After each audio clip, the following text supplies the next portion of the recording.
자, 지금 줌에 접속하신 분들은 실명으로 접속 부탁드리고, 그리고 배경화면을 저희가 전달해드린 파일로 해서 가상 배경으로 저희가 변경 좀 부탁드리겠습니다.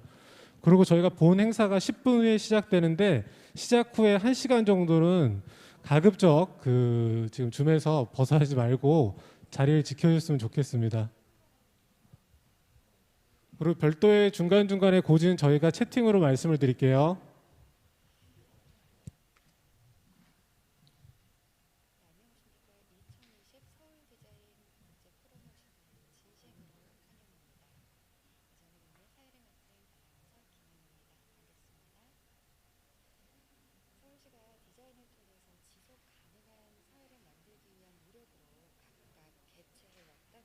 유니버설 디자인 그리고 사회 문제 해결 디자인이 함께 만나서 2020 서울 디자인 국제 포럼으로 새롭게 인사드리게 됐습니다.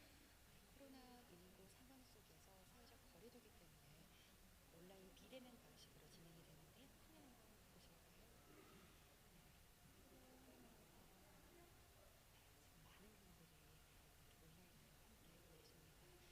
함께 해주신 여러분 진심으로 감사드리고요. 끝까지 함께 하시면서 이 위기를 함께 극복해 나갈 새로운 아이디어 그리고 다양한 인사이트 만나보시기 바랍니다.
여러분 안녕하십니까?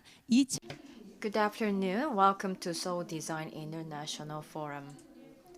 And I'm your MC, Kimana. Nice to meet with you today. So SMG is trying to pursue the sustainable design. And there were the 2013, the Universal Design and Social Development Design Forum were combined. And now we are having a new form of forum, Seoul Design International Forum. Due to the COVID-19, we are actually implementing social distancing. So that is why we prepared this online and face-to-face meeting. So as you can see on the screen, many people are accessing to this event. I'd like to welcome you all. Nice to meet you. So thank you very much, everyone, for attending this forum. And please stay until the end and share various ideas and insights to overcome this pandemic. So the Seoul Design International Forum 2020, the post-COVID-19 opportunity and transformation for city design. Under this theme, we will be hosted for 2 days. So for the first day is universal design, and the second is social problem solving.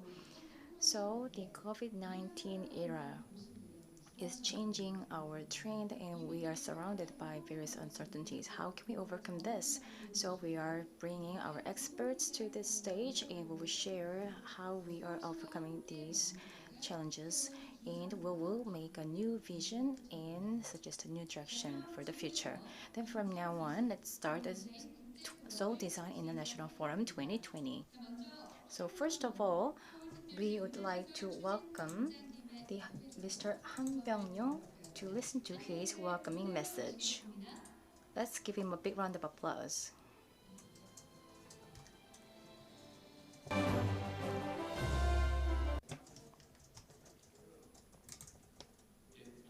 Good afternoon. I am Han Byung-yong of Cultural Facilities Bureau of the SMG. First of all, thank you for taking the time to attend the first Seoul Design International Forum.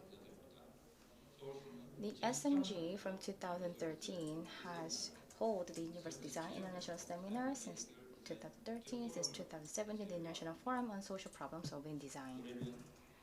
And this year, it was specialized in universal design and social problem solving design, looking at Seoul's design projects and places as a whole.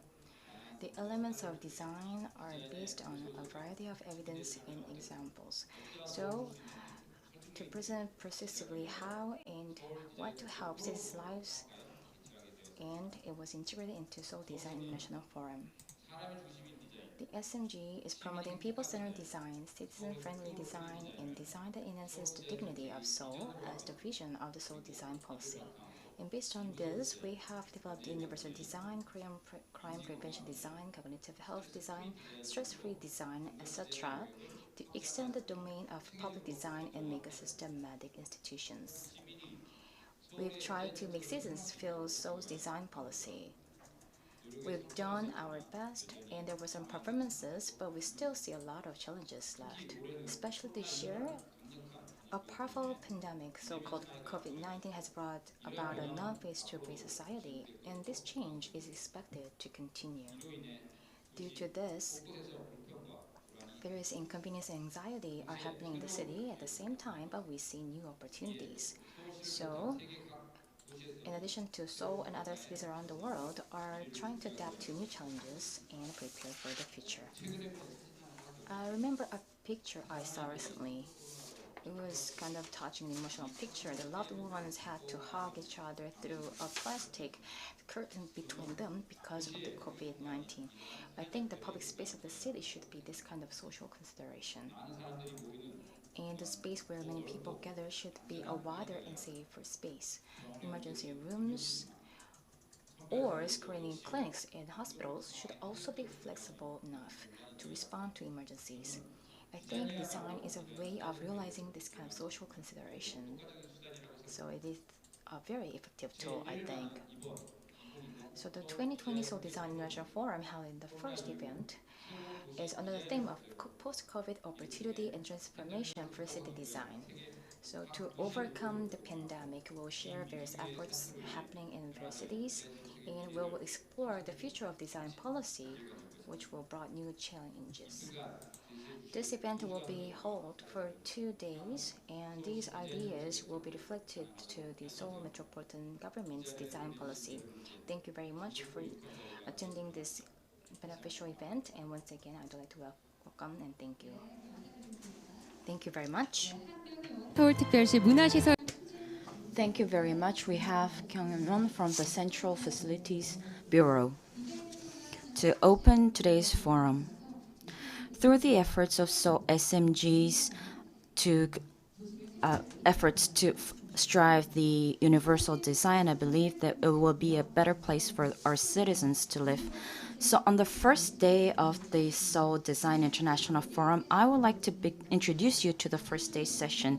We're going to have 4 different sessions, which will be composed of a mix of videos conducted by the overseas speakers and also the local speakers on stage.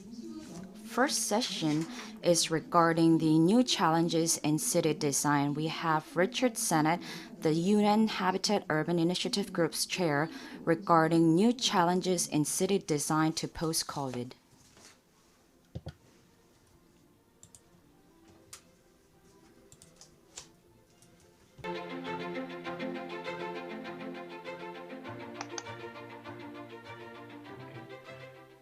Thank you very much.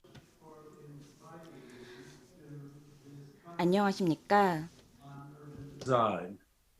I know that you are thinking in terms of post-COVID urban design, and I'm going to speak to you about what urban design should be after we've dealt with the issues of COVID, which I think we will be able to deal with in the next year or two.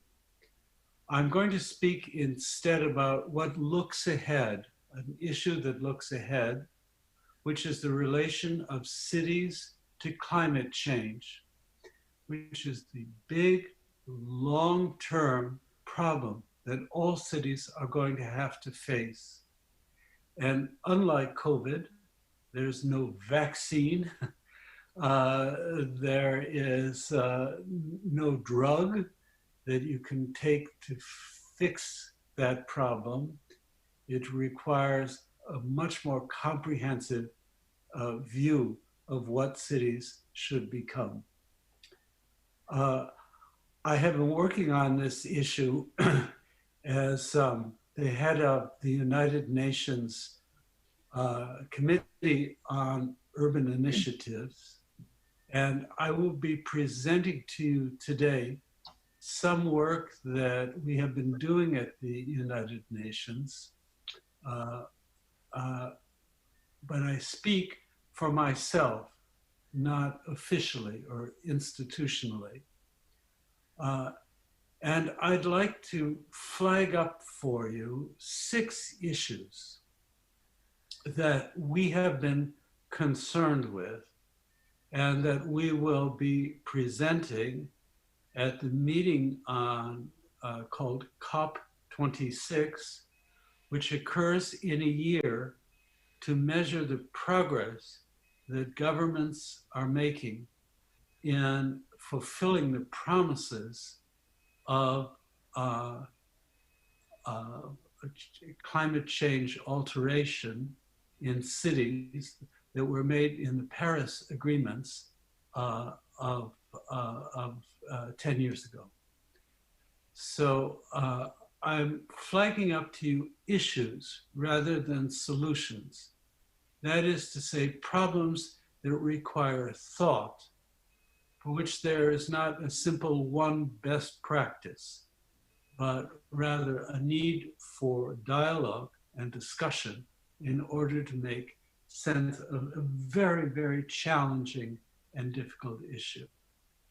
And they are first of all, the ways in which from the United States to Brazil, to parts of the Soviet Union, of Russia, and China, that climate change issues have been denied, particularly in the United States, which is just withdrawn from the Paris Accords. President Trump did that an hour before I'm speaking to you. And I want to explain a little to you what that's involved for us. I want to say something to you about the present condition of climate change as it affects cities. Thirdly, I want to mention something about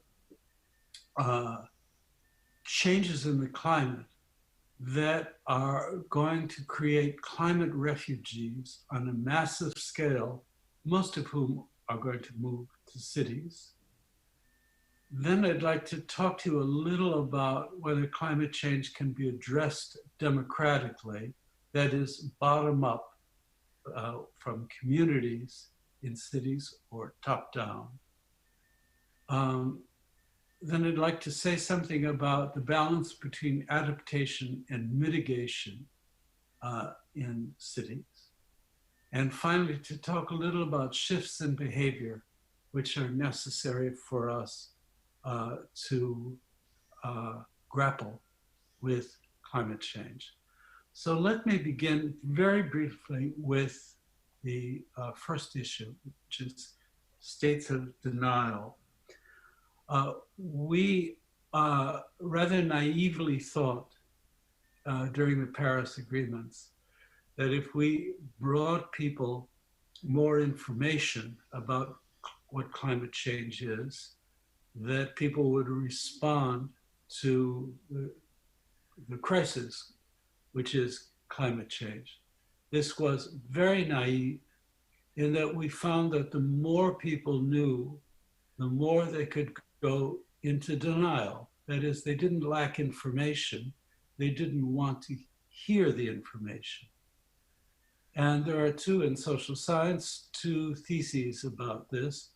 One is called the Arendt-Cohen thesis, based on work by Hannah Arendt and Stanley Cohen. And I list the titles of their work here. And it is basically that the more people know about a life-threatening crisis, the more they try to avoid or deny that the crisis is occurring. Hannah Arendt saw this in Germany, in the way ordinary Germans dealt with the murder of 6 million Jews disappearing from their communities. People knew full what was going on, but they denied that there were really anything was happening. Stanley Cohen, in a very fine study of South Africa, found that whites in South Africa knew a great deal about the conditions in the Black townships if you ask them about something very specific, but would always deny that they really knew even more generally about what was happening in the repression in the townships.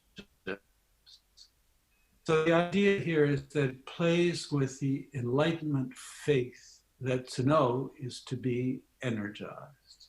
And it, on the contrary, says that to know is to be depressed. Another way of thinking about the same thing is a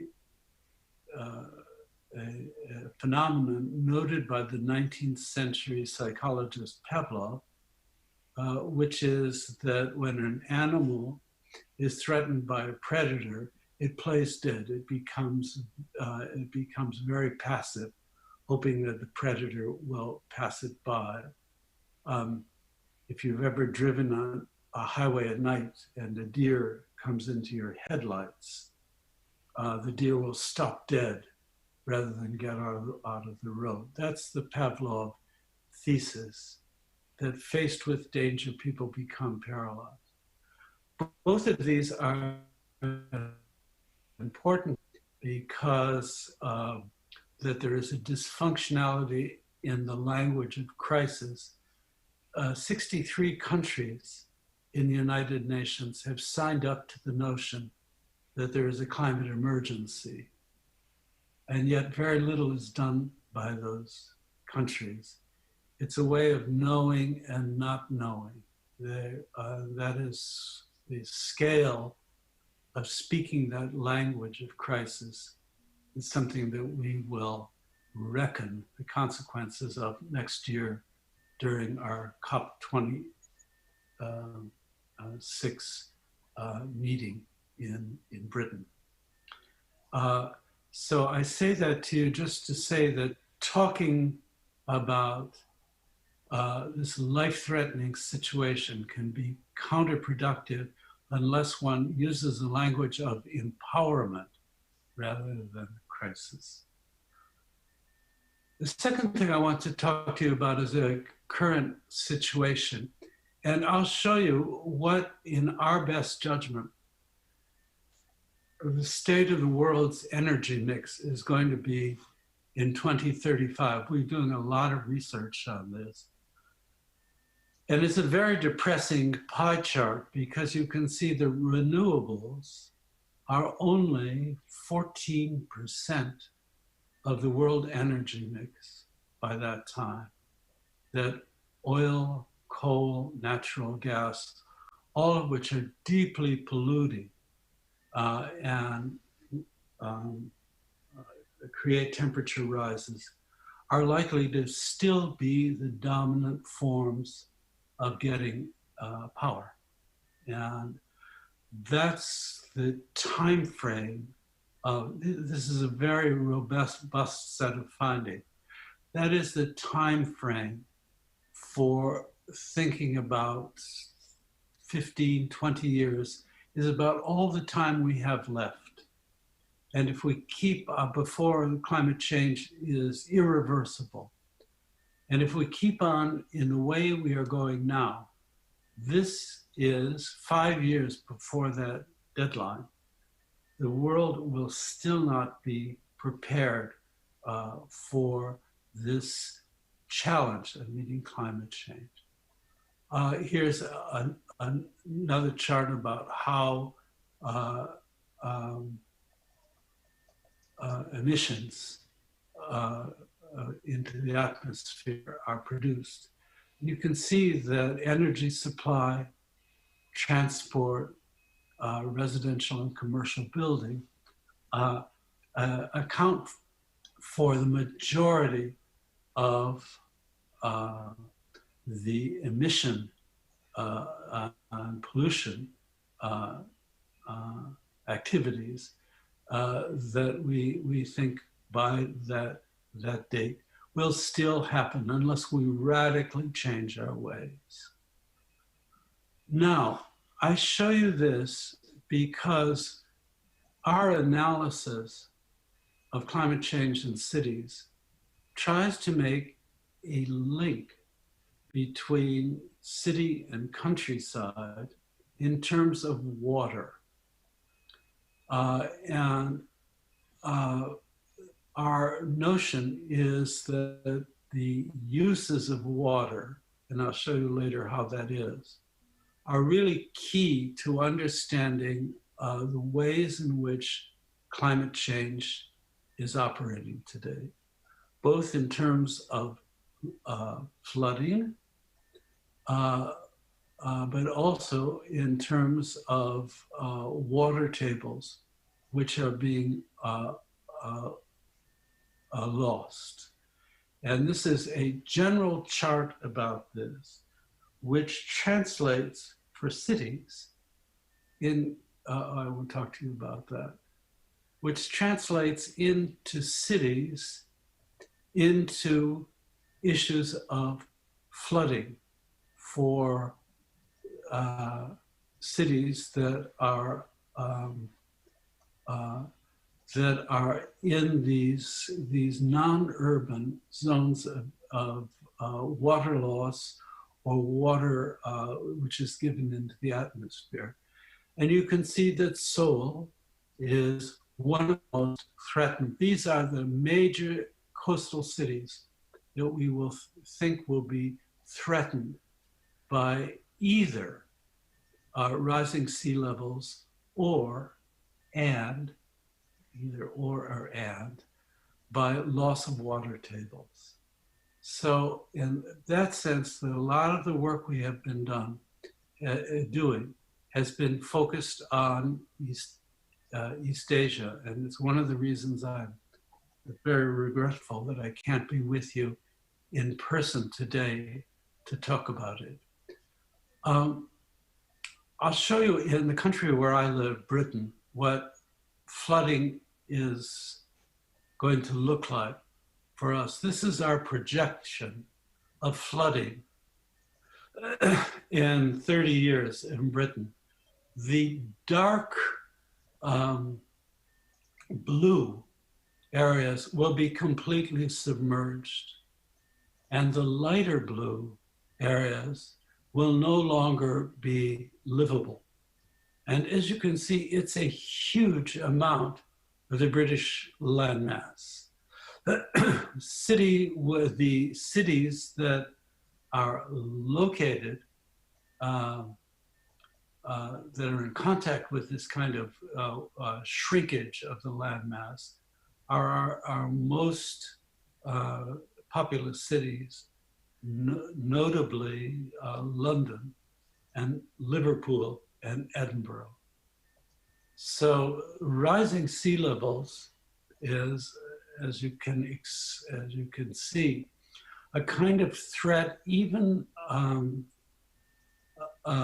when a city is relatively inland, like Cardiff in the United Kingdom, which is just down here, just here.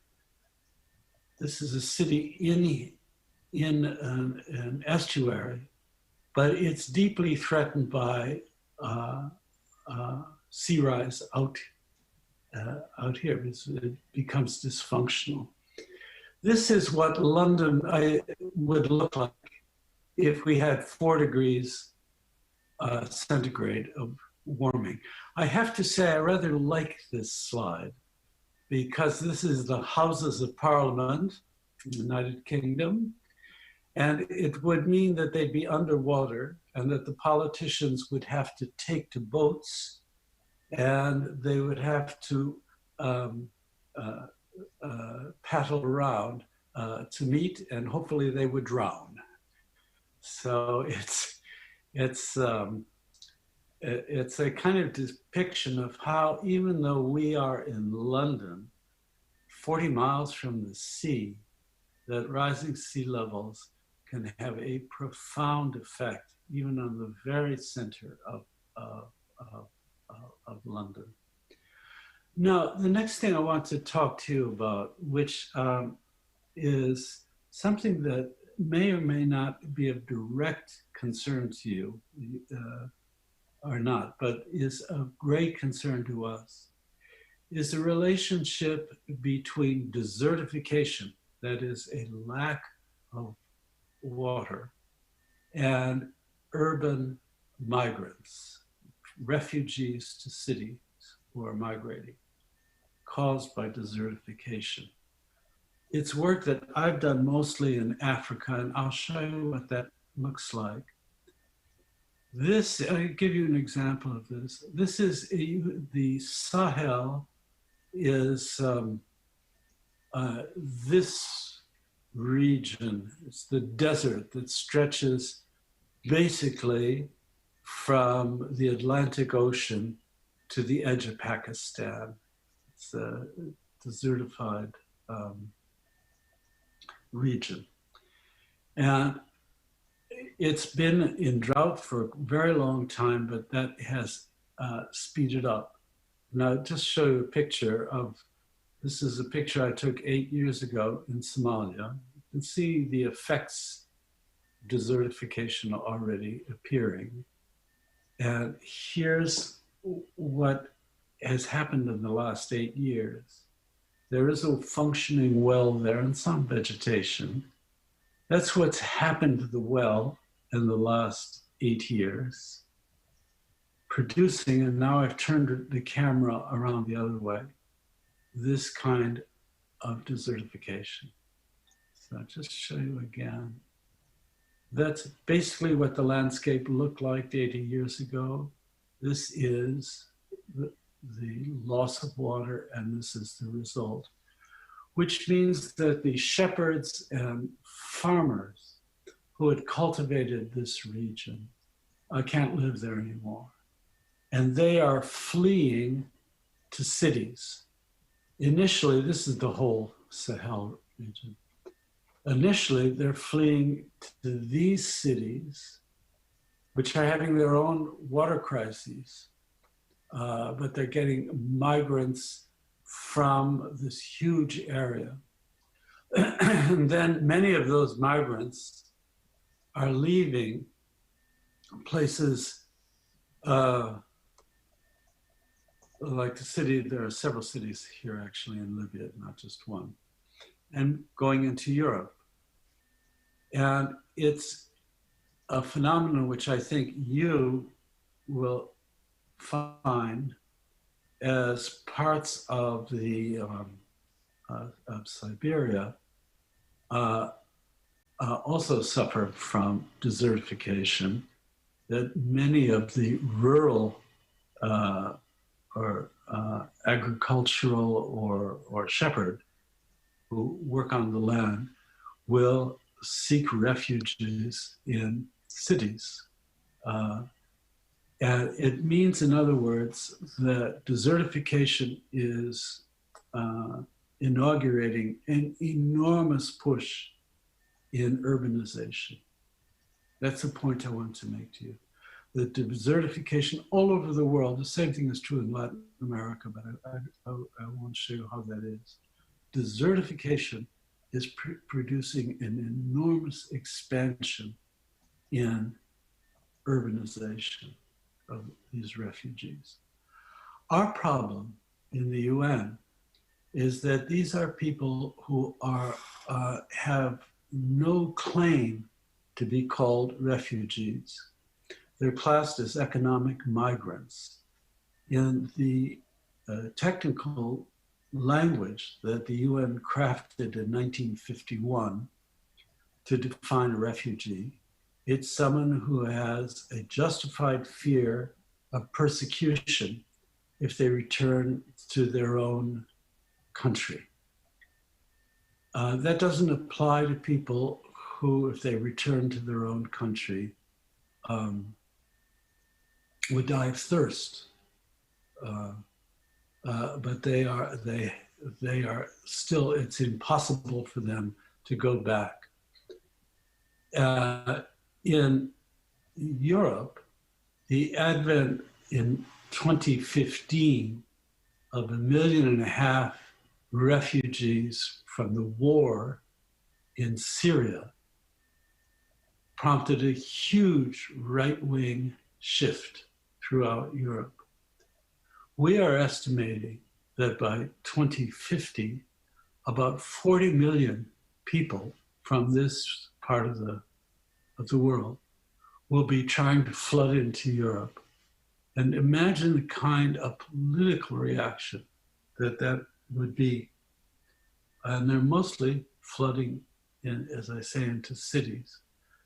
So what we are trying to do now is redraft the laws so that people have standing as refugees in cities due to climate change. That we're giving them refugee passports in those cities just to give them some bit of legal standing and protection in the countries to which they're trying to get into.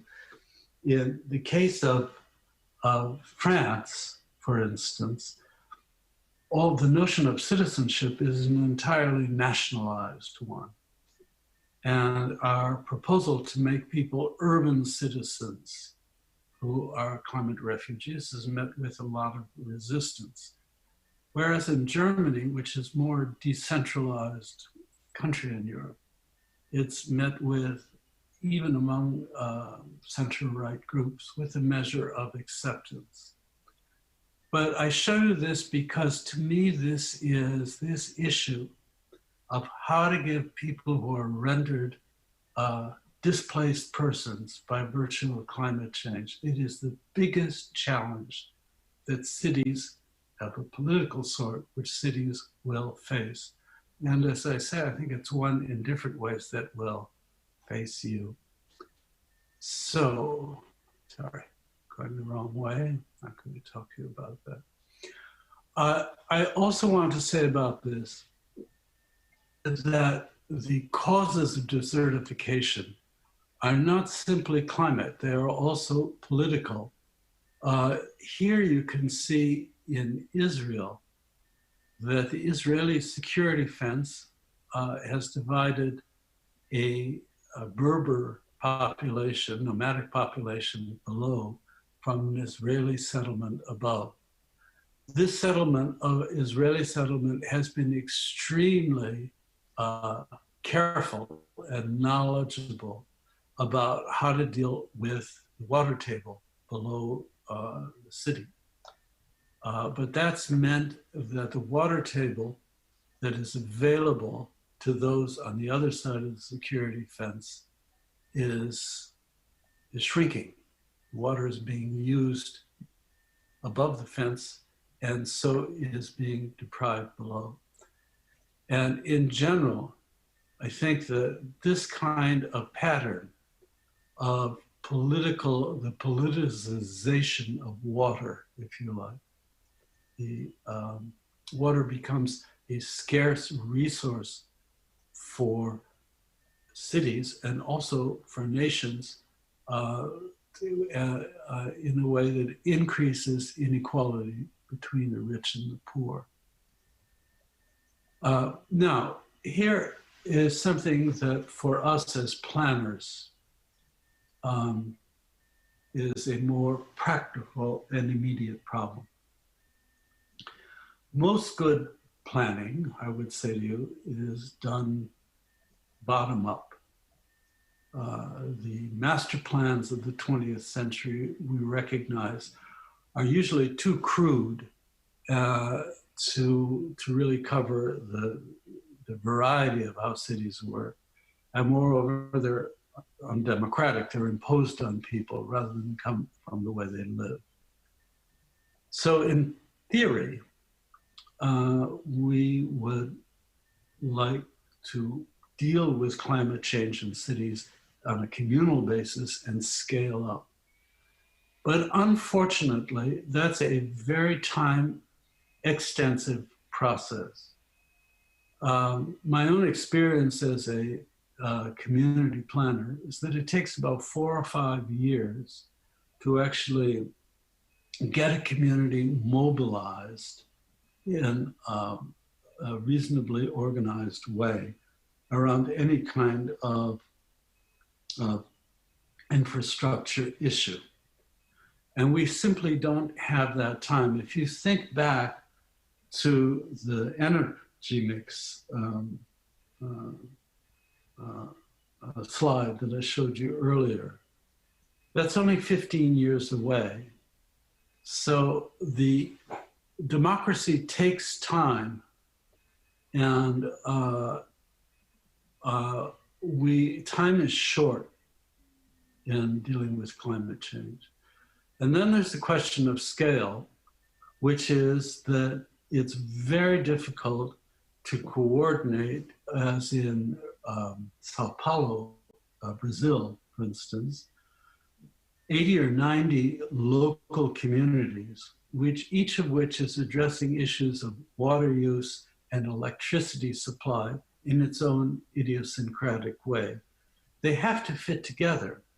And that's particularly true when you're dealing with an infrastructure resource like an electric grid or water or a transportation system.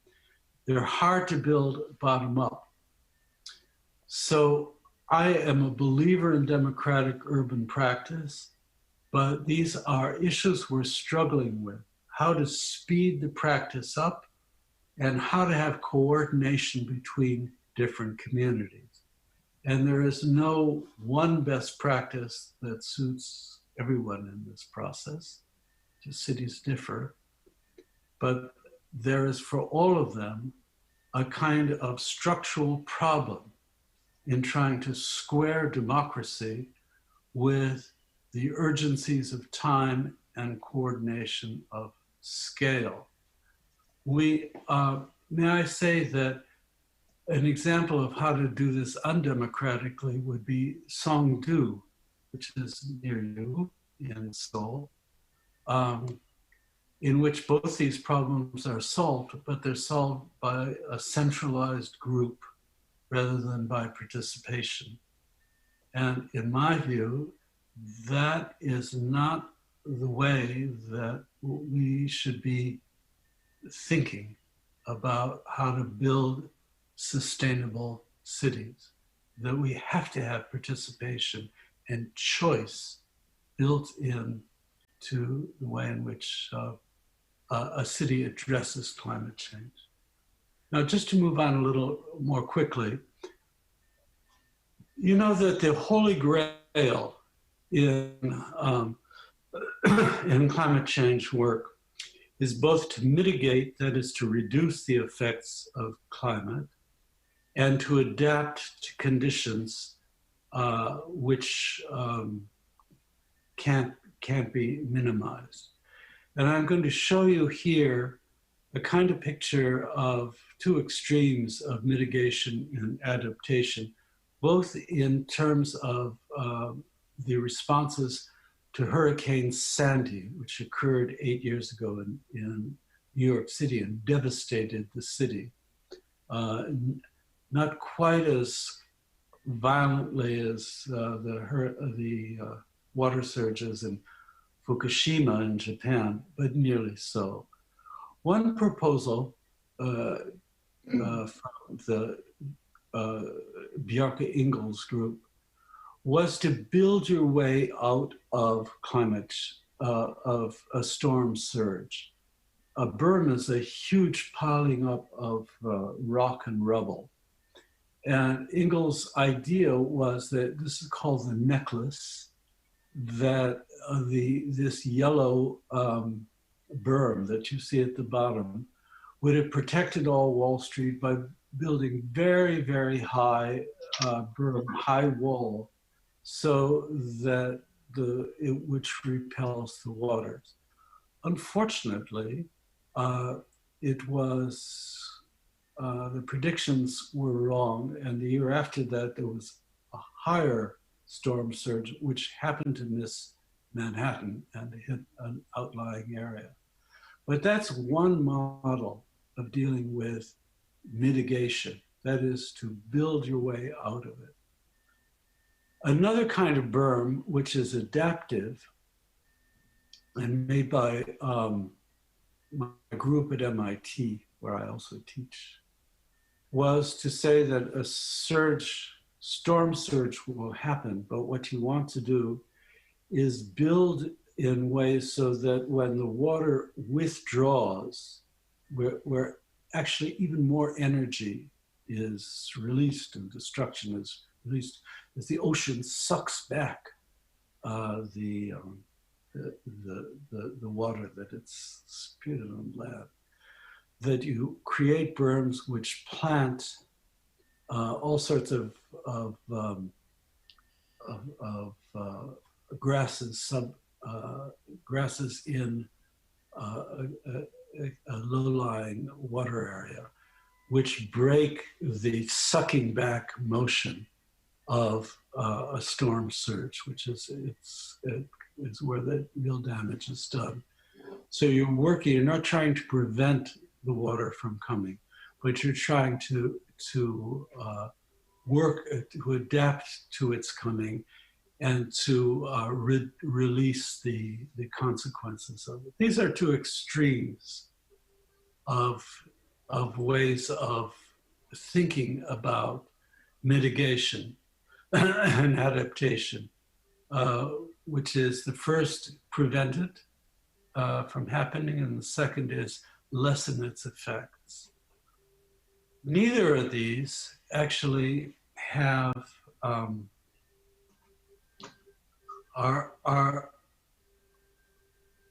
deal with the question of time. This is the best storm surge, in my view, the best storm surge barrier built in the world. It's in Rotterdam. You can see how it works. Basically, on these two pivots, it opens and closes as the sea rises during a storm or a tidal influx or not. But it took 45 years to build, and we don't have 45 years. It's an amazing construction. It is, in my view, as I say, this is the state of the art in storm surge stuff, but it's just too long to build something like this. And this is the same problem in dealing with the problem of macadam. That is that most highways, because they're dark and because they're solid state, hold in heat rather than release it. This is a proposal by one of my students for Phoenix, Arizona. And it's a brilliant one for essentially greening every space in surrounding highways, which is given over to macadam, to cement. But again, it takes 30 years, and we haven't 30 years. So I'm much, I want to show you this. This is the alternative in Rotterdam. This is something done by Rem Koolhaas. Just trying to get down there. It's a floating house. And basically the idea is you can build this very cheaply and very quickly, and the house rises and falls with tidal surge. The problem here is scale. As you see, this is one house, whereas the Rotterdam gates are something that are much more comprehensive. Now I want to tell you about one project of mitigation that we're involved in, which is, which may be in dealing with the macadam issue more effective. It's called Cool Seal. And basically it's a water-soluble titanium paint which you can put over the, which you can brush over any kind of street surface. Have you ever wondered in Greece why all the houses are white? It's because white repels heat, whereas dark colors hold it. And in very hot places, they hold the heat, this macadam, these dark street things. At night, don't really dispel it. And then in the morning when the sun comes up, you have heating again. So we're experimenting with this material called Cool Seal, which is a titanium infused white soluble kind of paint. It's something that a community can choose to do. It doesn't have to be done by experts. And basically it reduces the cooling effects of the sun very significantly. Here we're experimenting in the Bronx in New York with coating as many flat roofs as we can with this same material. You can see how easy and quickly it goes. And it's cut down the use of air conditioners quite significantly in New York City. Not entirely, of course, but quite significant reduction both in energy use and in the kind of fouling that much air conditioning does of the environment as it cools. And here is an experiment which is ongoing now in Los Angeles, which combines Cool Seal with something called a bioswale.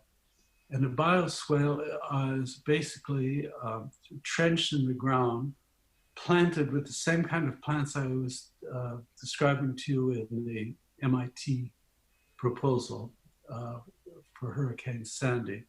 These plants, as the rainfall, Los Angeles has a bad problem of acid rain.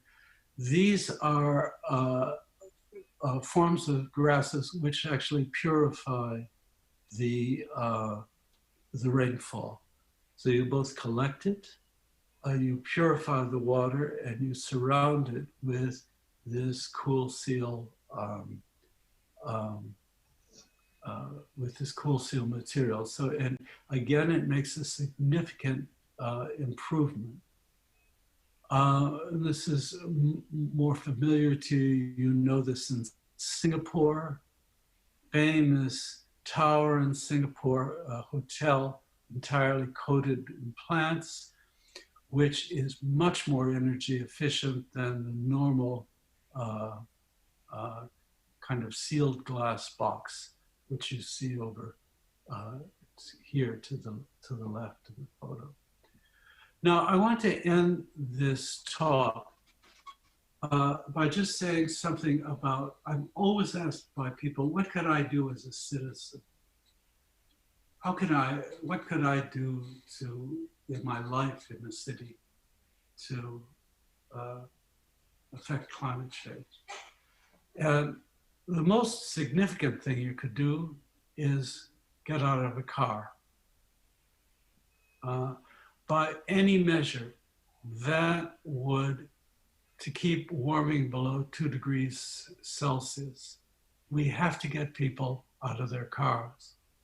And to do that means that we have to decentralize many of the reasons that they're in cars. That is, they're going to work.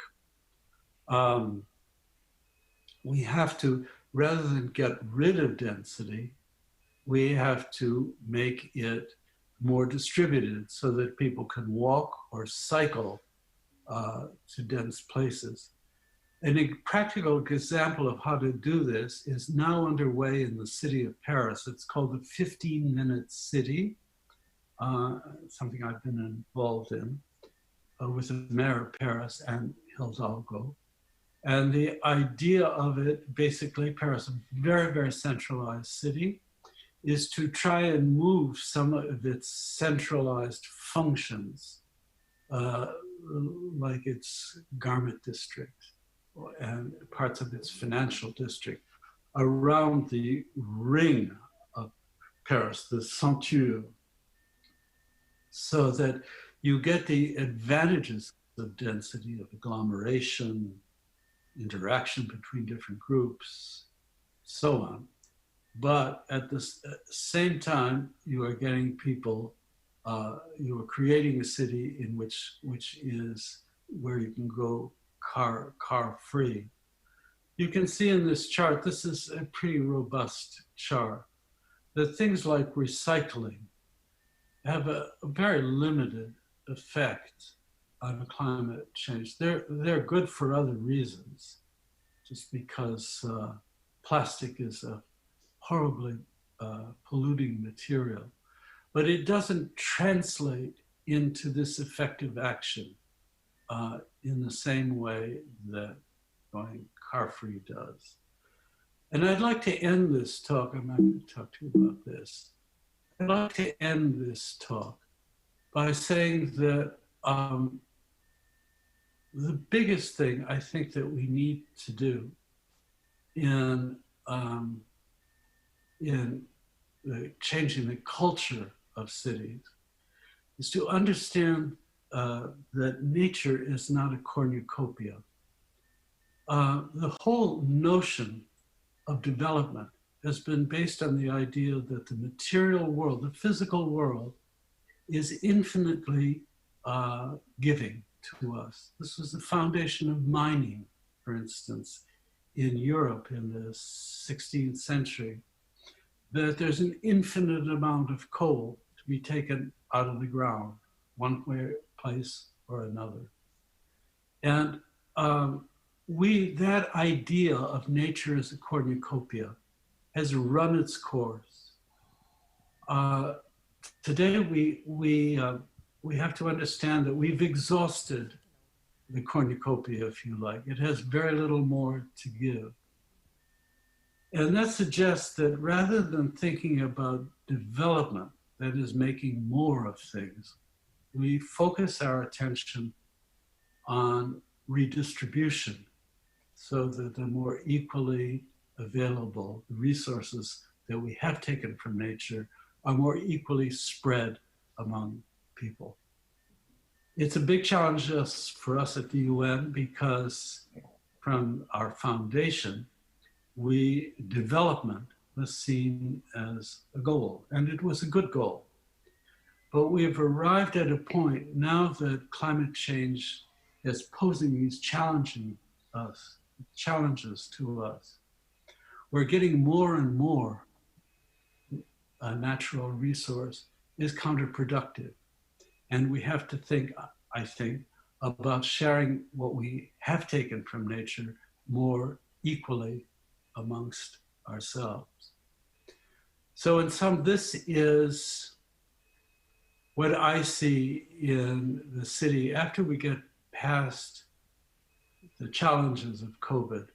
What in the next 10 or 15 years, how to look forward. We have to deal with climate change. We have to deal with the fact that it makes demands on us which can't be pushed away, that require us to adapt to changes as well as try to make them go away by planning.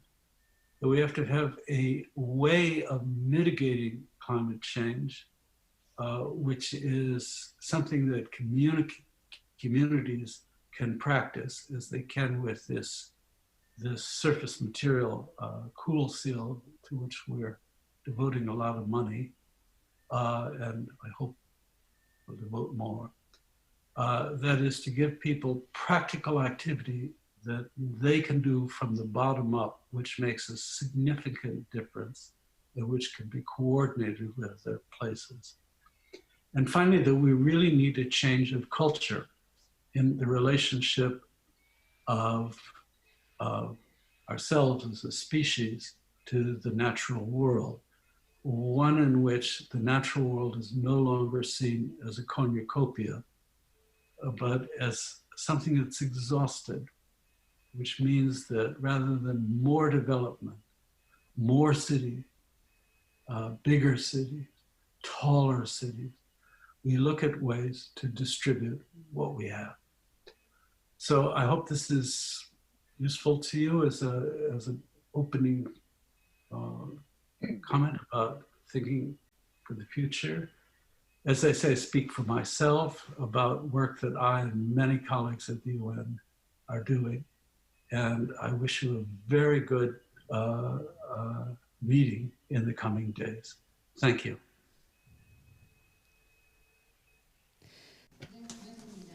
Thank you. We had Mr. Richard Sennett, the chair of the UN Habitat Urban Initiatives Group, of the keynote speech. He did not only speak about the challenges that we faced during the COVID, but also post-COVID and also urban-related challenges. These challenges are a long-term challenges that we need to put our forces together to overcome these. These are very complicated and complex. However, as we convene to discuss and ponder upon these challenges, I think it will be a strong foothold on bringing solution to these challenges. Now, I would like to invite Ms. Lee Hae-young, Director of Design Policy Division of Seoul Metropolitan Government, on post-COVID era direction of Seoul Metropolitan Government's Universal Design Policy.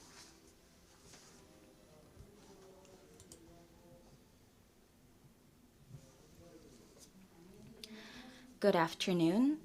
My name is Hae-young Lee, Director of Design Policy Division of SMG.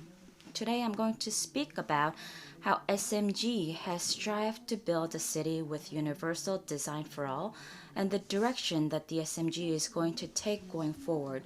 The Seoul Metropolitan Government has tried to implement the universal design across the past decade.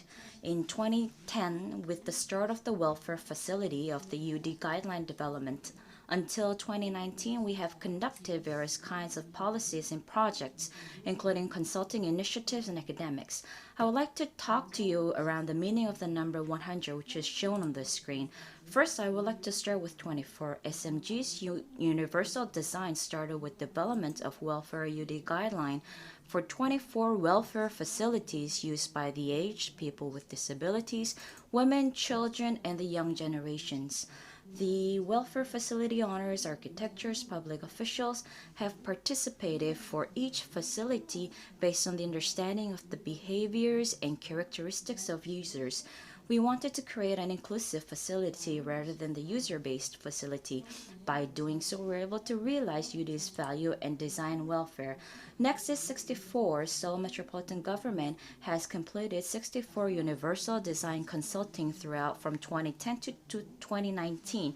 Based on the universal guideline that was mentioned before, we started the consulting of the welfare facility design since 2010. We started from the public offices to library and public facilities and expanded to various different facilities to give consulting on universal design. And we're also providing consultings, but also collecting our best practices as well. I would like to share with you some of the best practices that we have collected. As you can see on the left, previously we had designs that it was difficult for us the citizens to instinctively recognize the information. However, we enlarged the fonts and with clear color contrast, which allowed the users to easily recognize and receive the information. For the facilities, not only limited to the access, but we also were able to provide steps or the access without any levels and with handles. Also, we had the precise arrangement or allocation of space and the furnitures. For those with weak eyesight or color weakness, we provided clear color contrast to safety-related facilities in order to make sure that the data or the information was clearly recognized during the emergency cases. Also, the space and the furniture was allocated based on the characteristics and the behaviors of the users, allowing them to conveniently use them. SMG developed a comprehensive guideline checkline including overall guidelines, regulations, and manuals. This guideline includes the main streets, parks, and squares, the public architectures, encompassing 29 items of the 3 parts of the city.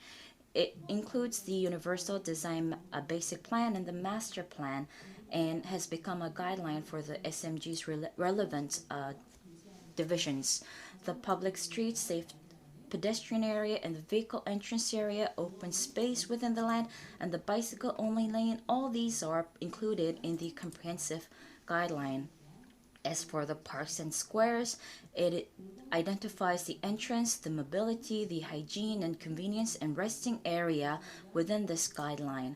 Also, the basic guideline has been provided including the public constraint regarding the public construction, the access, the entrance, mobility, hygiene, and the basic guidelines and details are included. Since 2015, based on the community facilities and the health center and the center for the aged, we have collected 6 best practices, and we're trying to provide a leading project to applying these best practice to other projects as well. But one of the projects that I would like to introduce to you is the Senior Citizen Center. There are about 3,466 centers in Seoul as due to the aging society, and it takes about 88% of the leisure centers used by the seniors. Due to the rapidly aging population, more senior citizens are using these centers, which means that the seniors are exposed to risk and danger. We were able to design based on the behavior patterns and the psychology of the seniors to provide a safe and convenient space to them, which a best practice is a harmonious citizen center, senior citizen center located in Dongdaemun area, which applied universal design. By doing so, we were able to install ramps with handles and provide a standing hall by the entrance to provide a more convenience to the senior citizens. And also considering the lifestyles of the senior citizens, we separated the sedentary and standing space and also installed top-down lift shelves and pull-out base cabinets as well. Regarding the restrooms and the hygiene area, we installed safety handles and brighter lights, and also providing clear signage for cold and hot water to enhance a safe environment for the senior citizens. We have collected all the results of these projects and turned into a guideline for senior citizens universal design and have distributed to the relevant departments and the institutions. Next is regarding the pilot projects that we have conducted starting on 2018. We have expanded by type as a test bed. This urban regeneration project has been linked to the public spaces that are used by many citizens and also apply the universal design. Now I'm going to speak about the uptown located at Chungshin, which is one of the best practices that we have for this. There are 48 alleys, and of the 34 alleys consists of low hill type alleys. It is very difficult to recognize the entrance and the exits and difficult to install handrails, and it lacks the pedestrian convenient facilities, and also the steps were not leveled well, and it was not easy to differentiate that. So therefore, those who walk around these areas, they were exposed to danger. Therefore, we were able to identify the internal alleys and provide comprehensive cognitive facility for each type, and to show and implement floor patterns to show directions. We also implemented shapes to acknowledge the level steps, and also a 2-layer handrail, which is easier for them to hold on to when they walk up the stairs. The safety handles and the resting areas have been installed to provide convenience and safe walk path to the citizens applying the universal design. This model will be also documented and will be distributed as part of the guidelines. Last is three major projects to increase the UD awareness. Seoul Design International Forum changed from Universal Design International Seminar, which also includes the character and we conducted character and creativity education and the training for the public officials. Since 2013, Seoul Metropolitan Government has been conducting this Universal Design International Forum in the efforts to increase the awareness and to create bond on the universal design, bringing the experts from the architecture, design, and the urban to discuss about to build a safe and convenient urban environment. This universal design, character, and creative education is to enhance the awareness of the universal design, the necessity of it, and to provide it to the students. We have also, under the Ministry of Education, we have invited elementary school teachers to conduct intensive education on universal design to train back to the students. Likewise, I have talked about the 100 efforts that we have conducted over the past 10 years. These are the efforts that we tried to build a universal design applied urban environment and to enhance safety and convenience. However, there are many challenges left ahead of us. Currently, we have low birth rate in one person household. However, and such fast changes are happening. However, we are now also faced with the COVID-19. We looked at what happened in the past 10 years to plan out what it would look like in the future of the 10 years.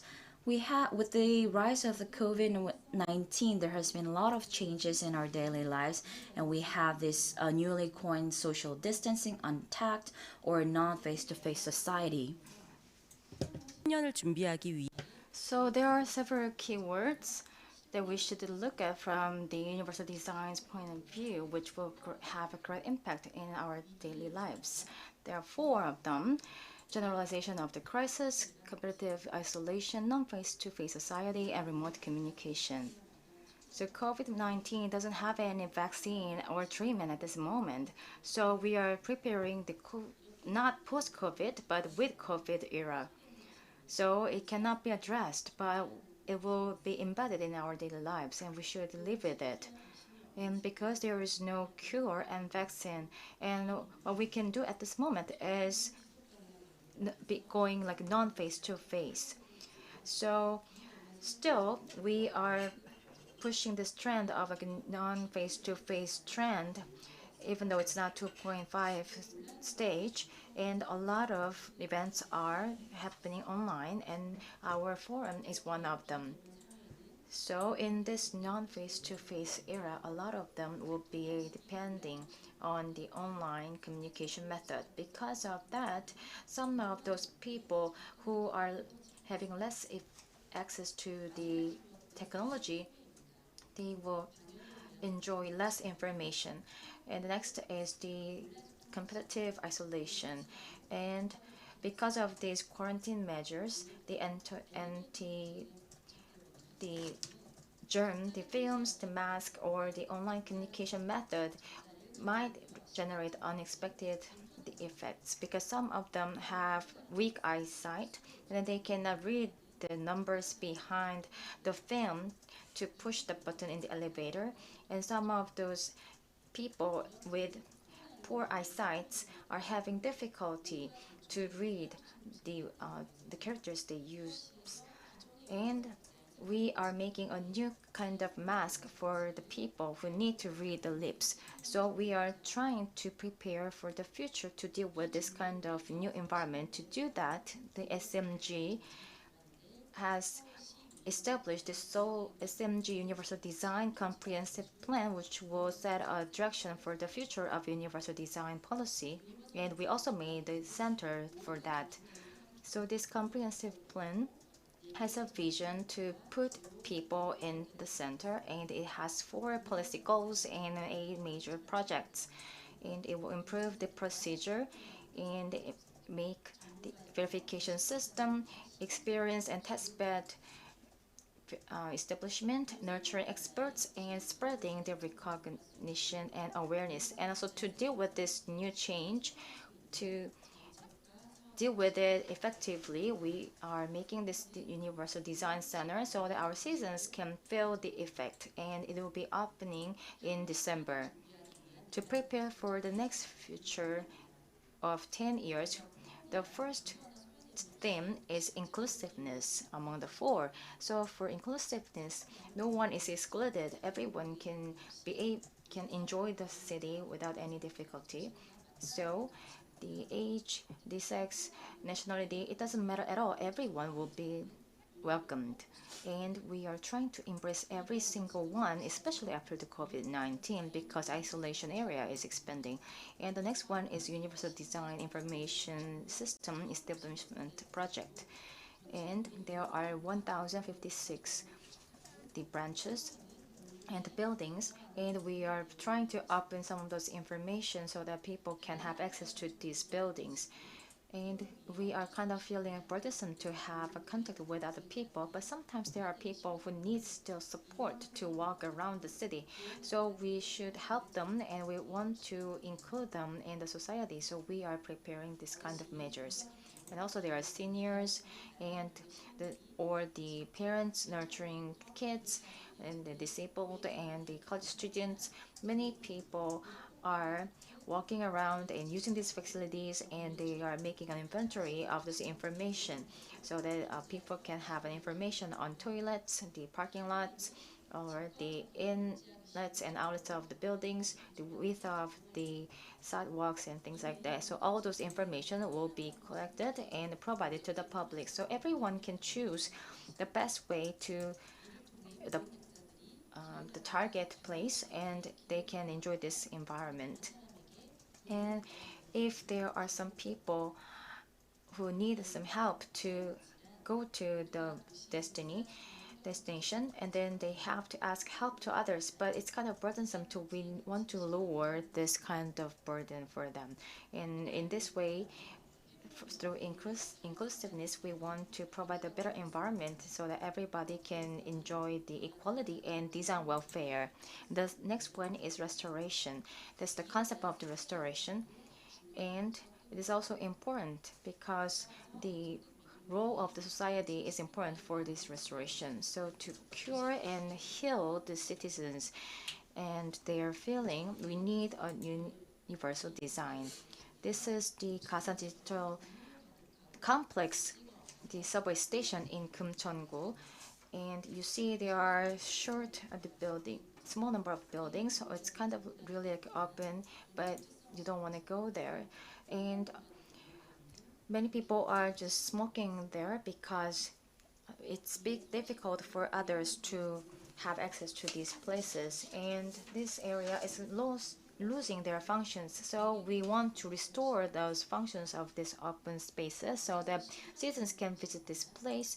They are not only taking a rest there, but also they can having some fun, and then they can interact with others, or the cultural activities can be taken here. Not only that,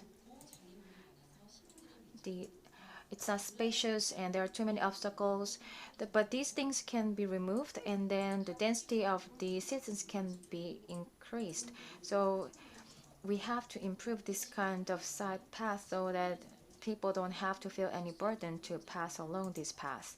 And we will make this comprehensive rest place. And not only this, the open spaces, we will walk more the path trails and the rest places. And next one is self-reliance. Self-reliance means that they can survive on their own. But here what I want to say is that you are not belonging to anyone else.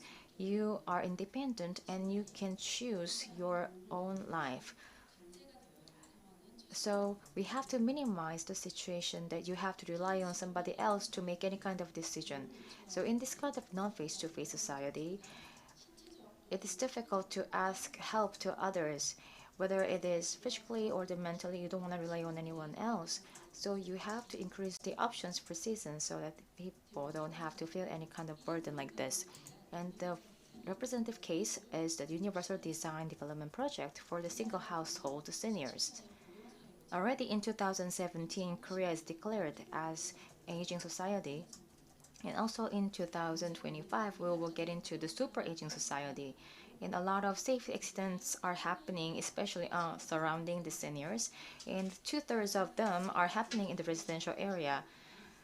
The residential area should be the safest and the most free for the places. But this is the place where the help are needed. So we have more burden because it is a non-contact society. So we wanted to apply this universal design to the various goods and facilities, the bedrooms, washrooms, living rooms. There are universal design products, and those will be provided in a pilot project. In the end, not only seniors, and there are the citizens who cannot go out without any help. Those products will be developed and provided so that everyone can choose their own lifestyle. So we want to make a form of lifestyle applying the universal design. While doing so, we can also promote and facilitate the universal design industry, creating the economic effect. As you can see, the value of the self-reliance is related to personal or the private lives. Not only that, the universal design can help improve the safety, the convenience, and provide the options for the civic society, creating infinite values. The last value is spread. During the last 10 years, we have pushed for the various types of universal design policies, but while doing so, in the 2017 survey, we could find that 7 out of 10 did not know about the concept of universal design. So the public awareness is still low. And the universal design industry, it's still focusing on very certain amount of targets, like the medical purpose beds or some of those welfare goods. So we have to put more efforts to spread the concept of universal design. To that end, SMG wants to spread the best cases. We made an online contents to disseminate these ideas. And also in cooperation with the Design Foundation, we made a universal design platform in the DDP, which is the hub of the design, and it will be opened in January next year. And the universal design platform will facilitate the universal design industry as citizens can have an experience of universal design to feel the need of this new concept. UD Home, UD Library, and UD City are the main hosts. So in the UD City, various universal design applied the factors will be exhibited. UD Home will talk about the appliances that can be used at homes and indoors, and UD facilities can be exhibited, and citizens can have an experience here, and then they can enjoy the events and seminars here. And also UD Library is a library about the design related books, and also you can have a meeting here too. So far I talked about the 10-year history of the universal design and post-COVID development direction of SMG. So COVID-19 is threatening us, but on the other hand, it is another opportunity for universal design. So that only for the socially disabled or the socially weakened, but for people who have strengths, we can enjoy more effects from the universal design. So I would like to ask all the more the interest and attention from the public citizens, and SMG will work for the universal design city Seoul. Thank you very much for listening.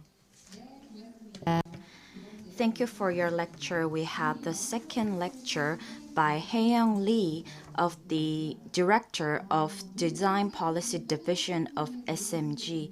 Anyone could be hold in the center of any uncomfortable position. I believe that it was a great opportunity for us to emphasize on how we can all be part of this. Design, universal design for all, what Seoul Metropolitan Government has done to implement this, and what will be done in the future: inclusive, resilience, and expansion, and new value based on all these factors. I would like to give big round of applause for SMG's efforts, and I believe that with your participation, we'll be able to achieve greater achievements. And now we're going to have the last session of the first session, New Challenges of City Design. I would like to invite from Singapore, Yamlei B, URA Singapore Group Leader.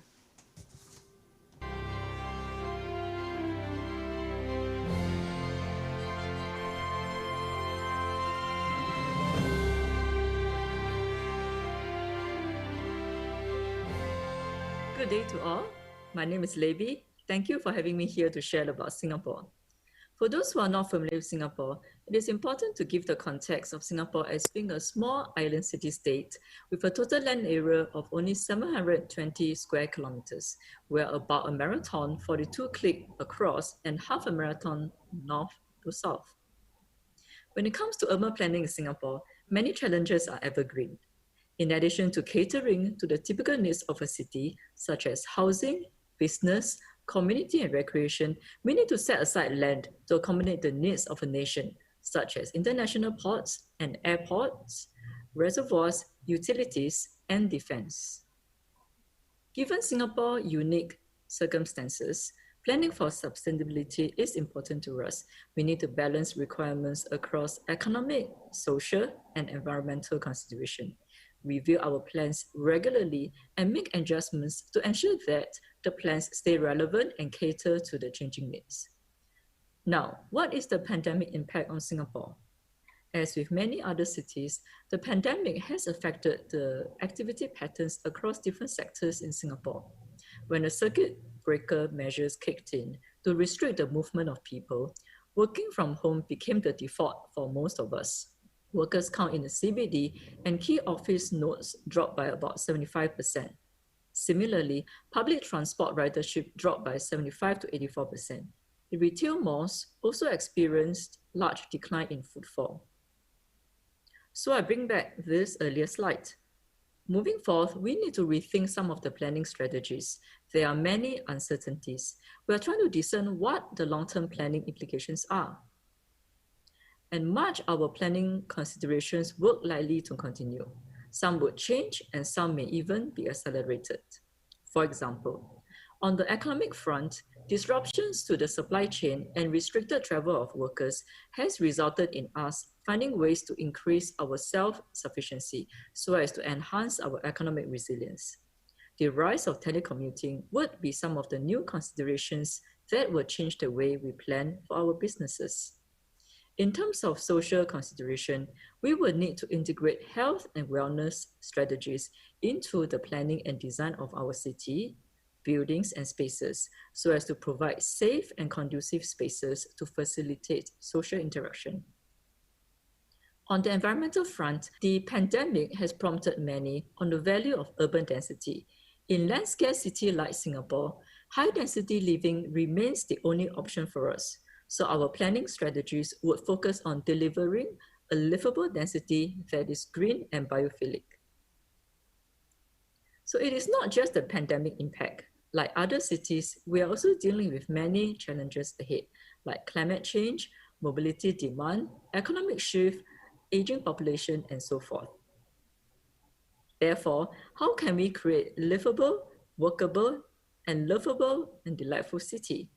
While some of these challenges will continue to evolve, I will share with you on some of the no regrets urban scale strategies that Singapore will continue to pursue. And as planners and urban designers, we will calibrate our strategies at different scales. First, where we live. Now, our homes now serve multifunctions of live, work, and learn.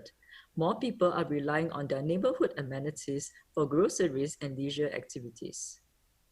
We see the potential to review the provision and strengthen the convenience and accessibility of neighborhood amenities. And these are flexible spaces that can be easily be converted to other community uses as and when required. Instead of the fully air-conditioned shopping centers or gated developments, we see the potential for more street-based neighborhoods. We have shops, community, and sports facilities lining the streets to make these as accessible and attractive public spaces whereby one could enjoy the great outdoors. So if people can work from home, how would this change our workplaces?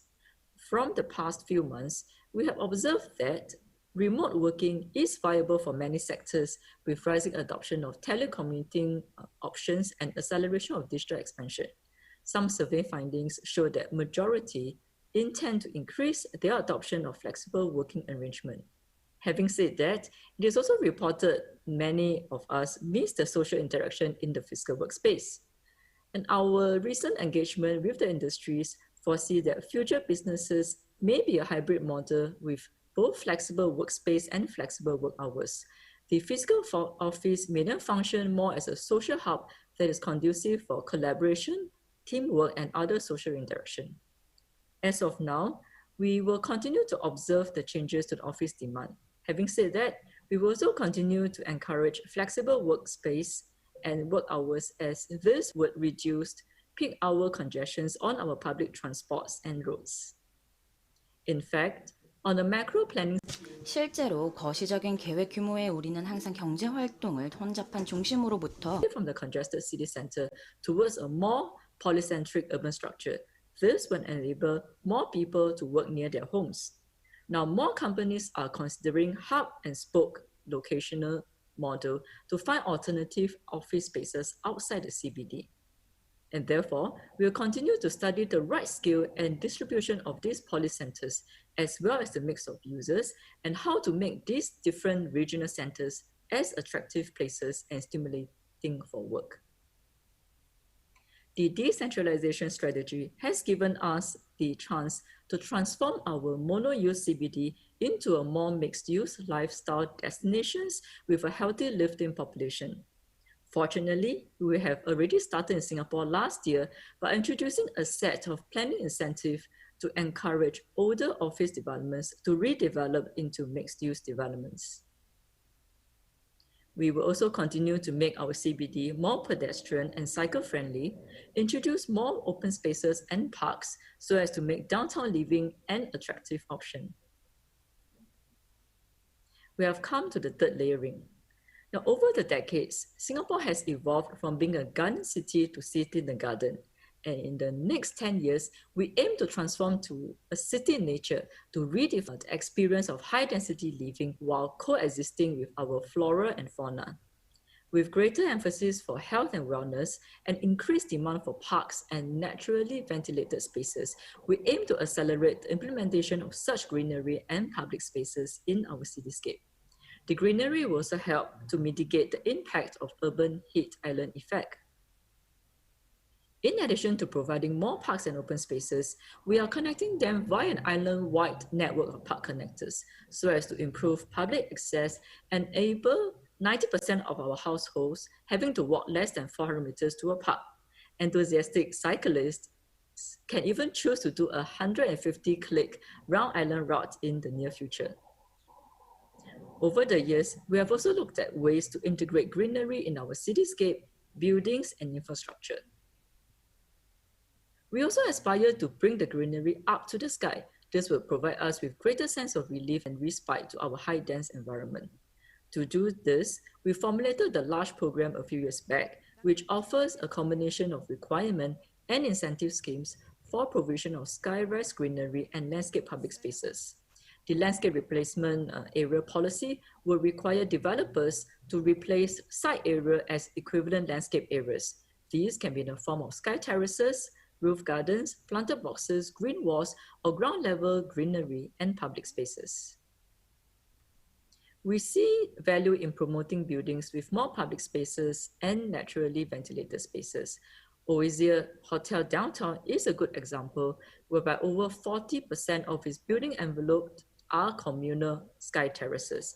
The building is also cladded with 54 plant species, creating a haven in the sky for flora and fauna. I was told by the architect, it has also observed a 2 to 3 degree temperature difference as compared to a typical glass facade building. Now, moving forth, even retail doesn't need to be confined to an inward-looking box. It can be an outdoor concept shopping experience with street-based activities and public spaces.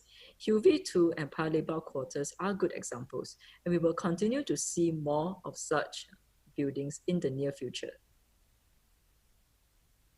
Last but not least, we as a nation have stepped up efforts to tap on technology in transforming our city into one that is more self-sufficient and resilient. For example, we will scale up domestic food production through more high-rise, high-tech agriculture production, as well as the conversion of the underutilized spaces like building rooftops for urban farming.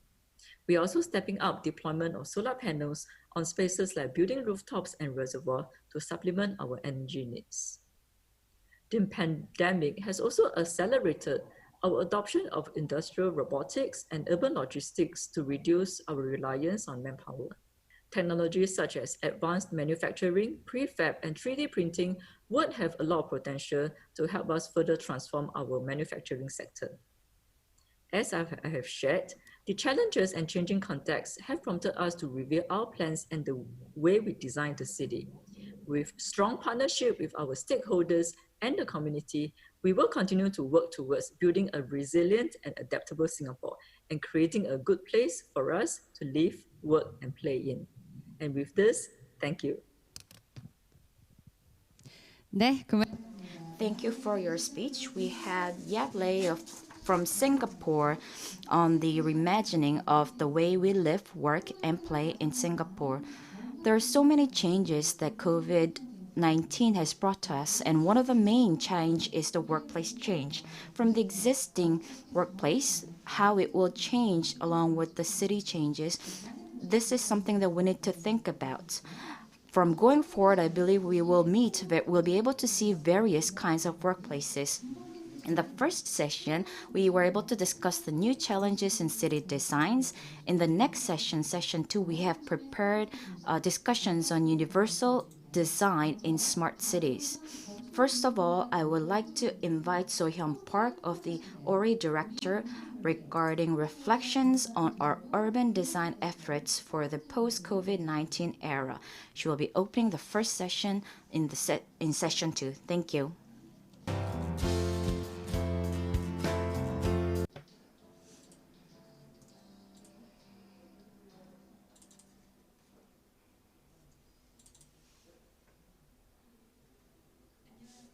Good afternoon. I'm from Auri, and the English name is Architecture and Urban Research Institute. So it's called Auri, and I'm the director of the institute, and my name is Park So-hyun. So the title is Reflections on Our Urban Design Efforts for the Post-COVID-19 Era. Maybe it sounds big, but I'm not talking about something else, but instead I'm talking about the direction of the urban planning to cope with COVID-19 and what kind of attitude should we have. So that will be the topic for today. So the Audi's organization chart looks like this. It was established in 2007. So it is basically researching on the various policies surrounding the urban planning, the urban regeneration, and space, culture research, smart and green research center, and we are working for this for about 14 years. And there are several, the information center and the walking environment research center and the village regeneration center, and a lot of them are collecting the voices from the society, and we are trying to provide the space-based service. And we were thinking about various data we have accumulated and how did we develop the urban area. We relied on a lot of the theories and the directions from the Western area. After the industrialization, recently we were going through the modernization, and information revolution happened, and we are trying to seek for the sustainable city. That is the worldwide topic, and as well as Korea. And of course, we condensed the economic development. So we want to explain the Korean development. After the Korean War, the whole city was devastated and ruined, and then it went through the industrialization and modernization at the same time. And we went through the condensed and development era, and after that, after a certain level of development, based on this development and growing, we wanted to set a new direction of future, and that's what we are experiencing at this moment. And the most representative item or the project is seen in this picture. The first one would be the changes surrounding the Cheonggyecheon stream area. Of course, you see, it was totally ruined in 1950s and 60s. You can see this phenomenon of the poverty and the devastation. And the residential problem had to be solved in a very swift way and efficient way. So we had to build a large-scale city in a relatively short period of time. And as you can see, the elevated ways, and then it was removed later. It was removed when it came to the era of the $20,000 per capita income, and then we went back to the era where we saw that the stream flowing like before. There were a lot of difficulties and in the past, so we had to make this elevated highway, but we could remove it as we developed our economy. After one cycle of economic development and the construction, we went through the reconstruction era, and we are going for something else when we are focusing on the city regeneration. So in that way, we are going through various changes. Before the COVID-19, we were thinking about the changes in the paradigm, and we thought it was obvious and was natural to do so. Even though we were not reflecting in nature, but in our head, we thought that it is right, and we have to go for destruction. And we were seeking that ways, and we wanted to follow that area. So we were thinking about the massive volume of production and construction, because what we did was that in the past. But now we are trying to produce various kinds and produce these small volumes, and we are trying to make a balance in the urban environment. And also we are trying to pursue the community-based life, and we also want to change the focus of the transportation from the vehicles to the civilians walking around. And also these kind of concepts are hailed in the public, and the value has changed quite a lot. Rather than the economic development friendly way, but we are trying to change our focus and move our focus to the civilians and the passengers friendly, the walking environment. To embrace all those concepts, we coined a concept, the sustainable city, and that will be the overarching frame, and we were kind of agreeing with this concept. But for a while, there was a kind of movement to provide 2 million houses for the citizens. That was kind of government target. And then from one time to the other, we were trying to move our focus to make a city in which people can live better. For example, in 2007, the Ministry of the Government Administration and Home Affairs, they were making a region where the residents want to live in. So they wanted to improve the quality of the space and life. So in partnership with the local autonomous governments, they were setting various goals. And still, it's very convincible if we look at these targets reflecting the current status. And a lot of projects were coined and implemented, and some of these moved to the civic movement also. And then later, these were institutionalized by enacting these movements as a law or the decrees. Now, rather than development, regeneration is the focus. So we had the special act, and this act was enacted, and it could be supported by the government. Under this, the institutions, we could get or invite more the systems which we could not pursue before under the legal system. Not only going for the physical atmosphere, but also we can consider the social, the environment, and we can encourage our residents to participate in this kind of movement, and then we can make a better livable environment for our the residents. And these are being institutionalized. So we made this kind of systems and institutions. But what about the actual situation? If you look at the reality, to achieve this kind of participatory plan to be achieved, we need a lot of time and a paradigm. But those paradigms and movements could not be working so fast, and we had to embrace the phenomena that it's natural. But some were really discouraged, and they were in despair. How come it cannot be achieved in a very fast manner? While doing so, suddenly we had to face the COVID-19. In the beginning of this year, a lot of times have passed already, but I think the year 2020 is very special for everyone. If you see the graph this year, you see this one is working in this way, and the COVID-19 was widely spreading, but now it's kind of like in a range that we can handle. But still, it's a very big concern for us.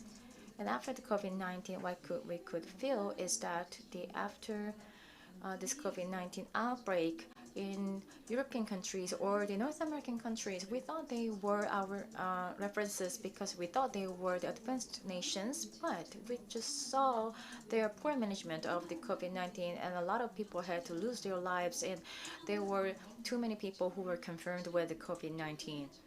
So we were kind of surprised to see this kind of the unexpected circumstances being done in those places. So we thought the cities in the European or the American countries were advanced ones, and we were wowed and we were surprised. But at the same time, we just felt that like maybe we can manage this, and we are coping with the COVID-19 fairly better than any other the groups. The treatment method or the covering method were kind of like taken as a representative the case because our number of cases are relatively lower than others. So some are saying that it's a successful K quarantine. So underneath of that, what kind of measures were taken? We should look at those. 몰랐던 이런 새로운 So we were able to implement new ways such as drive-through testing areas. So despite the difficulties, we were able to bring a successful practices. And I believe that this would be a question that would bring to the urban planners that rings the bell to us. So we have a lot of research articles, which is more a centralized administration and the planning of the nation and the concerns derived from that, and also the welfare system or the healthcare, those situations. And moreover, we have the 3T, the fast testing, tracing, and treatment. The system itself flows seamlessly. And this situation that we have depicted is something that we have forgotten before.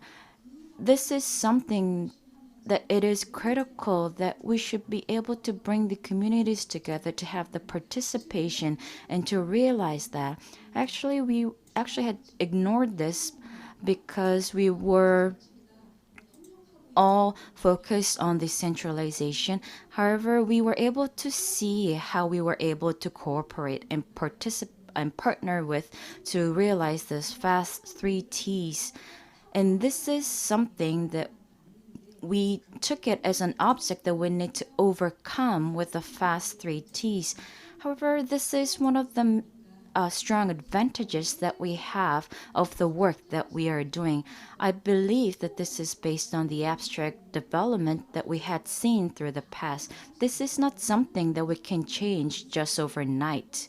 And I believe that after this COVID-19 pandemic, that this situation or our advantages that we looked at or deemed that as something concerned of, but rather than looking at it as something that we need to improve, we can turn around and look at it as an advantage where we can bring the participation and to bring a creative solution to it. So these are the questions that were born out of the situation.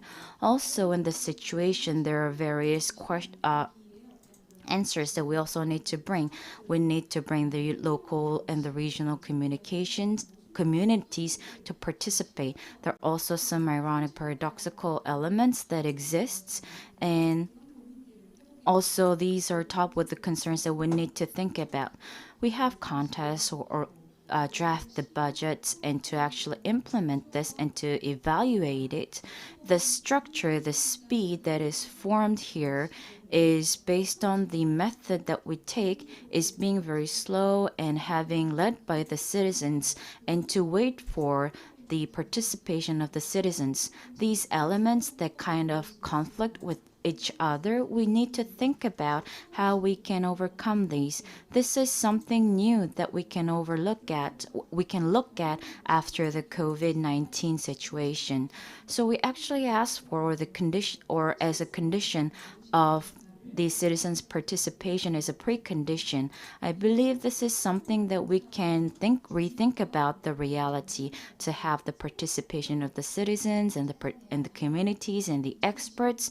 This would be something that we need to find a new challenge, a new solution after the 2020 and to 2020. So this is something that I think of. Also, there are elements that we need to make sure that we keep up and we should not miss out, is the new projects or the successful stories that are still not engaged with the public's involvement. And I believe that we need to take this in, and this will be a homework, something that we need to take home to think about. Likewise, I would like to go back to the thoughts that I have brought up before, to wait for the slow participation of the citizens. And lastly, I would like to speak about our economy, which have gone through the abstract development or attributes that we have of designing the urban space. What are the positive aspects that we need to look at? And this is something that I would like to ask you again. In the keynote speech, Mr. Richard Sennett has also mentioned that we need a lot of corporate participation, and also the concerns of the top-down centralized administration. But I would like to raise this question again. This centralized administration, the advantages deriving from that, and by taking the bottom-up approach or a participating approach, what kind of synergies can we bring in a different way? What can we think about? This is something that we should think about. I believe this is the biggest homework that we should take from the disinfection of our successful stories, disinfection of our successful stories. And by doing so, we'll be able to realize a participating urban design, whether it is a success or a failure. At this point of the time, there are new questions that we would like to raise. There could be something that we thought was good, which was that we're content about in the past, the ideas, the frameworks, the theses, and the principles that in the actual reality, how did it implement? And in the space that we need to live and we need to use, we need to think about what approach we would take. So in this regard, I would like to go back to the fundamentals, to think about what are the fundamentals. We need an opportunity to think about that, and we need to constantly raise the questions. By doing so, we'll be able to use that as a direction or the compass of the way that we need to take, the direction that we need to take. So still, I believe that sustainable development is the common challenge that we need to face, and something that we need to challenge. We have we are aware of the notion or the concept. However, we still need to look into it deeply and see how we can resolve these. This is a reality that we might take it as a granted, but we need to re-question them, not just taking them as granted. And it should start with those small efforts that we should take. And also at the same time, we need to take an inclusive, resilient, and safe and sustainable city and residents. And this is inevitably composed of the participation. And this thesis won't go away, which I am pretty confident about. And I believe that with the K disinfection, I am very thankful. And also there are things that we need to look at again. However, there could be, regarding this participating communities, the democratics that we strive to, and the awareness or the recognition of the individuals, I would like to see a new participating urban design that we could bring all this, include all these elements. And this is something that we need to think about, and I would like to ask you for your thoughts. Thank you for your presentation. Thank you very much for your message. Ms. Park from Park So-hyun gave a presentation. 2020 Seoul Design International Forum is being conducted online, non-face-to-face method. So many are actually leaving comments in the reply in the chat. And based on the tradition, SMG is in a position to reinterpret its roles, and some were saying really good comments like this.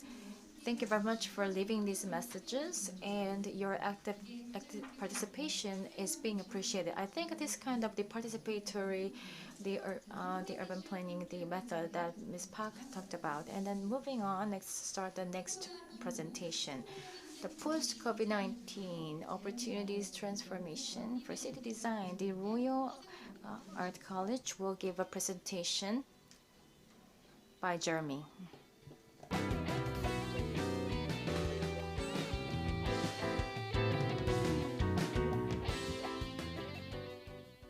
Hello, everyone. I'm delighted to participate in the Seoul Design International Forum 2020. There could not be a more critical time to be thinking about the future of cities. The topic of my talk today is how to design the resilient city in the post-pandemic era. And I want to explore what resilience means for urban planning and design, and how we might develop the right strategies to get us into the future. I hold the Helen Hamlin Chair of Design at the Royal College of Art in London. It's one of the oldest and most famous design schools in the world, and every year we welcome many Korean students to study the design disciplines with us.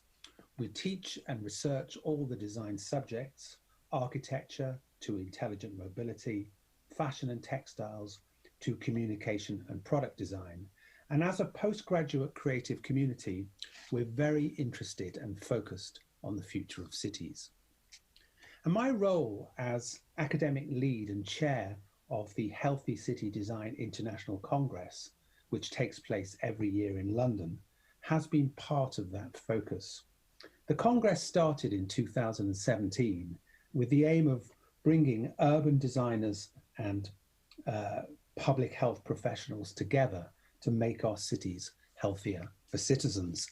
And the next event takes place on the 30th of November to the 2nd of December. It will be virtual, but I do hope that you can join us.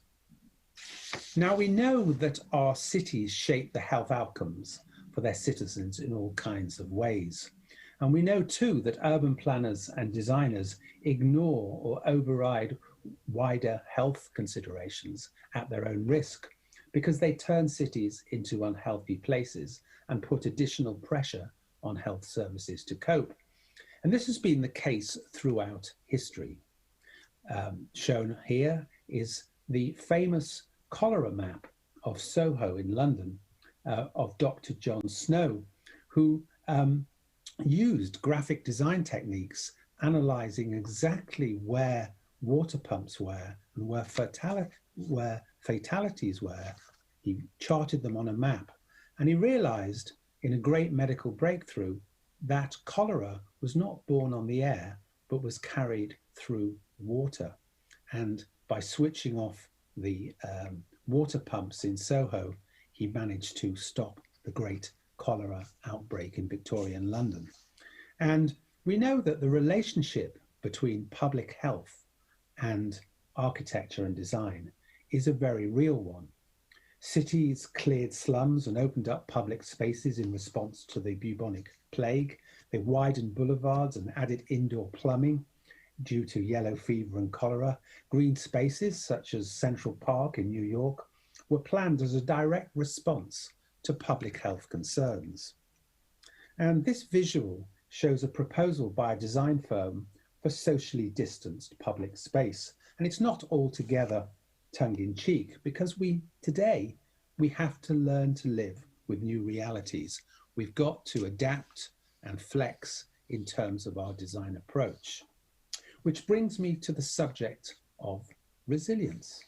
What does it mean? Well, if you look in the dictionary, there are two meanings that are intertwined. The first is the capacity to recover quickly from difficulties, a toughness. The second is the ability of a substance or an object to spring back to life, elasticity. And we know that urban planners and architects and policymakers and public health professionals now need to speak with one voice on making our cities more resilient in the face of change. So the whole concept of resilience is multidimensional. In its narrowest sense, resilience means snapping back into shape after some adverse incident or event. It implies buoyancy and the ability to recover an original position or form. But resilient cities are required to do much more than that in the context of becoming healthier places to live and work. They must anticipate the future and have the capacity to adapt. So resilience takes on many forms, many aspects when applied to designing a city. There is the conventional healthcare resilience planning we see around medical emergencies, such as the coronavirus outbreak. It's incredibly important. And I think we're already seeing in the new hospitals that are being built, the new test and trace systems, we're seeing the next chapter in healthcare resilience. Then there is the challenge of environmental resilience that will protect city dwellers from floods, from fires, and other adverse conditions that are becoming increasingly common amid a growing sense of climate catastrophe. Indeed, the climate emergency sits just behind the COVID-19 emergency and is far bigger. But what about the operational and technological resilience that keeps cities running efficiently? Transport systems moving, workplaces connected to the global digital grid, workforces able to access work, goods and services flowing around the urban realm unencumbered. In other words, what steps are there to keep the economic pulse of the city beating? Now, COVID-19 has already put a spanner in the works regarding work and city. With so many sheltering in place, working from home, we've seen the system interrupted. And then there is social and community resilience. How can design strategies in the built environment create more social connection for people of all ages and abilities? How can design improve air quality, decrease isolation, reduce inequalities, deliver green spaces, and provide safe, affordable housing for community well-being? Connected to this, we also find the issue of food resilience. As life expectancy stalls amongst the poorest in both the USA and the UK, how can our cities maintain supplies of fresh, locally produced food that will fuel citizens and not contribute to their ill health? How can we avoid what the experts call food deserts? So resilience is not simply a big topic for designing the healthy city. Resilience has become the burning issue of the day. And the World Health Organization defines a healthy city as one that supports health, recreation, and well-being, safety, social interaction, and easy mobility, a sense of pride and cultural identity, and is accessible to all citizens. That picture is currently under threat in this pandemic. Based on our experience with the Congress and our own research at the RCA, we believe that designers, urban planners, and policymakers must shift focus away from healthcare in cities and reposition it around health. So health, not healthcare. And we need a whole picture approach to improving health, which is proactive rather than reactive. This holistic picture might consider, for example, new spatial strategies to support factors that positively influence health and well-being. For example, making use of rivers, canals, and waterways for health purposes, or working out how to connect dense, compact neighborhoods with green spaces and local food. Obviously, it will include better resilience planning so cities are properly equipped to address the spread of infection diseases. But a key aspect is urban planning for transport. Can we actively promote healthier alternatives to traveling by car? Current modes of urban transport and an over-reliance on car use has contributed to air pollution, mental stress, and obesity. We need more active travel, cycling, and walking. We also need new ways of working so that workplaces are more conveniently located and reduced commuter times. And we need more flexibility in helping employees achieve a better work-life balance. And people are talking now about compact cities in which people work much closer to where they live. We also need healthier workplaces, office buildings, when we return to them after the pandemic. They need more breakout areas, more biophilia, more daylight, better air quality, and more outdoor spaces to improve our well-being. Then there is the construction of new homes that support improved health outcomes and community interaction, as well as specialist housing to support older people, and smart homes to facilitate working in the home and caring in the home. Within healthcare itself, we do need innovation.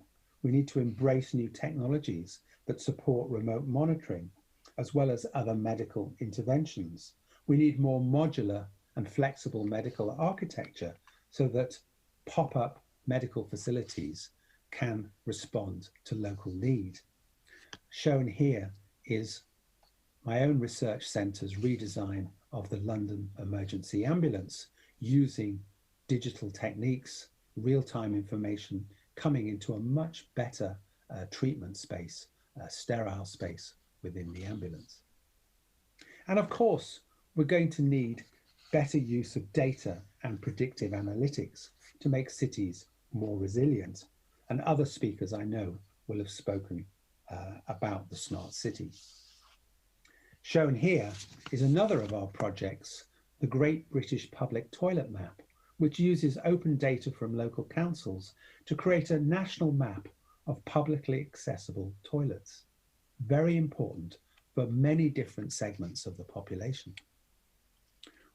In all of this, we're going to need better use and exploitation of university research, especially in key areas of urban planning and design, and in infrastructure and transport.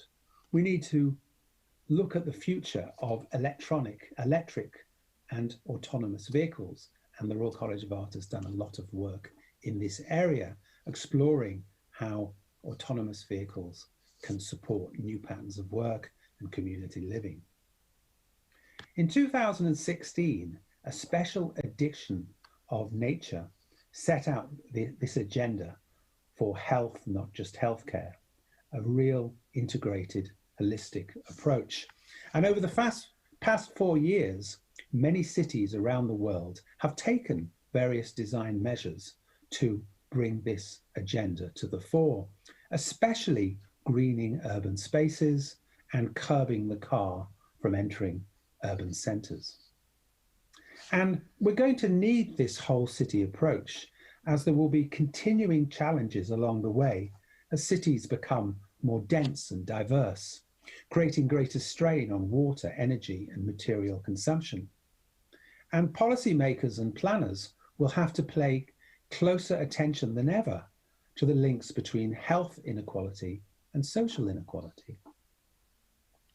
So I'd like to, having sketched out this broad view of the world, the future of the city, and focus particularly on resilience, and in order to be a more resilient city, focusing on wider health considerations and not just formal healthcare services. And I'd like to conclude with an urban design case study from my own research centre at the Royal College of Art, which sets out some of these principles and shows them in action. Based in Derry, Londonderry in Northern Ireland, this is where this case study is set. It's a city with a long history of sectarian tension and violence, and a river, the River Foyle, runs through it. And ready for the foil is a familiar saying among residents. And whether it's said in jest or in deadly seriousness, the saying refers to a bleak 6-mile stretch of the River Foyle, which is a well-known suicide accident spot. It's a place of weak social and economic resilience. In 2016, the Helen Hamlin Centre for Design at the RCA was asked by the public health authorities in Northern Ireland to reimagine conditions along the river. Could we use design to lift an area associated with poor emotional well-being? Could we encourage local residents to turn the banks and the bridges of the river into a more lively and lived-in space? Now, this was a big civic project. The scale of it was daunting. It encompassed so many challenging dimensions. We began by engaging the local communities along the way, along the river, in a conversation about their future. We used a number of different community engagement strategies to do so. And gradually, we built a picture of local perceptions in the area and developed a strategy for suicide prevention with the potential to revitalize the riverfront and address the mental health of the communities that occupy its spaces. And this approach was conceived with a number of elements designed to combine physical barriers with soft barriers and an increasing footfall along the river. And I just want to share with you two of those interventions. Foil bubbles. Now, these bubbles comprise a series of satellite spaces designed to house art, commerce, educational, and well-being activities around the riverfront. They're portable pods, give an opportunity for enterprise and community services. So companies and individuals can occupy the pods, and in return for a reduced rent, they will undertake mandatory mental health training. And that means that mental health support and counselling can be available each day along the river. So people can open up the pods to sell coffee, cut hair, sell souvenirs, offer citizens advice, have a bookshop. But these people will be trained in mental health awareness. And there are going to be 42 pods popping up along the river, and you can see what they look like, a necklace of lit elements, bringing people to the area and achieving natural surveillance on the site. The second intervention is called Foil Reads. Foil Reads is an art installation that engages with a redesign of the main bridge to create a physical suicide barrier. Its design is based on the natural reeds that occur in the landscape around the site. It will be deployed along an 864-metre-long bridge to deter jumpers without imprisoning people in prison-like bars or cages and reinforcing stigma around suicide. So this is a really interesting design challenge. The bridge is exposed due to its span and height, and local people feel uncomfortable crossing the bridge because of its lack of shelter from wind and rain. But with the foil reed installation, we will combine the visual language of the local fauna with interactive lighting so that 12,000 digital reeds change colour and brightness as people walk along, creating this appealing sensory experience. And people can have the opportunity to feel a sense of ownership to the installation. They can adopt a reed for a small sum and change its colour and brightness using a special app on their smartphone. So Foil Reads will turn a suicide bridge into a popular landmark. It will create a visual icon to which the community can relate. It will also be the largest art installation in Northern Ireland. And in 2018, having made these proposals, our project called Our Future Foyle moved from research and feasibility to planning and delivery of the key design interventions. And a new non-profit vehicle was established by the government in Northern Ireland to raise more than £25 million to invest in this new design-led infrastructure and bring significant health, tourism, and economic benefits to the city.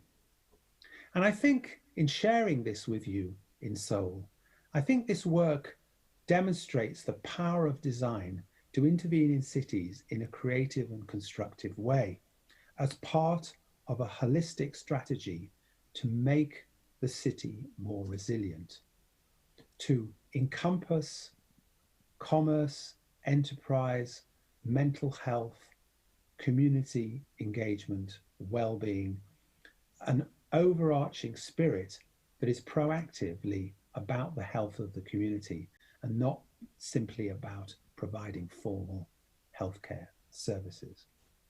So with that positive case study, I want to thank you for welcoming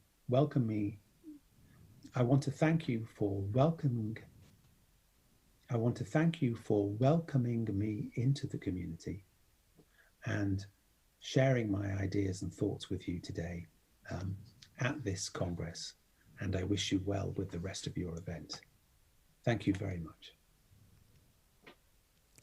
네, Jeremy Myers of the RCA professor has given a research on the designing the resilient post-pandemic city, especially about the Future Foyle project. He shared with us, which has been very outstanding. I believe that the resilience of the city is very critical at the moment. What kind of designs would provide the connection to the society and provide safety and to design a better, healthier city. I believe that it was a very meaningful session. Thank you very much for your speech, Jeremy Myers. Now, we are currently ongoing with the Seoul Design International Forum. You can use your chats or the replies or comments to participate in this forum as well. Once the event has been concluded, the international forum has been concluded, we will provide you a QR code at the end of the session. Please participate in the survey that you can begin with the QR code.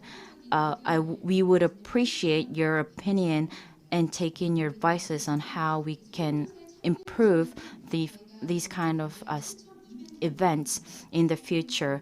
And through this, your opinions will be able to do a lucky draw. So make sure that you stay with us throughout the event and also complete the survey as well. Now we're going to move on to the speeches, or the last speech of the session 2. Woo-young Kim, the researcher of the Construction and Economy Research Institute of Korea, where he's going to speak about the smart homes directions in untech society.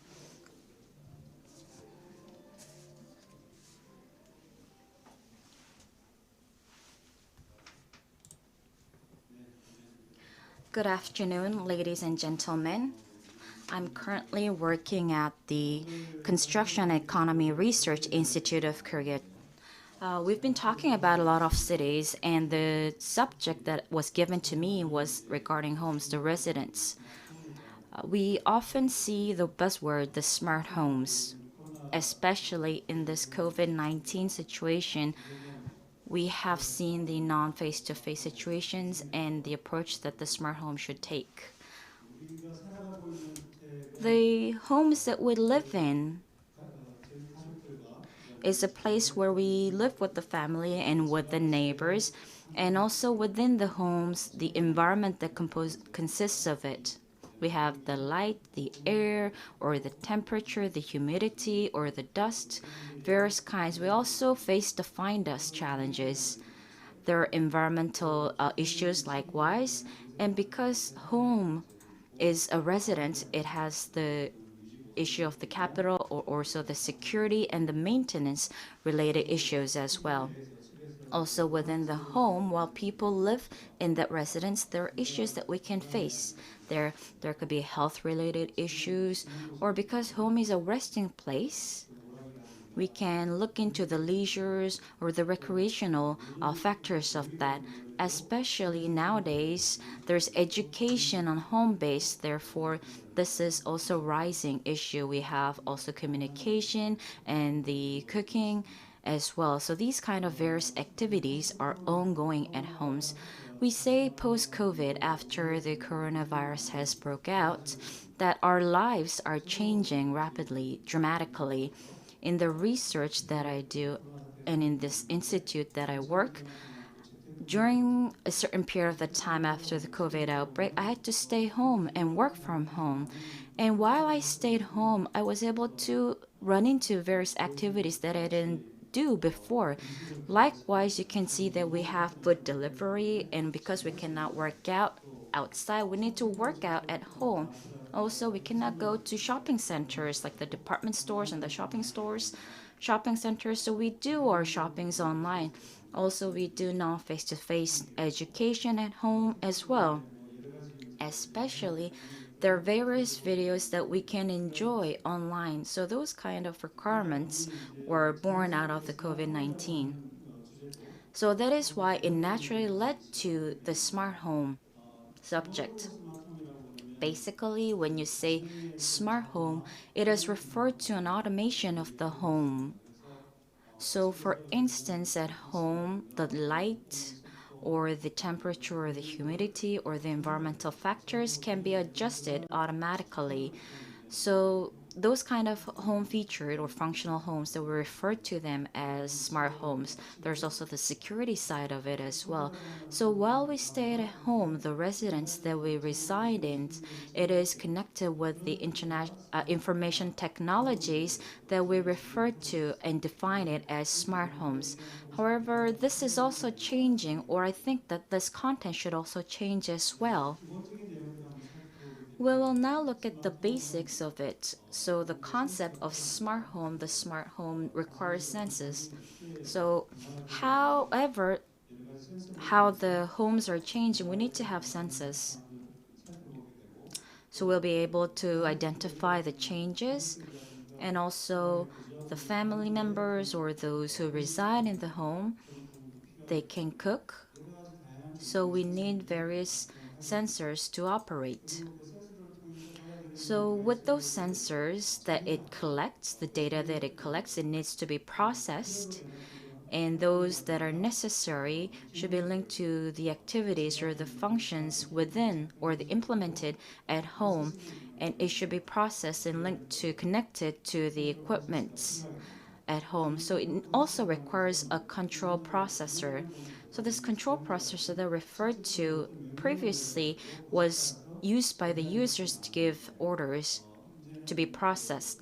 However, now we remove that, and within a certain period, it could be automatically issued. For example, if you enter home and open the door, we turn on the switch to turn on the light, but it senses nowadays there's a sensor which detects your movement and lights up automatically.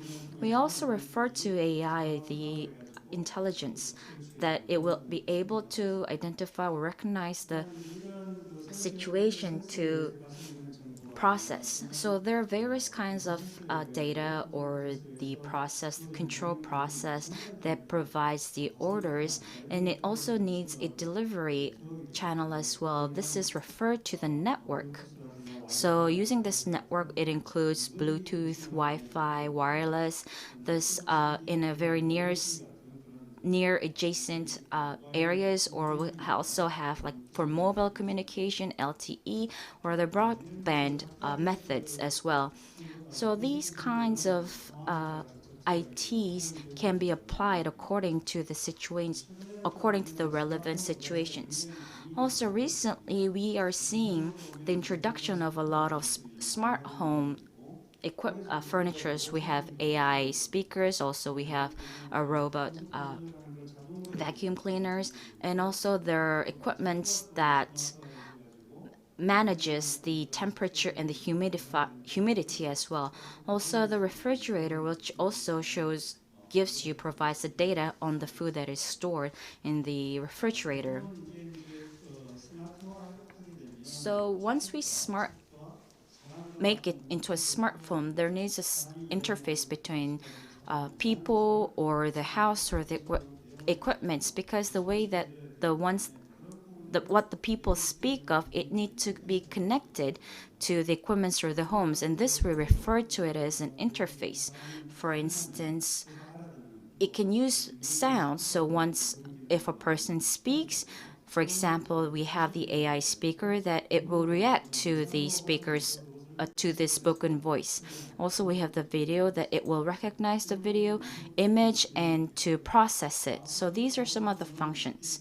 So on the output side, we can also deliver the opinions of a speaker to deliver through the sound, or also the outcome could be displayed on images. We also have mobile devices to conduct those kind of functions. And also the fundamentals that consist of these equipments or the devices in order for them to operate. There is a common data communication platform. This technical platform that we refer to are used for the companies that make the smart home equipments and the devices in order to dominantly lead and own this platform. These companies are working hard. And in regard this, there are various equipments and devices provided. In order for us to implement these, there has to be a certain level of standard. In order to be equipped with those standards, we need to bring up this platform to build the foundation for that. And now this will be more on the technical side of it, that based on these technologies, that we can actually make this physical space that we live in turn into or connect the data and deliver the data to the cyberspace, the virtual space. So the activities that we conduct physically can be connected to the virtual. If an order is given on computer, then it will be able to initiate or trigger the actions of the smart devices. So these would be the environmental changes that we refer to as a digitalization. So basically, we have this digital trigger that we have.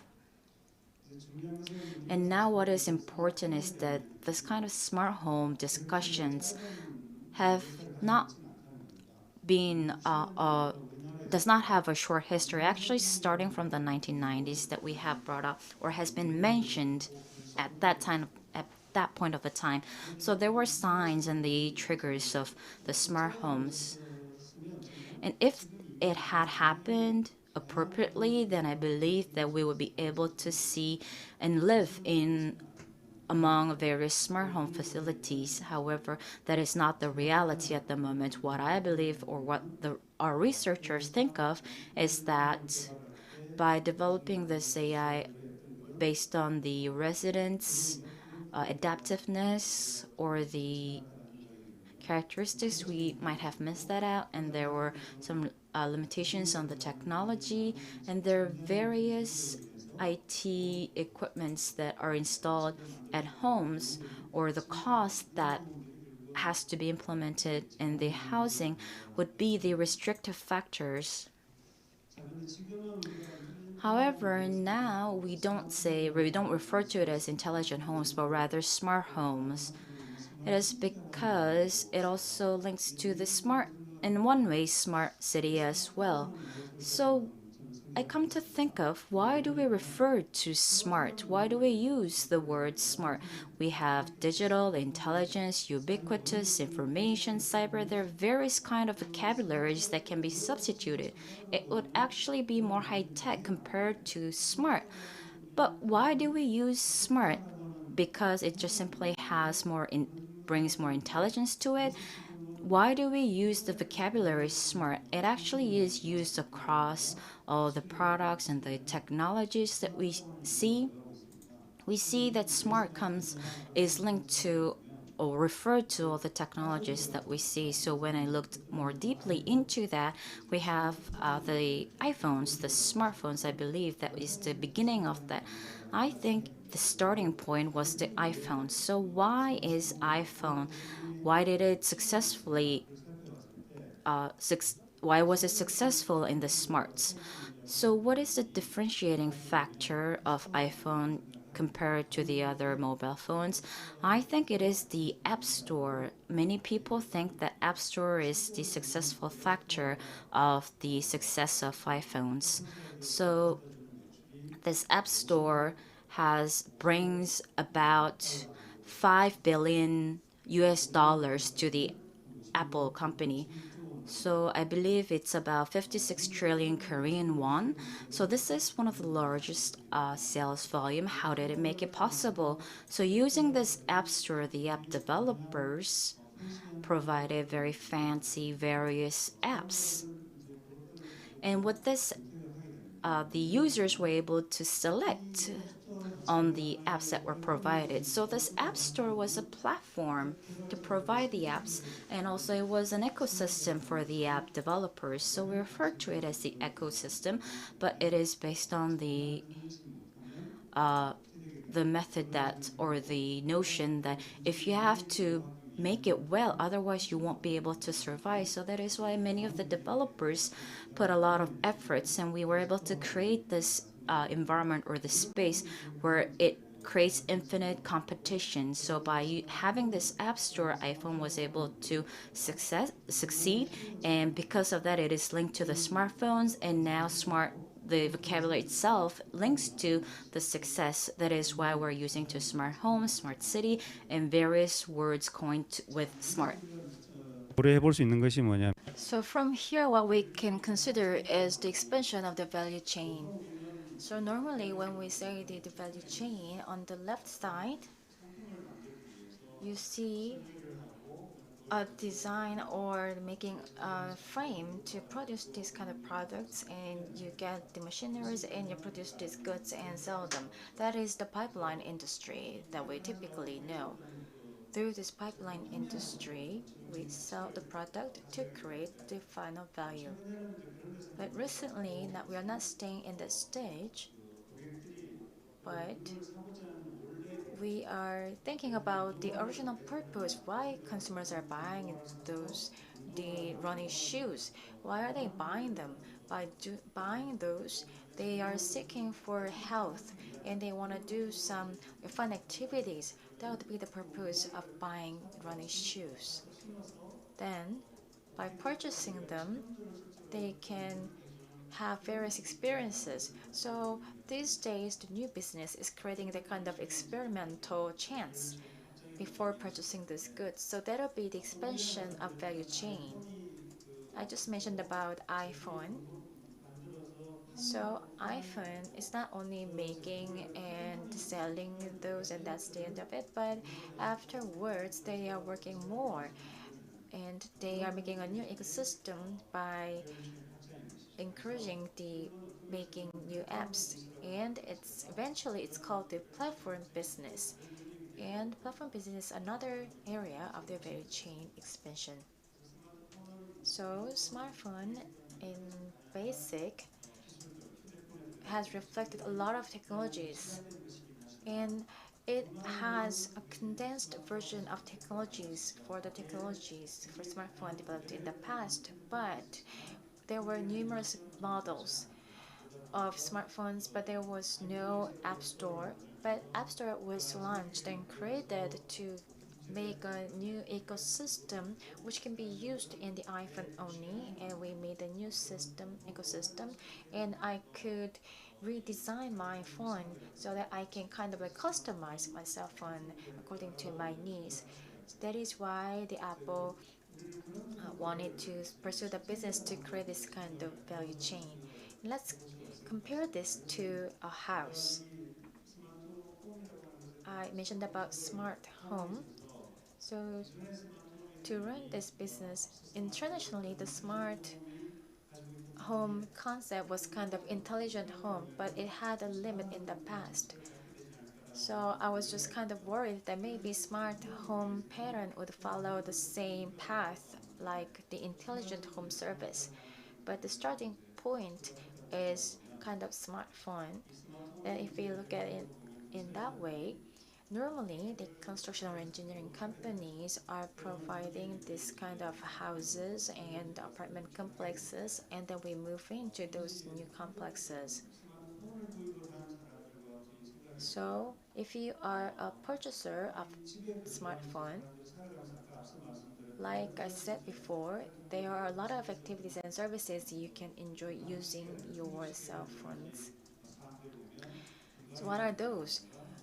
The issues are health, shopping, education, or any other various activities. So conventionally, we were doing this outside home. We were addressing and meeting those needs outside their residential places. But we were thinking, why don't we bring those into the house? So that was the starting point of this idea. And let's look into the concept. If we connect the dots, iPhone was supplied by Apple. And on the left side, you see the iPhone customers who will use those iPhones.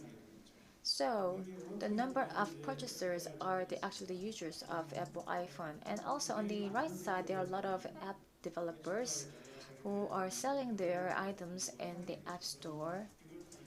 By doing so, these enterprises can run their business of app development and customers can use it, and then Apple can create additional the revenue by running this kind of app store service. Let's compare this with home. Smart home is a platform, and then a construction or engineering company has made a platform for the smart home service. And then the residents will be the service users, and there will be various supply chains to be used. For instance, shopping networks can be used.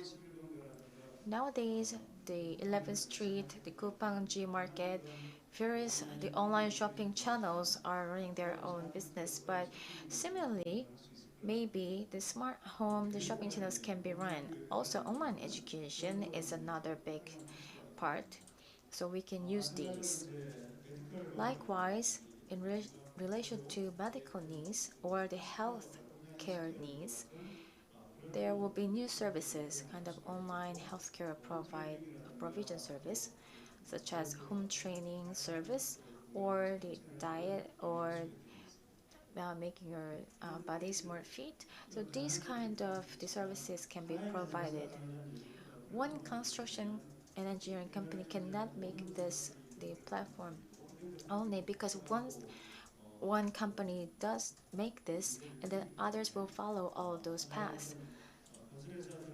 So the construction engineering companies are running these platforms, and then later a new business owners can take the place, and then the service can be provided by the construction company at the first time, but it will move on later.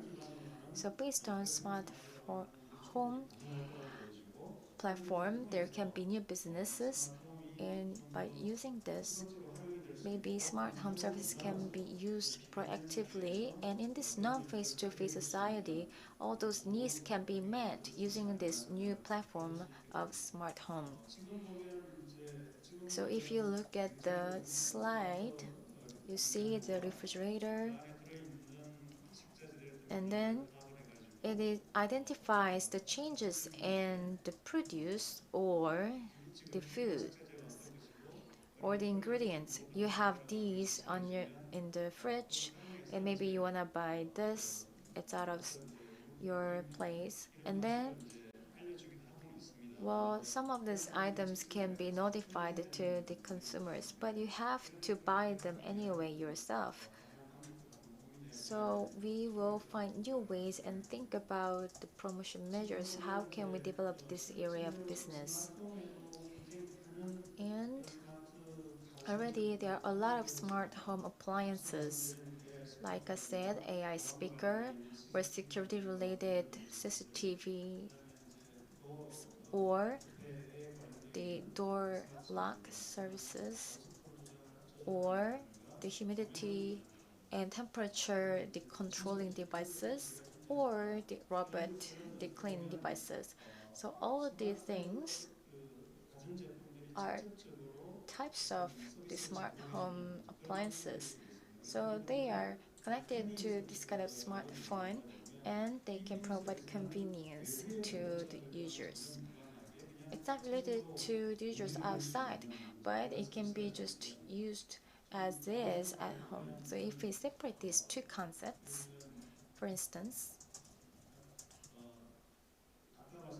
like I said before, you want to go shopping or you want to have a medical service or you want to receive the non-face-to-face education service, then you have to find a provider outside.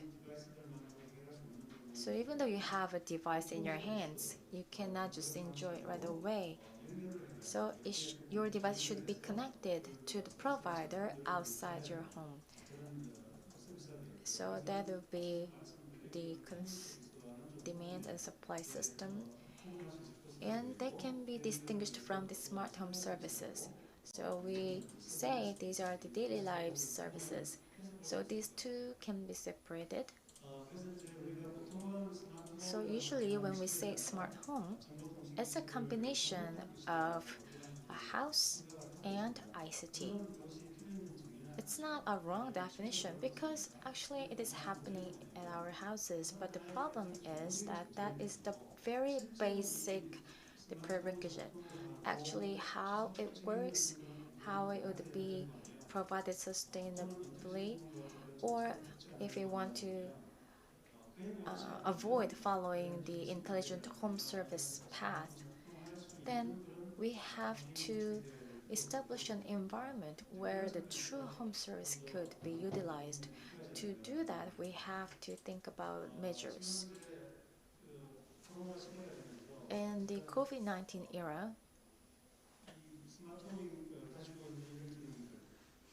smart home has various functions which can support non-face-to-face activities. And new phases are on the rise. For residents and the community, as a new lifestyle or as a new normal, they can pursue the non-face-to-face shopping activities. These things of businesses are being developed, and if you look at the construction businesses or the home appliances services, you can apply these digital technologies, big data, AI, or the platform businesses.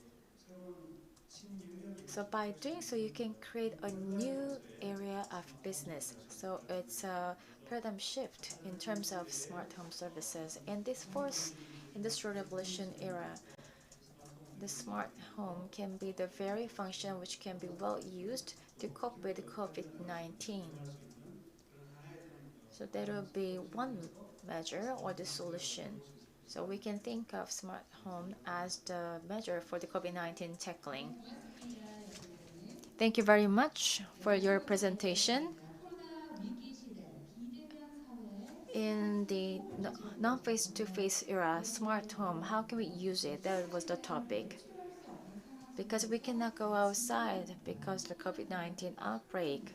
After that, the home became a very important concept for all of us, and the concept is really becoming important, and we often use the smart, but we have to rethink of the concept of smart by listening to his presentation, not only combining the ICT and smart home, but beyond that, through the platform, we are enjoying various contents and we can enjoy them, and there can be a new culture.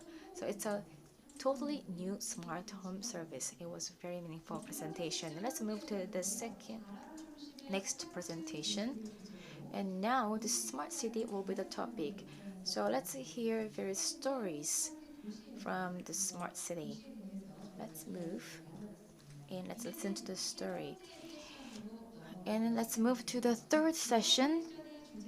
The third session's theme is that the construction space for the better health. And there are two speakers. Mr. Piro Orskiren will talk about the future prototype.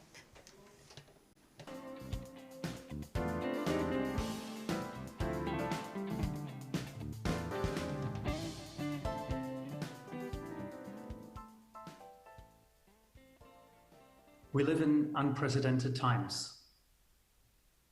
Today, architecture, maybe more than ever, has to ask itself the question, what contributions it can make to the society, what role space has to play in our lives. And we as architects have to think about what may constitute innovation in architecture.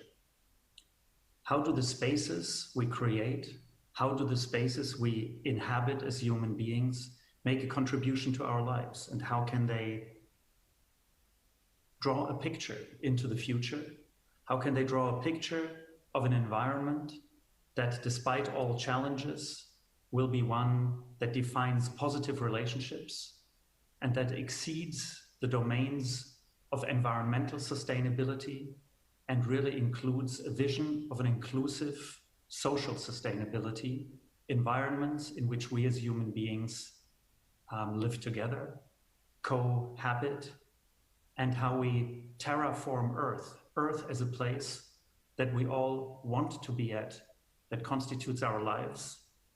And with that idea, I want to show you some of our projects through which we have explored those relationships, through which we have designed a number of positions, if you like, vis-a-vis the city, vis-a-vis architecture and buildings, and vis-a-vis the inhabitants and the users of those buildings. The skylines that dominate today's world are impressive, all dominated clearly by one element, the skyscraper. Verticality as the expression of success all over the world, and the striking similarity of all skylines in a way shows that one single condition has driven maybe the exploration of the tower, and that is that of value. While architecture for a long time in modernity followed the mantra form follows function, we probably today live in a world in which most of the form actually follows finance. And I think this presents a very particular challenge for architecture, as efficiency, cost, and those aspects start to drive the qualities that seem to matter. But I believe there are other qualities that matter. We should not only think of function and finance, we should also think of something maybe more projective into the future. We should think about how fiction as a tool, how the imagination of how we actually live in the buildings, how we use the buildings, and what these buildings do to us are of equal importance to the other drivers that define architecture. And in that sense, I would like to present our work really as a series of prototypes for the future, a series of explorations that ask not only how can we build, and how can we build economically, how can we build efficiently, how can we build functionally, but how can we build with the fiction of our lives, of how we want to live and how we want to live better. The first project I want to show in some ways is a particular exploration of the space of the city. It is a project located in Singapore called Duo, two twin towers that I think demonstrate a responsibility towards the urban realm and the inclusiveness of the public sphere, the city, in what architecture can do. If we look at cities today, Asian cities, Singapore, most cities, again, feature the tower, the skyscraper. And if you look at this, it's a plethora of different buildings, some better, some worse, but all of them in their isolated position. And luckily, the vegetation in this part of the world is so powerful and so tropical that it creates a kind of glue that brings everything together. But if you imagine subtracting the green carpet, you see that there's one tower here, one tower there, another tower there, and there's very little cohesion between the buildings. And that is because, of course, each project is developed in its own right, through its own finance, and without a larger, greater context.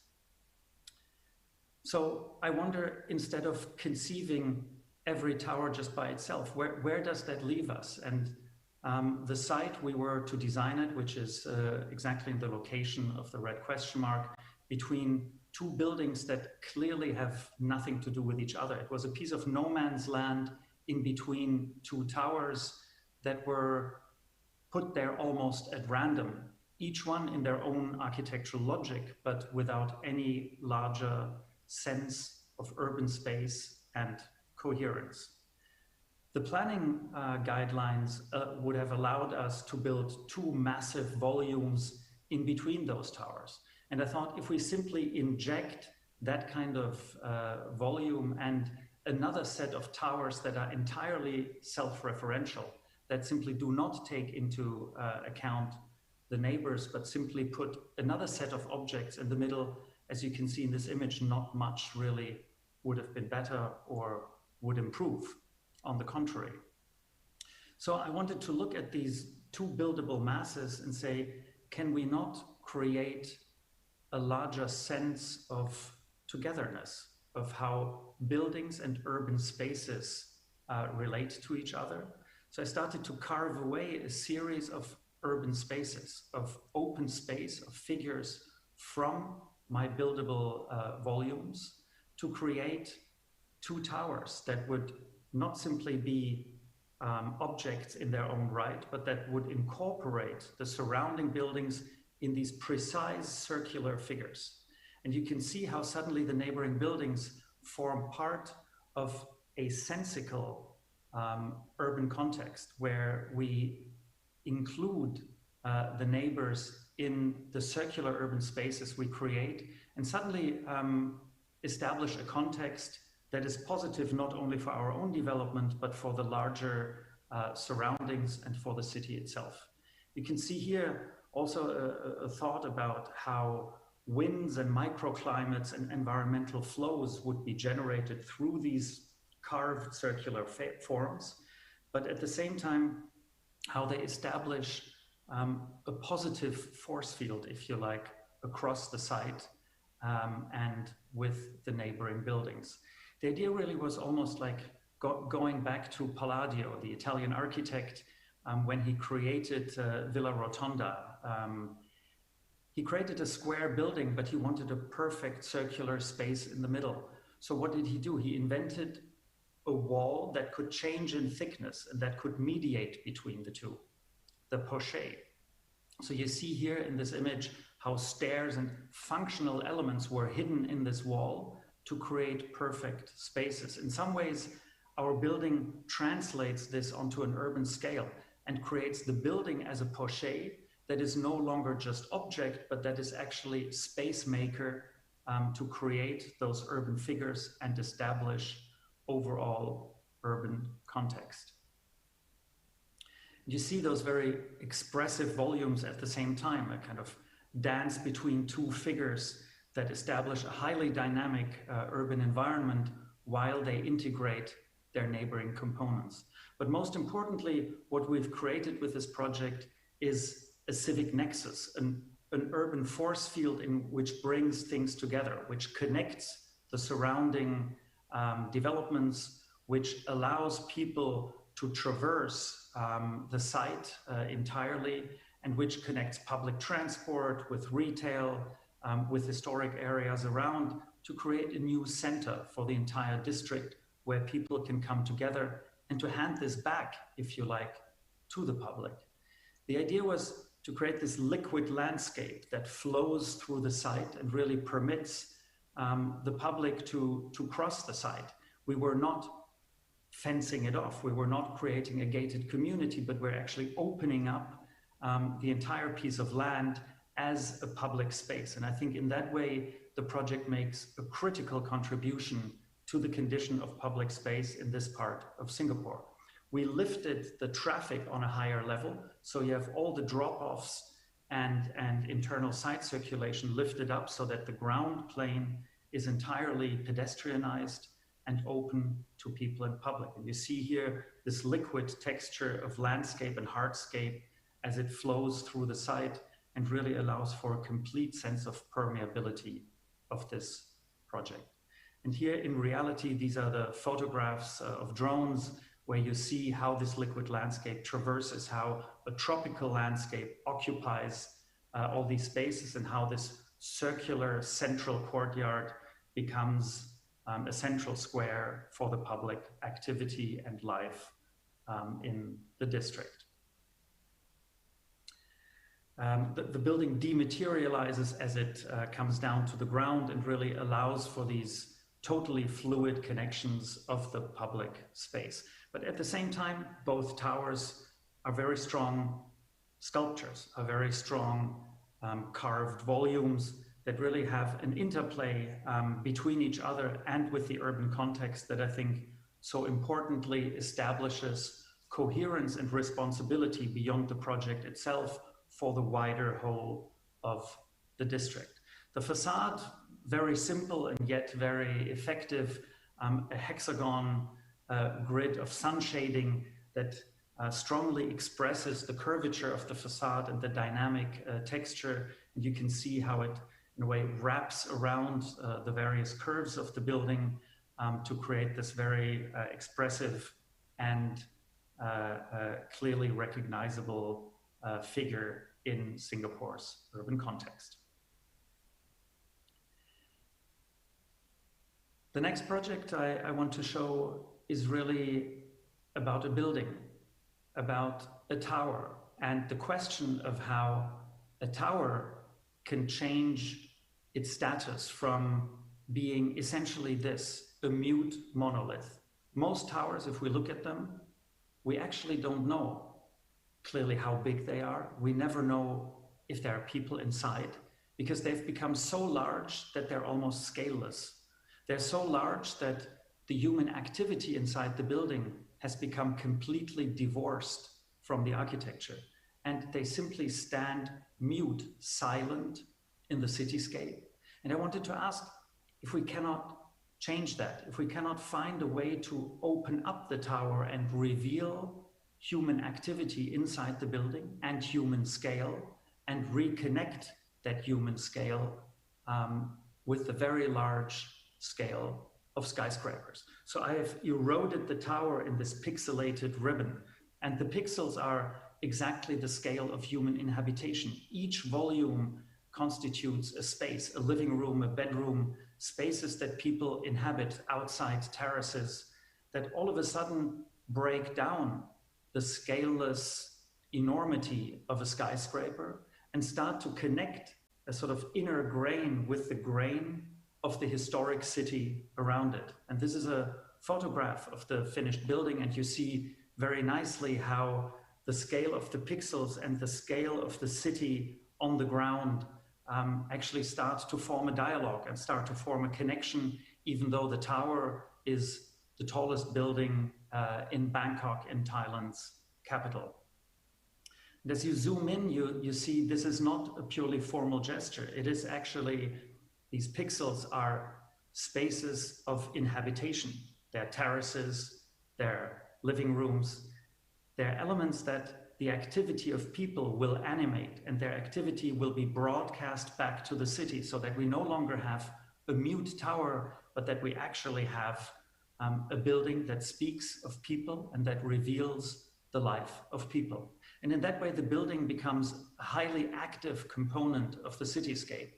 It becomes not only iconic and recognizable, but it really starts to create a three-dimensional space of life, of people, that unfolds inside the cityscape and that really draws the life of the public and the life on the ground up into the sky. And that was the vision, a building that would be alive, from the ground to the very top. And at the top of the tower, at 314 meters, again, the tallest open 360-degree rooftop in Bangkok, we have created another public space for the enjoyment of people and fun and the life of the citizens. And part of that is a piece of glass where I've taken the entire width of the building and pulled it out to the side, what I call the sky tray, and covered this with glass exactly 300 meters above the ground. A kind of spectacular moment of either walking on the glass or sitting on this beam. And you can see not everybody feels entirely comfortable being out there, but really standing that high above the ground of the city and the urban activity is really a very exciting thrill and a different perspective to participate in urban life than ever before. The tower today has become a fundamental element of Bangkok's skyline, and so many different moments of it, I think, capture life and attention, and a lot of these images are indeed captured by all the different people in the city, and it's an inventory of the different moods that people interact with. And I think this strong interaction, when a building captures people's fantasies and captures their imagination and connects their memories to their life, I think this is something, if we can accomplish that as architects, we have done a lot, and this is what we strive to do.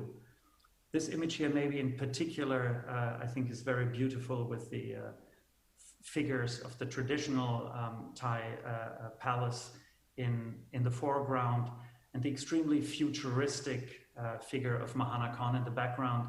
And I think this dialogue between future and past, between memory and imagination, is what makes the building so powerful.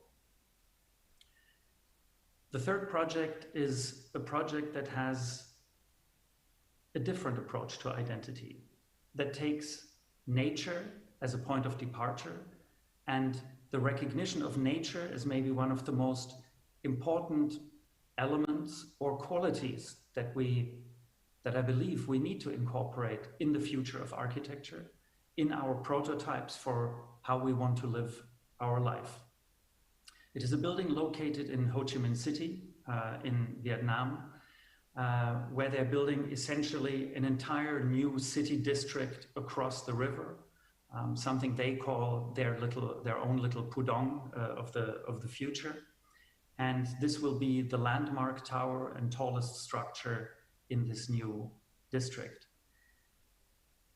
I wanted to ask, how can we capture Vietnam's identity? What would be incredible in terms of their own history, but also their future in terms of leading a way of how the architecture of a future could manifest itself? And I believe the power of nature and the beauty of nature is one unparalleled and unrivaled.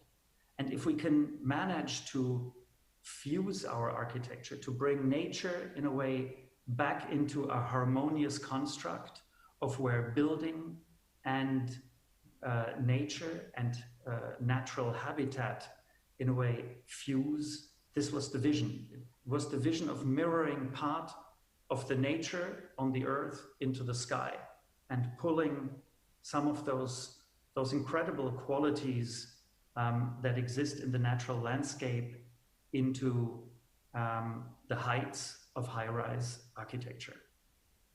The building creates an urban oasis on the ground and then really pulls part of these fantastic garden and green spaces into the higher levels of the tower. And by that, we achieve not only a very strong and recognizable image of the building, but we really create habitat of nature in the sky. And the idea that this public space, once again, given back to the civic space of the city, given back to all the people, would include them and incorporate a much more meaningful role and experience of a tower in the public landscape, and from where, of course, you connect with stunning, spectacular 360-degree views to the entire environment.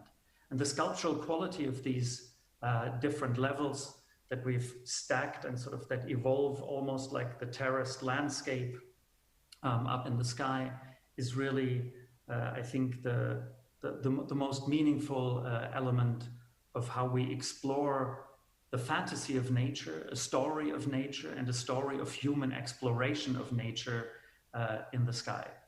Restaurants float in water basins, and people can surround these terraces and really explore different views to the city, as well as different tropical natural environments inside the tower.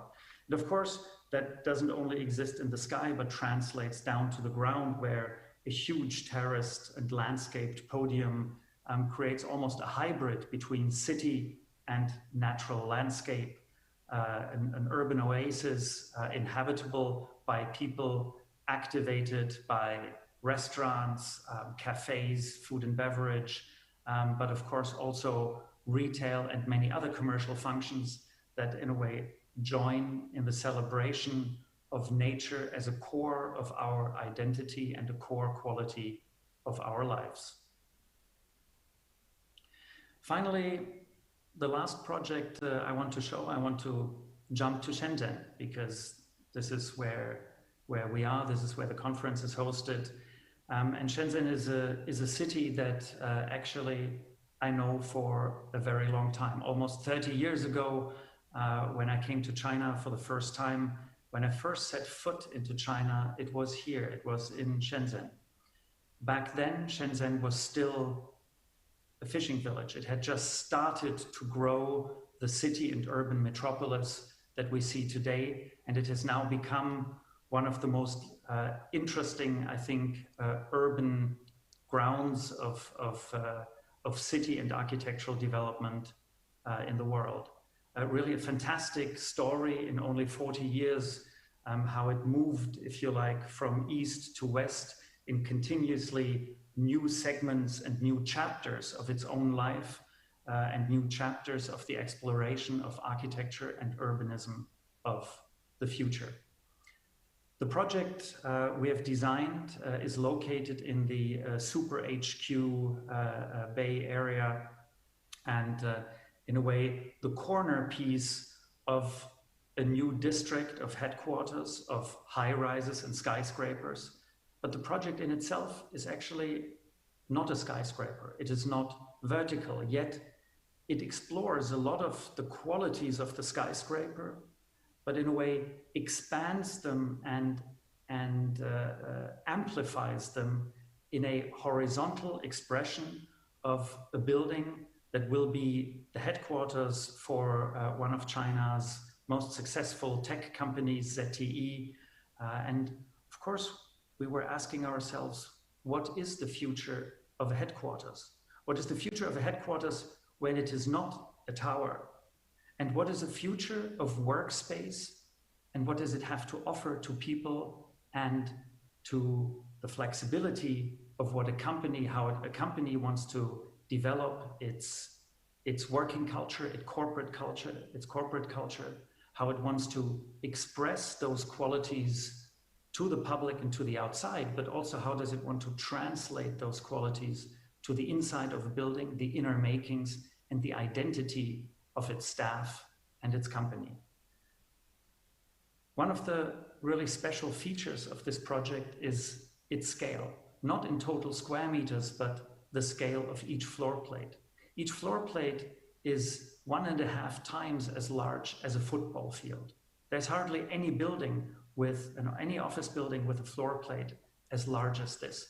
And the sheer scale of this will simply allow us to think about the workspace and the work environment in completely new and different terms. It almost becomes a matter of urbanism. It is no longer just where do I put desks, but it is how do I zone a building? How do I city plan this building in terms of zones for collaboration, public zones, in terms of zones for focus and work, as well as how does the scale of this building, of course, allow us to accomplish all the things we need today, be socially distanced, have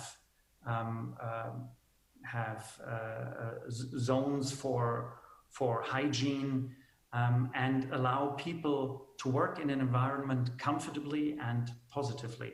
But it is also the connection to the outside. Each floor plate, through the shifting of this, what I call the work stack, has connectivity to outdoor terraces. So there's ample fresh air, the possibility to step outside and connect to the outer environment. So this shift of these large floor plates is the first urban move we make. The second is that we have actually lifted the building, created a huge public space underneath to allow for a full connection of the rear part of the master plan to the shore front and the water, so that the building in itself doesn't act as a block between city and nature, but as a connecting element.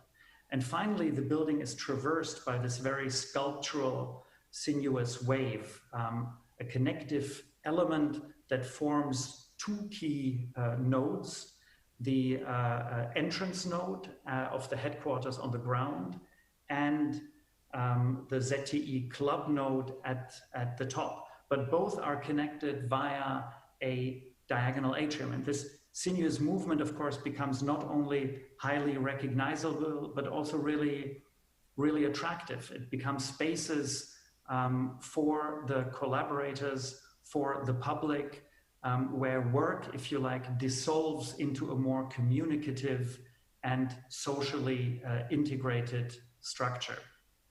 And you see here how those two nodes are connected via a diagonal atrium space. So it is no longer just a vertical void, but it actually becomes a terraced element of human interaction and connection that brings light through the depth of the building, but also that allows people to really meander through the structure, connect not only through vertical cores, but through this diagonal linkage that brings visual integration, but also ultimately social and collaborative integration in the building. And here a view of this very sculptural and magical shape that traverses the building and that culminates at the top in the ZTE club. Again, a magical space for nature, collaboration, and an integrated environment that really transforms what an office could be like today. An office today, I think, is no longer just about work. It is as much about work as it is about exchange and collaboration. And we need to recognize this very important quality of those two elements that will ultimately form why we go to an office and what an office building and the architecture of an office building has to offer to its users and inhabitants. So this building is really a complex structure of a system of decentralized circulation. You have many choices of how to connect to your co-workers or nature and the urban environment. There are multiple vertical cores. There is the diagonal atrium we just spoke about, and there are a whole series of smaller pocket atria that again bring daylight and fresh air into the structure, as well as allowing for vertical circulation throughout the building. The building, of course, is conceived as a piece of high-performance, sustainable architecture where the environmental qualities of capturing sun, shielding from the heat, using the passive circulation of air, supported by elements of technology, really create a highly sustainable and pleasant environment for the occupancy of this building. But the environmental aspects of sustainability, again, are complemented by the social aspects of sustainability and well-being, of creating a space that is about social integration, about communication, about how we as human beings recognize the importance of our environment, recognize the importance of space as a fundamental component of our lives, and think about architecture as an element that can really shape the relationships of our lives and that can make a true contribution to our lives. In that way, I would like to thank you for today.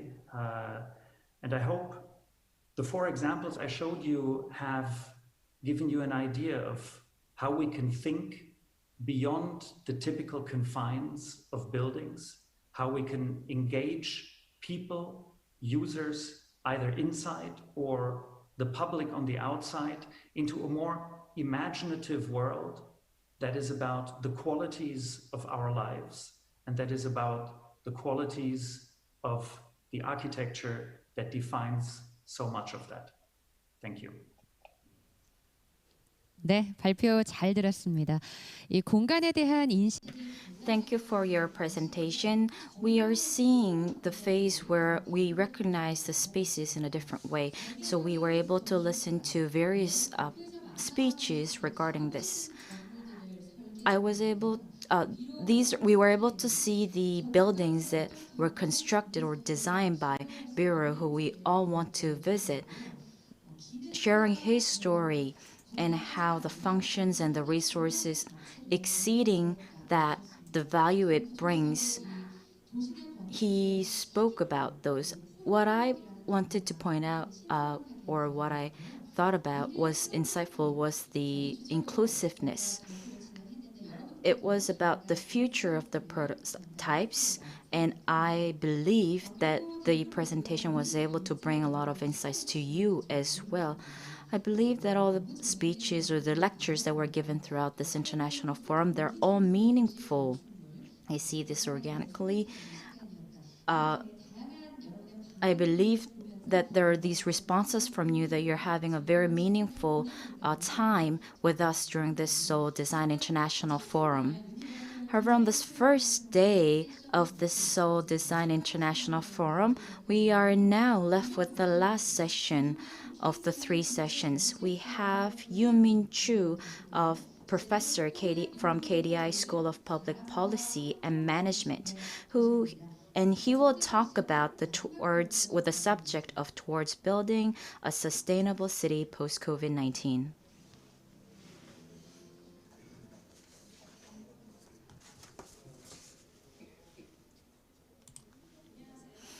Good afternoon. I am professor of KDI School of Public Policy and Management, Yoo-Min Chu. I am going to talk about the towards building a sustainable city post-COVID-19, that it will be an opportunity for us to strive for that. And I'm also going to talk about a slow city and a fun, sustainable city. Before I go into my presentation, if we look at the history of that, we can see that there is a link or connection between the pandemics and the development of the cities. The cholera outbreak in 19th centuries was an opportunity for us to develop into a modern city. I understand that Professor Myers also mentioned that in 19th century that John Snow, this is the cholera map that drafted this map. There are about 440 fatalities, and Professor John Snow visited each and every house of those fatalities, and he was able to identify that there was a relationship between the cholera outbreak with the water pump system. That is how a new water pump system was constructed. Also, the lungs of the city that is created in New York Central Park was also an outcome of the cholera outbreak. We believe that this is the initial beginning, and it was designed by Omsquid. He designed this large park and emphasize the need for that for the wellness and the health of the citizens. The lungs of the city, or referred to as the Central Park, was constructed including a reservoir to provide clean water to the citizens. As you are all aware of, is the current view of Paris. This is also an outcome of one of the pandemic results. Haussmann's renovation of Paris, there were the dirty roads, and was able to transform to larger, wider boulevards and new constructions, and to prevent the outbreaks of the recurrence of the pandemics or the infectious disease. Therefore, the pandemics or the infectious disease was able to allow the city development or the urban development in the 19th centuries, allowing people to live in a more healthy and well-being city. So in that perspective, what does COVID-19 brings us? What opportunity can it provide? I believe that it will provide a foothold to become a human-oriented, environmental-oriented, sustainable city development. First, I would like to discuss about this graph that environment is very critical.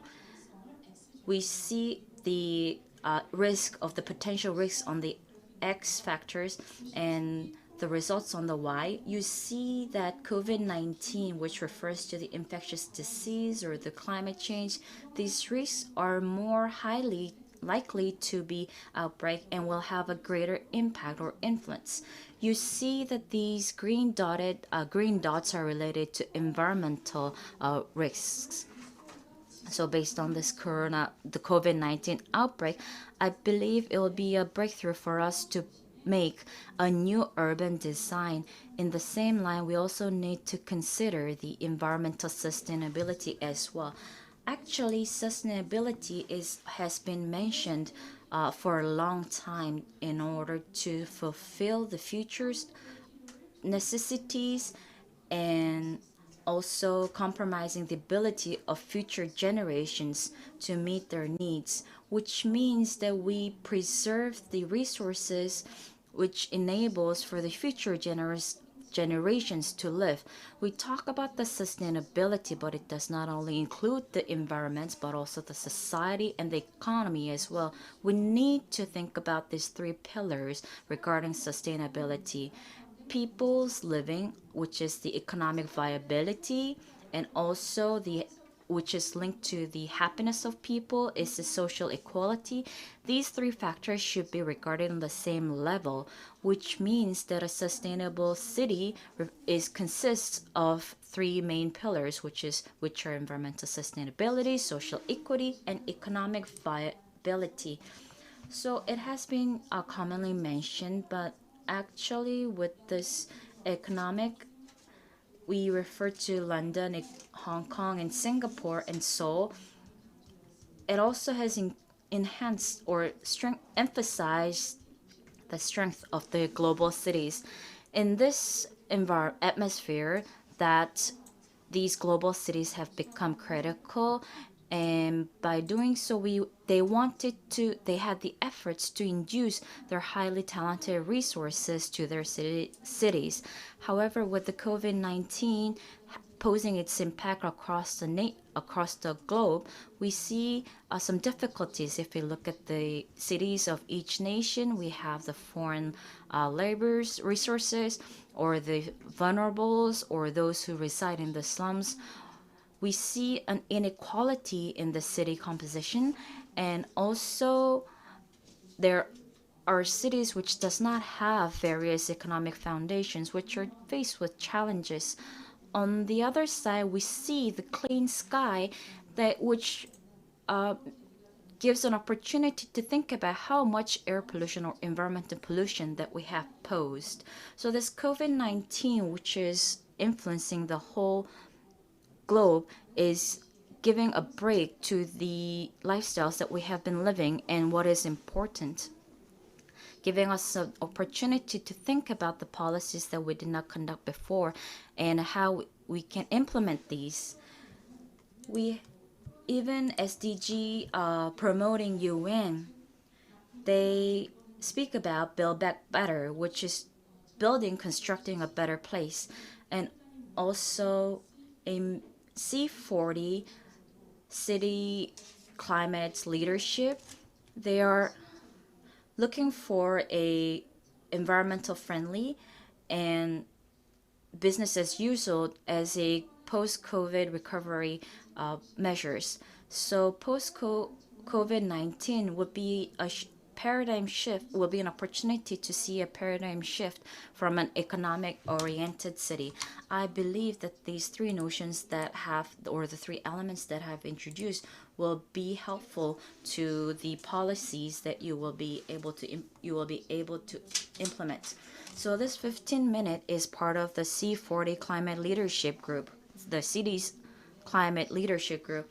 So for the well-being and the health of the residents or the citizens, they want to build a 15-minute city. So rather than using the cars, they would walk or use bicycles to make sure that not only the environment but the citizens will be also healthy as well. So this 15-minute city means that within the proximity of 15 city would locate the shopping malls, workplaces, schools, and so on. So it'd be very critical. So this 15-minute city is based on the theory of Jane Jacobs, which is very popular in this urban city. So one of the politicians have created, and also local Vigée from a French architect have promoted for an innovation building lines in skyscrapers, such massive infrastructure renovations. This is a picture that shows, and on the contrary, that Jane Jacobs have criticized that it is decentralizing the community, and also how these areas provide a very healthy and sound community or society. It's a human-oriented, or rather a pedestrian-oriented, is a critical factor of the city, of a healthy city. So this healthy city derives from, they say, a ballet on the sidewalk, that making sure that people running into each other, and this, by doing so, this will be a very stable city space, and where everybody could be happy and healthy. Jane Jacobs inspired 15-minute city was introduced by City Mayor of Paris. Paris lifestyle, which allows citizens to mobilize without riding any cars. They wanted to build or construct a bicycle-friendly or eco-friendly city until, based on their urban life planning. By doing so, they will be able to reduce the disease such as diabetes or obesities. This 15-minute city was proposed by Carlos Moreno, professor of university, is referred to this 15-minute city. How citizens could share their time or use their time to plan the city. So it doesn't mean that from city planning, rather it means urban life planning. This 15-minute, to allow this 15-minute city, there are various policies that should be promoted. It needs an expansion of the bicycle-only lane, and also on the Paris, they have to remove the 73% of their parking spaces. There, you can see here of the greens and the playgrounds that they want to transform to. Also, it's not just the mixed use, but just this one space, regardless of the night, the time zone, whether it's the weekend or the weekdays. It will expand that mixed use notion to that, including that time as well. So for instance, schools during the night or the weekends could use it as a social space to enjoy the cultural affairs or the cultural events. We say the corona urbanism requires a slowdown of their lifestyle. What I would like to introduce is the second story.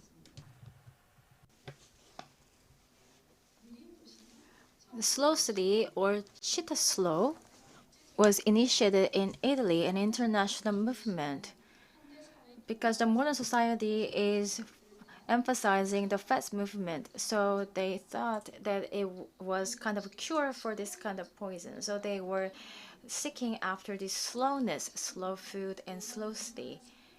So in the Spain square had a McDonald's, and then against this movement, the slow city movement was initiated. So slow food uses the local ingredients, and they use the local recipe in a very beautiful environment with your friends. You slowly enjoy your food. So that concept was kind of encouraging the Italy. And in one of the small city in Tuscany, it embraced the philosophy of the slow food in their daily lives. They eat the seasonal food, and in the local market, you purchase ingredients, and you live in the historic places, and you feel the seasonal change, and you seek for the healthier the lifestyles. So using this, the beautifulness of the slowness, you pursue the healthy and pleasant life while achieving the better quality in your community. Around the world, there are 266 slow cities, and to be a member city of the slow city, or Città Slow, the infrastructure, agriculture, tourism, and the social, the connectedness, various aspects should be evaluated, and the headquarters in the Città Slow in Italy should verify those to reflect on the philosophy of that. It also has a condition that the village's population should be less than the 500. So I think the philosophy of slow city is more needed in the urban area, because in urban area everyone is seeking after the fastness.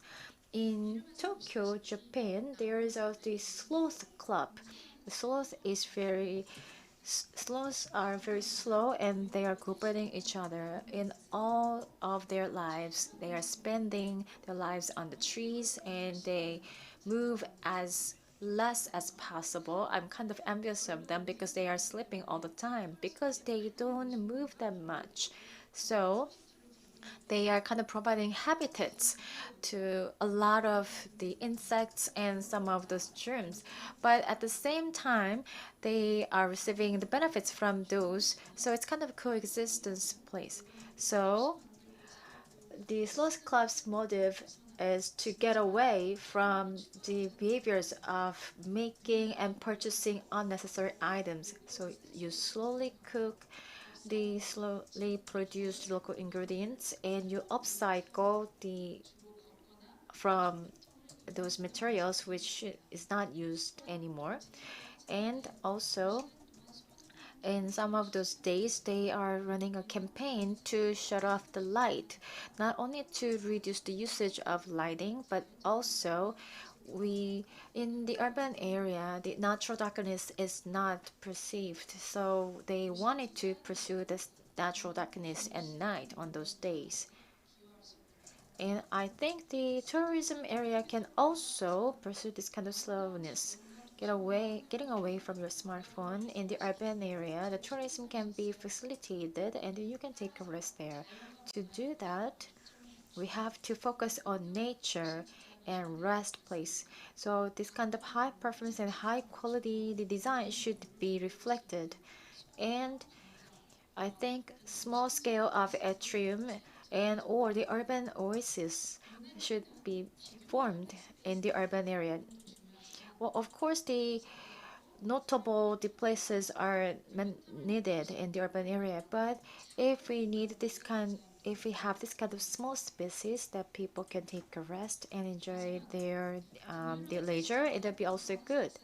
Lastly, I'd like to introduce the hedonistic sustainability started in the Northern European countries. When we think about the sustainability, I think we have to burden the sacrifice and we have to stand something. But hedonistic sustainability is the changing of the concept. Sustainability should be fun and it should be worth of enjoying it. It was initiated in one of those Denmark's club. The innovative and outbreaking designs can contribute to find the new ways to pursue the hedonic sustainability. One of those examples is Copenhagen in Denmark. I think you know this project already. Actually, it was the furnace, but it combined the ski slopes because Denmark doesn't have any mountainous areas. So it's kind of eco-friendly, the power generation plant, but they made a ski slope on top of it to provide a place to the residents there to enjoy sports, and also it became a hot tourist spot. This is the first ski slope. They made this field really like someone like the snow. So even though there's no snow, you can enjoy skiing there for around the 4 seasons. Also, there are the climbing spots and restaurants. So it is serving as a great artificial leisure place. So to seek for sustainability and fun at the same time, you have to get away from the stereotype that this facility should be used only in this purpose, but we have to implement a new creative concept. Another example is urban Riga. So these concrete containers are floatable and the other containers have been upcycled. So it's a very interesting concept, right? So it's a floating dormitories. So sustainability is the main concept to develop this kind of the student dormitories. And on top of that, there is the solar panels, and also they use the sea waters to run the heating system. So using these, they also need the supportive measures or the regulations from the government. The 15-minute cities, slow city, and hedonic sustainability were introduced. All these three ideas are actually going after the health and fun and livable space. So they want to pursue the sustainability, and I think that's the ultimate topic. So in conclusion, I would like to mention the Bogota Mayor Enrique Peñalosa. I'm obsessed with the idea of happiness. It is difficult to define and impossible to measure. Yet, it is the only thing that really matters. So COVID-19 is making us suffer so bad, but turning this crisis into an opportunity, we can take one step further to make a healthier city. Thank you. Thank you for your presentation, Yumin Cho, Professor of KDI. 2020 Seoul Design International Forum. We have gone through from session 1 to session 3. We were able to listen to the new challenges in the city and the UD in smart city and well-being in UD, universal design in architectural space. And using design, we are hoping for a better future. And this was an opportunity for us to listen to the opinions or the thoughts of the overseas and domestic speakers. Are you also seeking for any solutions or resolutions of the comments that you have left? That this feels like that a so far-sighted future situation at the moment to those of the vulnerables. I believe this brings a very important question that we need to think about. In this regard, that I think this is something that we need to really think about on what approach we will take in the future. Lastly, we have section 4 panel discussion. But before we go into the panel discussion, we're going to have a 10-minute break. I will show you a video clip regarding the Seoul Universal design, and we will resume at 4:45 after this 10-minute break with the panel discussion. Thank you.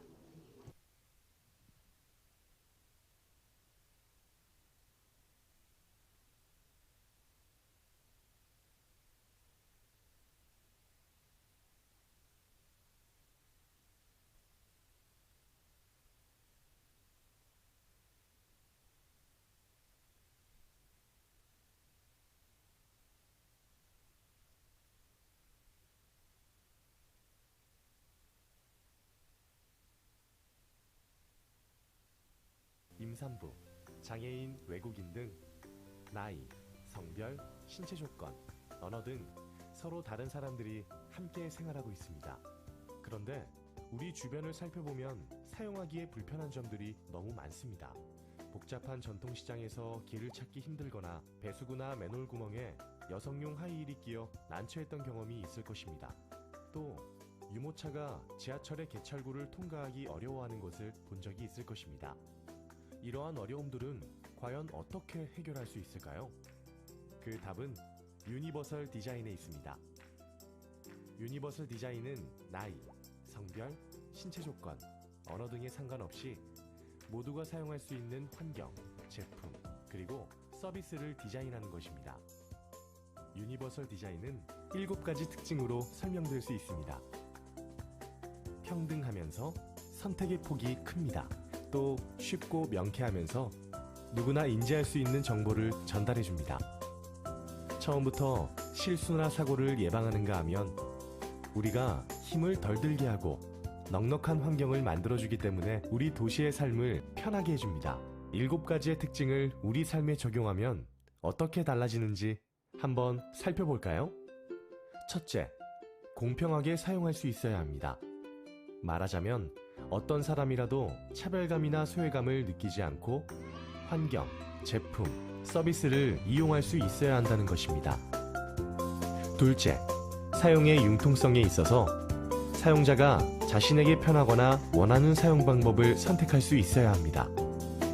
셋째, 사용자의 경험, 지식 등에 상관없이 간단하고 직관적으로 이용할 수 있어야 합니다.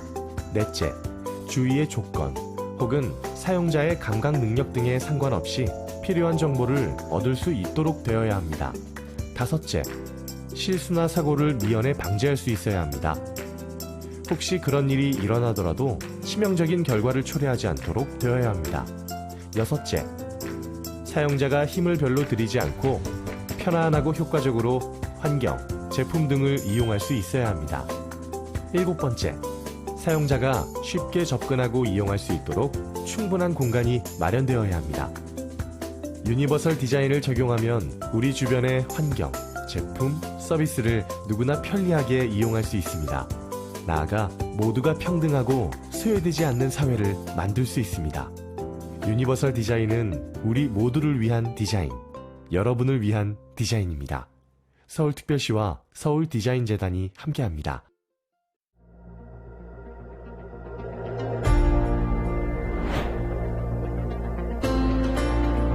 우리의 일상을 바꾸는 모두를 위한 디자인, 유니버설 디자인.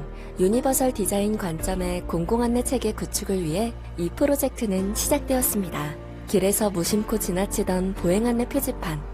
보행 환경에서 공공정보를 제공하는 가장 기본적인 시설이지만 찾기 어렵고 보기 불편하며 지도를 통해 주변 정보를 알기 어려웠습니다. 보행안내 표지판을 어떻게 개선해야 우리 모두의 보행이 편리하고 정말 필요한 도움을 줄 수 있을까요? 우리는 서울의 공공안내 표지판에 규칙성, 연결성, 직관성, 쾌적한, 선택적이라는 5가지 원칙을 세웠습니다. 그리고 우리는 각 사항을 고려하여 보행안내 표지판을 개선하였습니다. 길을 걷다 보면 만나게 되는 보행안내 표지판.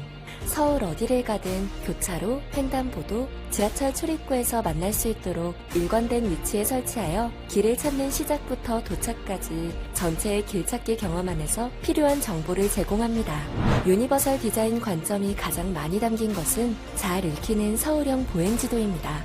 기존의 보행로를 확인할 수 없었던 지도에서 보다 보행자 관점으로 보행로를 확인할 수 있도록 하였고, 엘리베이터, 육교, 횡단보도, 지하철역 출구와 출구에서 이용할 수 있는 공공서비스 등을 시각화하였습니다.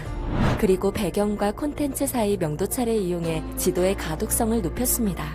시각장애인들을 고려하여 별도의 장비나 스마트폰 앱 설치 없이 평소에 사용하는 음성 안내 리모컨을 이용하여 현 위치를 음성으로 안내하도록 하였습니다. 이를 통해 더 많은 이용자들이 보행 정보를 보다 쉽게 확인할 수 있습니다. 그동안 도시에 있던 다양한 도시시설물을 입체적으로 표현하여 지도 안에서 잘 읽힐 수 있도록 했으며, 이런 시설물 정보를 통해 경로를 결정하거나 위치를 인식할 수 있습니다. 시간대별로 제공하는 지하철 막차 정보나 보행에 도움이 되는 날씨 정보, 주요 POI의 다국어 표기, 지역의 문화축제 정보 등을 디스플레이를 통해 제공하여 기존의 1차적인 정보 제공에서 나아가 공간과 이용자에 따라 맞춤 정보를 제공할 수 있습니다. 모든 시민을 위한 공공안내 체계 유니버설 디자인, 서울시 쥐벨리에서 시작합니다.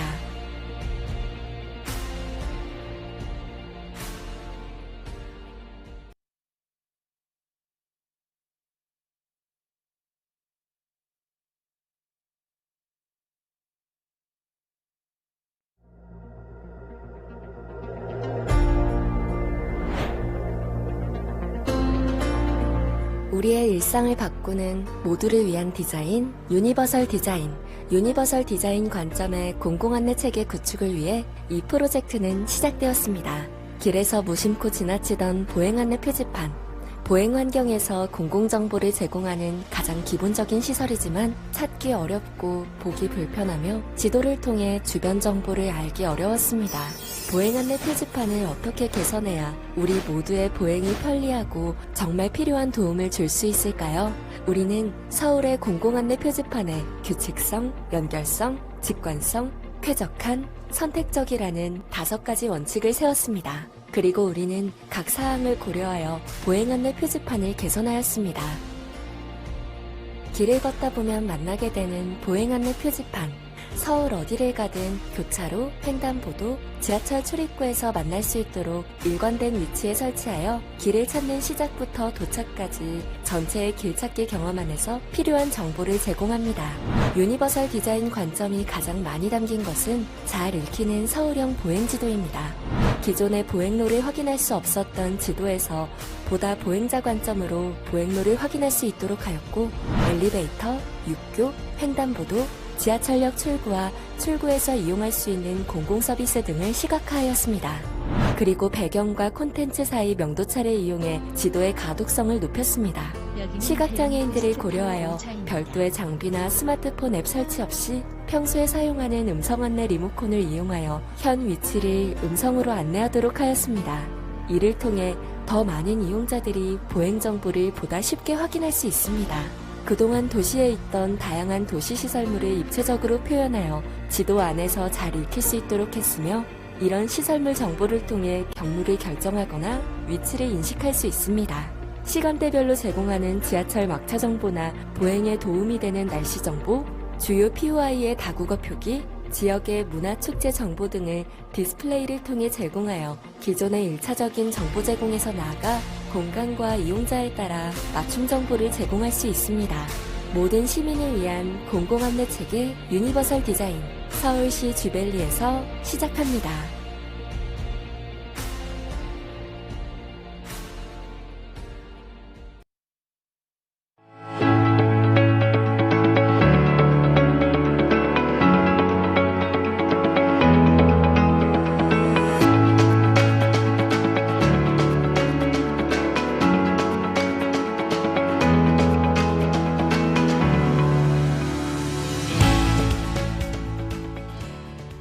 모두를 위한 디자인. 세상에는 다양한 사람들이 살고 있습니다.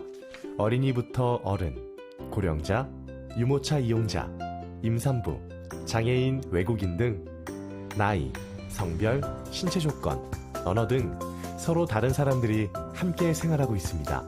그런데 우리 주변을 살펴보면 사용하기에 불편한 점들이 너무 많습니다. 복잡한 전통시장에서 길을 찾기 힘들거나 배수구나 맨홀 구멍에 여성용 하이힐이 끼어 난처했던 경험이 있을 것입니다. 또 유모차가 지하철의 개찰구를 통과하기 어려워하는 것을 본 적이 있을 것입니다. 이러한 어려움들은 과연 어떻게 해결할 수 있을까요? 그 답은 유니버설 디자인에 있습니다. 유니버설 디자인은 나이, 성별, 신체 조건, 언어 등에 상관없이 모두가 사용할 수 있는 환경, 제품, 그리고 서비스를 디자인하는 것입니다. 유니버설 디자인은 7가지 특징으로 설명될 수 있습니다. 평등하면서 선택의 폭이 큽니다. 또 쉽고 명쾌하면서 누구나 인지할 수 있는 정보를 전달해 줍니다. 처음부터 실수나 사고를 예방하는가 하면 우리가 힘을 덜 들게 하고 넉넉한 환경을 만들어주기 때문에 우리 도시의 삶을 편하게 해줍니다. 7가지의 특징을 우리 삶에 적용하면 어떻게 달라지는지 한번 살펴볼까요? 첫째, 공평하게 사용할 수 있어야 합니다. 말하자면 어떤 사람이라도 차별감이나 소외감을 느끼지 않고 환경, 제품, 서비스를 이용할 수 있어야 한다는 것입니다. 둘째, 사용의 융통성에 있어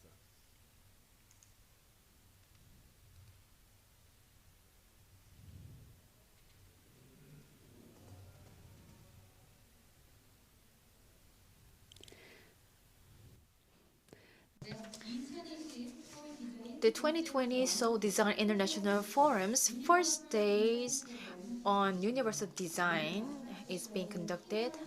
This is the last session. The design talk will be implemented, and this is a live streaming. And I'd like to introduce all those panelists. First of all, moderator Yoon Hae-kyung from Yonsei University is present, and Director Lee Hae-young, Director Park So-hyun, and researcher Kim Mo-young, and Professor Chu Yoo-min will be the panelists.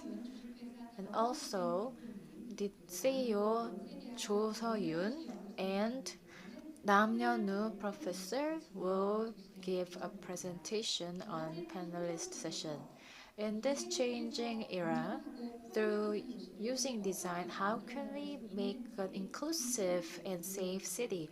We will have an in-depth discussion on this topic, and I will hand my mic to Professor Yoon for the discussion. My name is Hae-kyung Yoon, who will be the moderator of this panel discussion. Thank you for being with us from session 1 regarding the new challenges in city design, and in session 2, universal design in smart city, human-oriented smart city, and in session 3, regarding the well-being and universal design in architectural space. Right now, we have asked the speakers to join us to answer the common question, to continue with the discussions that we would like to have in this Seoul Design International Forum. I would like to ask the Korean speakers regarding this question.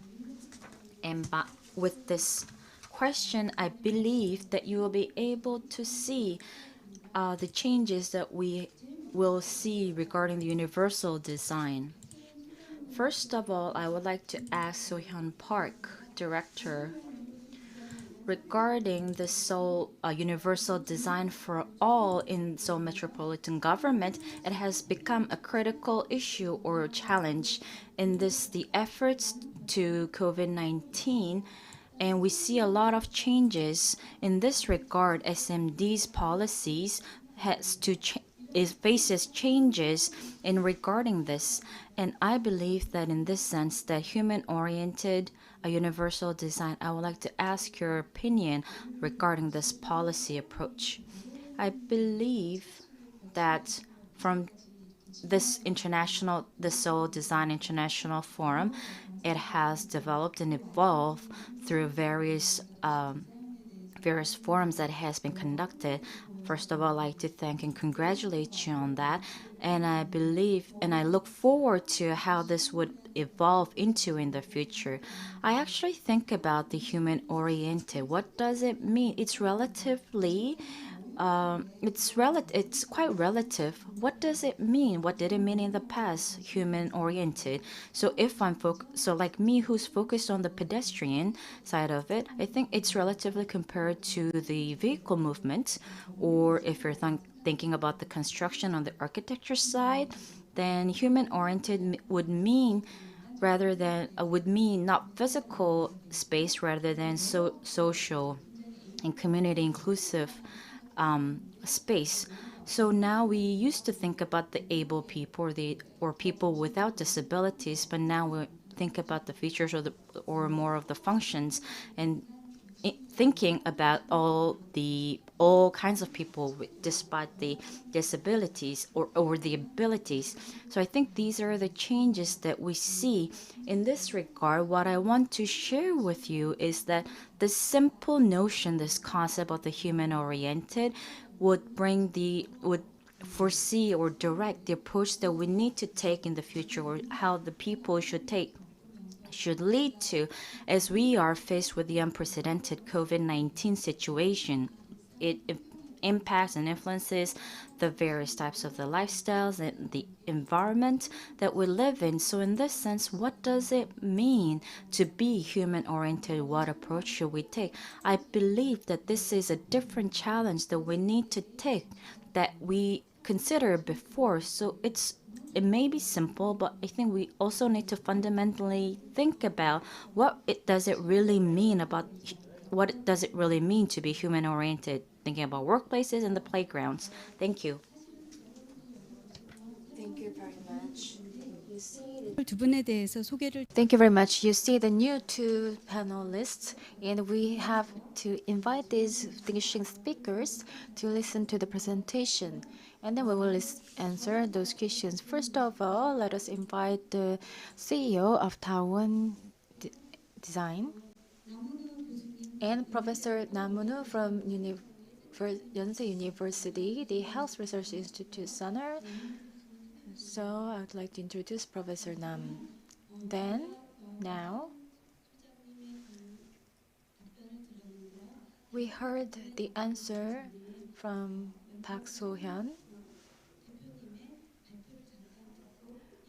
Let's listen to the panel presentation first, and then we can continue the Q&A session once again.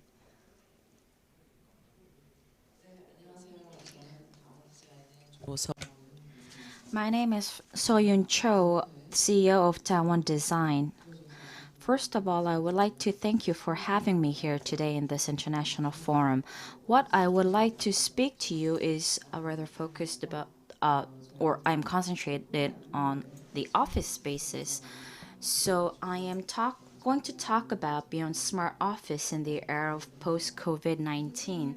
Actually, what is the hottest or the smartest, the hottest or the most buzzword is smart office regarding the workplace. This is a critical situation, and we have certain situations and the issues that we face. First of all, what we start with is the open office and how it changed into smart office. In 1947 is the how office looked back then. We had the computers and the CPUs. It's a very simplified form, or the structure had the modularized partitions at that point of the time, but for the privacy and to prevent any sound. Second is to bringing out the stations out from the rooms. You can see here that who are actually using the full structure or half of the structure. So removing the rooms, we also had the executives out on the open space. Here you can still see the open space with the partitions. The next slide, what you can see is that the height of the participation has lowered because it is a critical time of communication where communication is important. Mainly in the past, we had the executives sitting around the sitting near the windows. However, it has changed, and now they started using laptops, securing more space on their desks. So regarding communication and the collaboration spaces are emphasized, and we now see in a working lounge in a form of living room, which is in the middle of the offices. And also we can see greens here that this would be the initial form of smart office. Here in this space emphasizes the importance of communication. Lastly, what I can show you is regarding the recent smart office that you can see here on the screen, that to connect the stairs, to connect the space, they have the stairs and the meeting rooms and the collaboration spaces to allow employees, according to their work type, to find an appropriate space for them to work on. We refer to it as an AWS, which is Activity Workplace-Based Space. So according to the person's work type, they can utilize the space, the working space. This is one of the offices. Next to the reception, you may think that why is there an office? Well, this is a touchdown form structure, and I believe that this is enough space for those of you who just dropped by to have a quick work done. This is ㅍHoon Company in Sydney, who researches on space. So while they conduct researches, they have implemented this working lounge in an important space that they work on to enhance the collaboration, to increase the productivity. This structure, this working lounge here, is not a space not to work, but actually working, but also a combination where you can use it as a lounge. This is Boston Consulting based in New York. As you know, the Boston Consulting firm is actually is one of the companies that promotes the ABW very well. As you can see the lounge here, that the space itself, that anyone can walk by and say hello without an interruption. So it's a space that encourages collaboration, which is critical at this moment. And this lounge, this working lounge, is somewhat in a form of a living room or a library where employees can cooperate with each other and collaborate with each other. And in Korea, the Boston Consulting Firm office in Korea, they only have one entrance, which encourages people to interact with each other by doing so. So to summarize, I believe that this working space has changed from open office to smart office.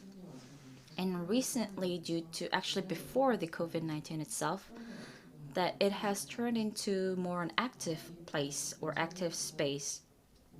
The development or the purpose of this development is to enhance the productivity and to utilize the space better, and to also be flexible to the organizational changes. As I said before, is the ABW is actually a better way to define the smart offices. It is activity-based workplace where people can choose the space that they work at in a form of an activity according to their work type. So they can choose the space or select the space, and we give them the autonomy to do so.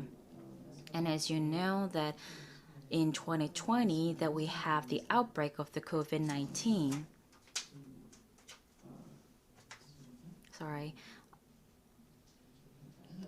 So it's a bit confusing for me, but anyhow, we have identified the four elements that we need to identify in the office space: what requires contact and what does not require contact, how we can digitalize these elements out of these four elements.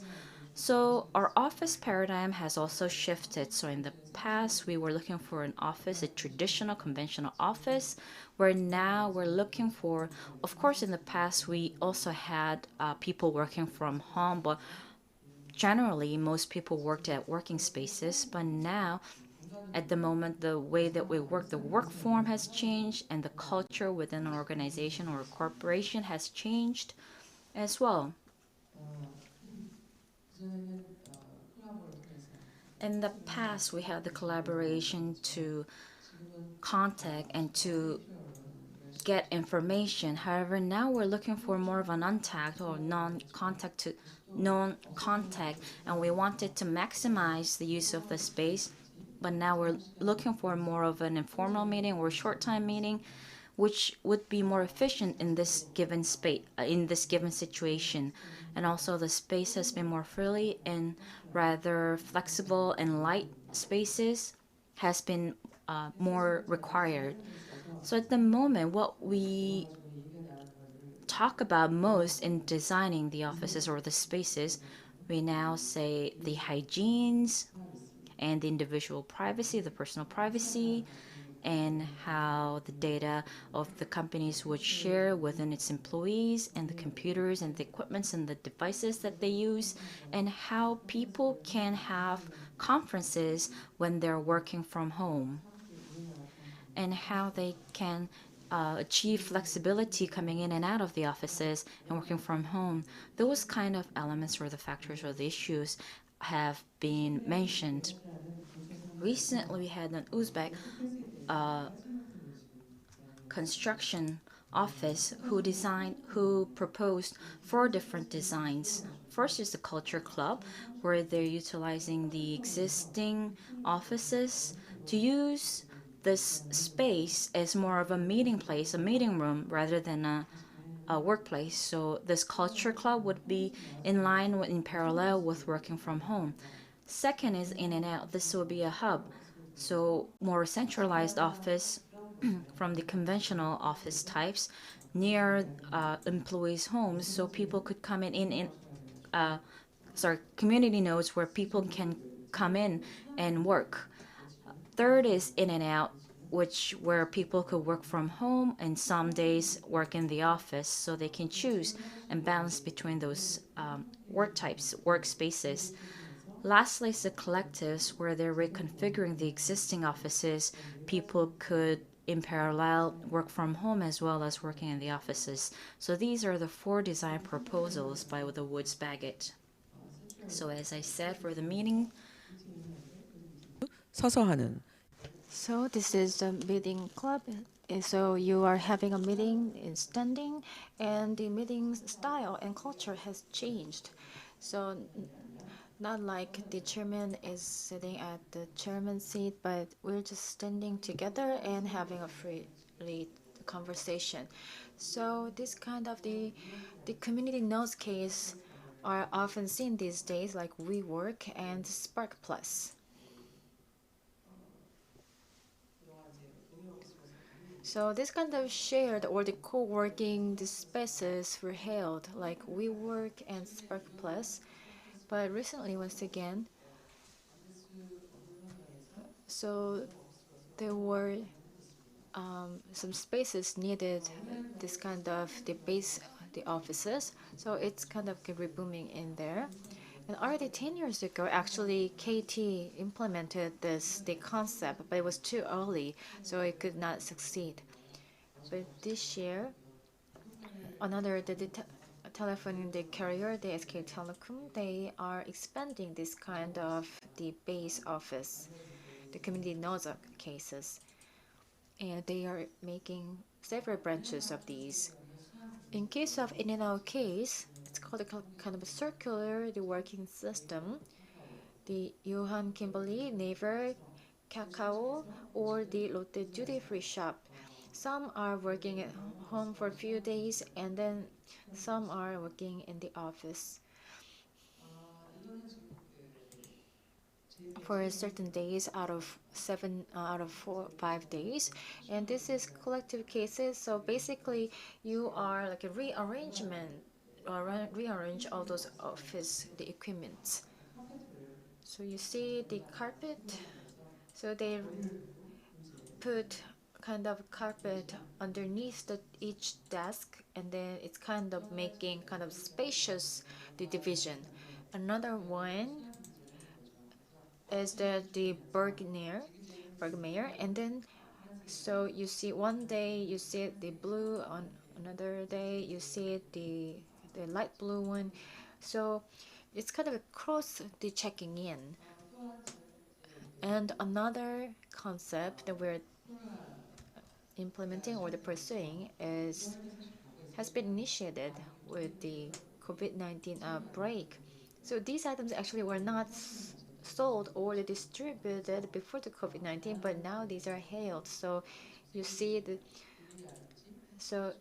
various segregations, and you see the partition, the plates are getting taller, and this kind of new concept of the office furnitures are distributed to the offices. And this is one of our projects for making a design case after the COVID-19 outbreak as an example to share with you.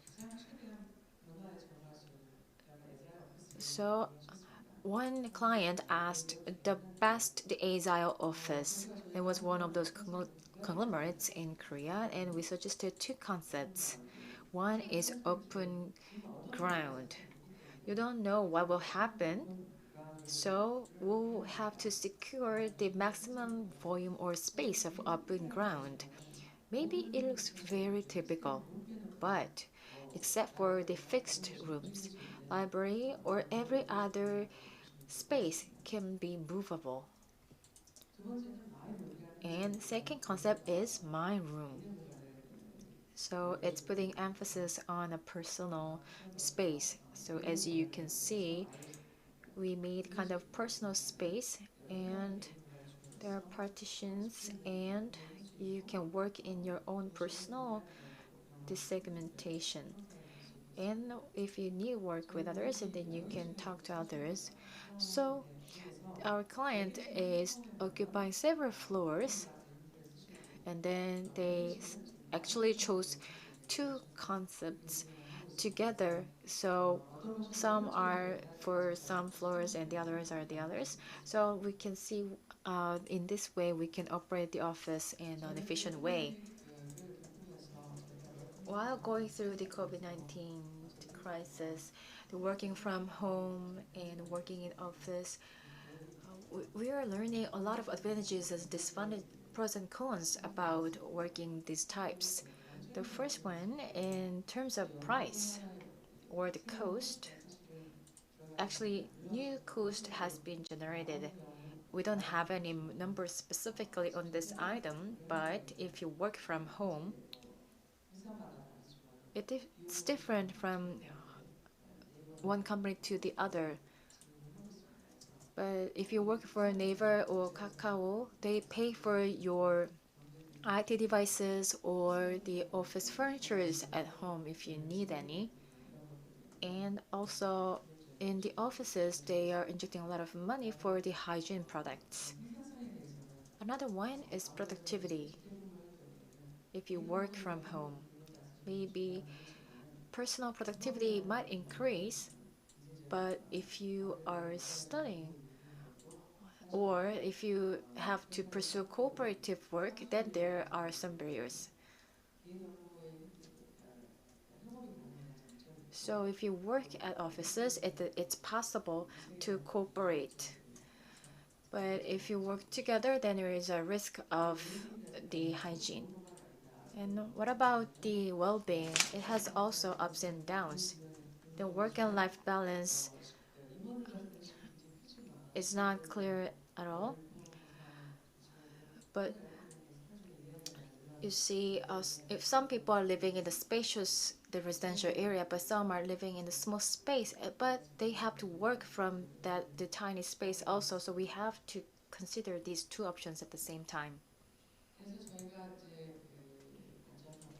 So to make a safe and efficient workplace, we selected some of those elements. I think the most important factor is flexibility. from. So we have to provide individual workspace. It should be open, but it should be inclusive, and a lot of technologies are needed. In terms of ventilation, they need more the equipment, and we have to consider this kind of ventilation and circulation system. And also you have to use the eco-friendly the construction materials or the furniture materials. And touchless items are also becoming popular. So if you want to touch a button in the elevator, actually you don't have to touch it, but instead using other technology, you can still push the button, or the online, the meeting systems are required a lot. So far, I think we're still in the middle of a progress. There are a lot of confusions, and we're trying various options. And well, in terms of the design, I just brought this concept. The design connects people. People should comfortable, and they should be able to adjust or to adapt to the new environment, and that will be the future direction of our design. And the space will evolve as itself. And also the urban designers, they should follow the trend, not only for going after the convenience, but also we have to consider the nature and not other eco-friendly options for the better evolvement of our industry. Thank you very much for listening. Thank you for your presentation. Just to add some more explanation, to invite Seoyun Cho, CEO of Taiwan Design, to listen to her presentation is because we're now working more from home and staying indoors more time. And I believe that the form change of the residential area is also critical in part of the urban design as well. So that is why I wanted to see a comprehensive approach or perspective on that. So that is why I have invited Ms. Seoyun Cho of this. Actually, a few days ago, I asked a 6-year-old to draw a picture of the home. This home was drawn like a medieval castle, and it had like spikes around the home.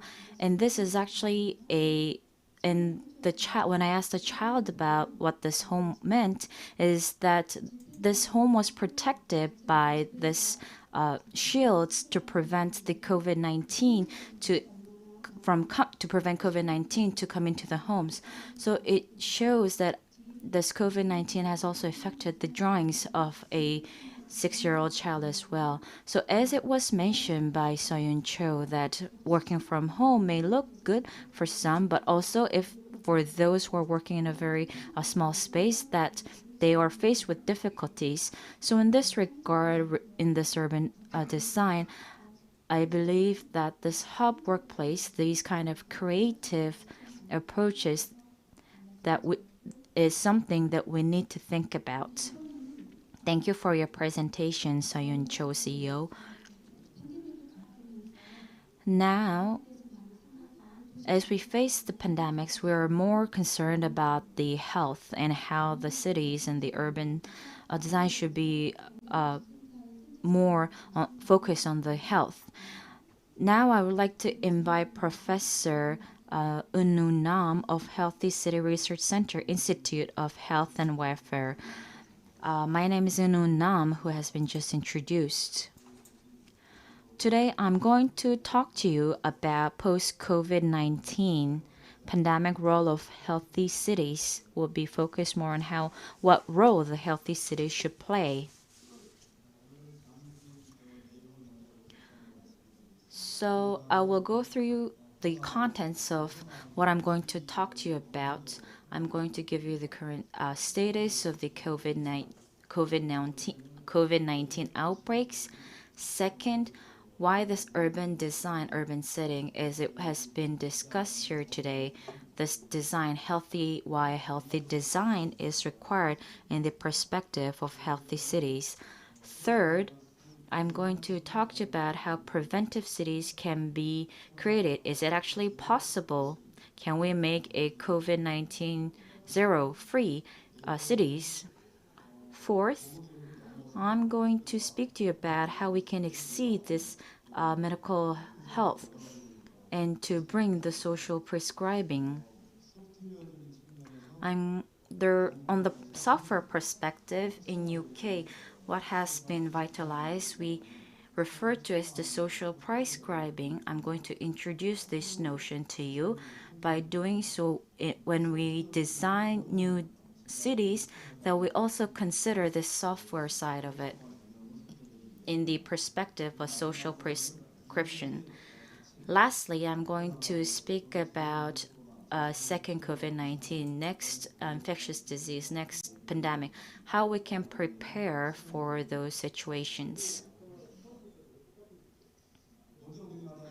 So first of all, I'm going to tell you, as you know, that on the first patient was identified on 20th January of 2020 who traveled from China, and on that same week until 29th of February, we had the first wave and the second wave, seeing the peak of the COVID-19 patients.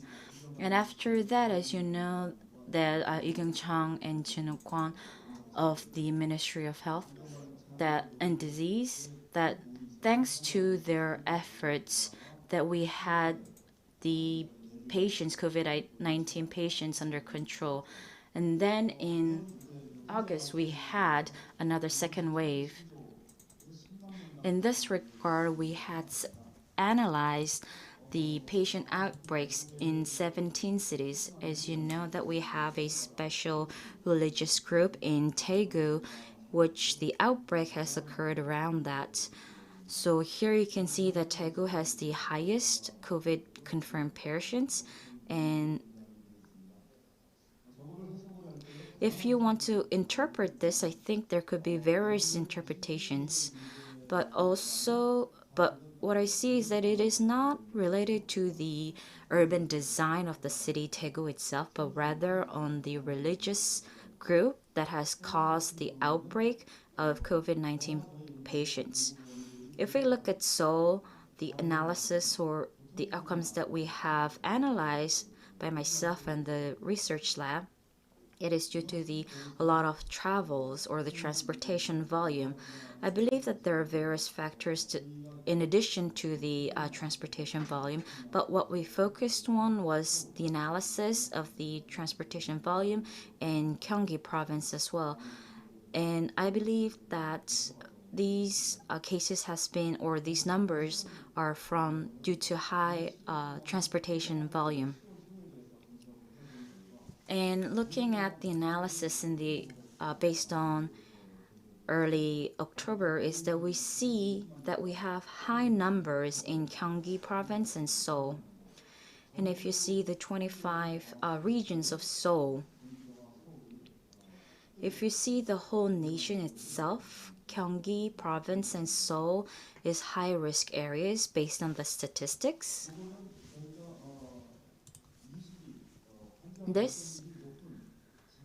We have listed the top 20s of the most patient outbreaks.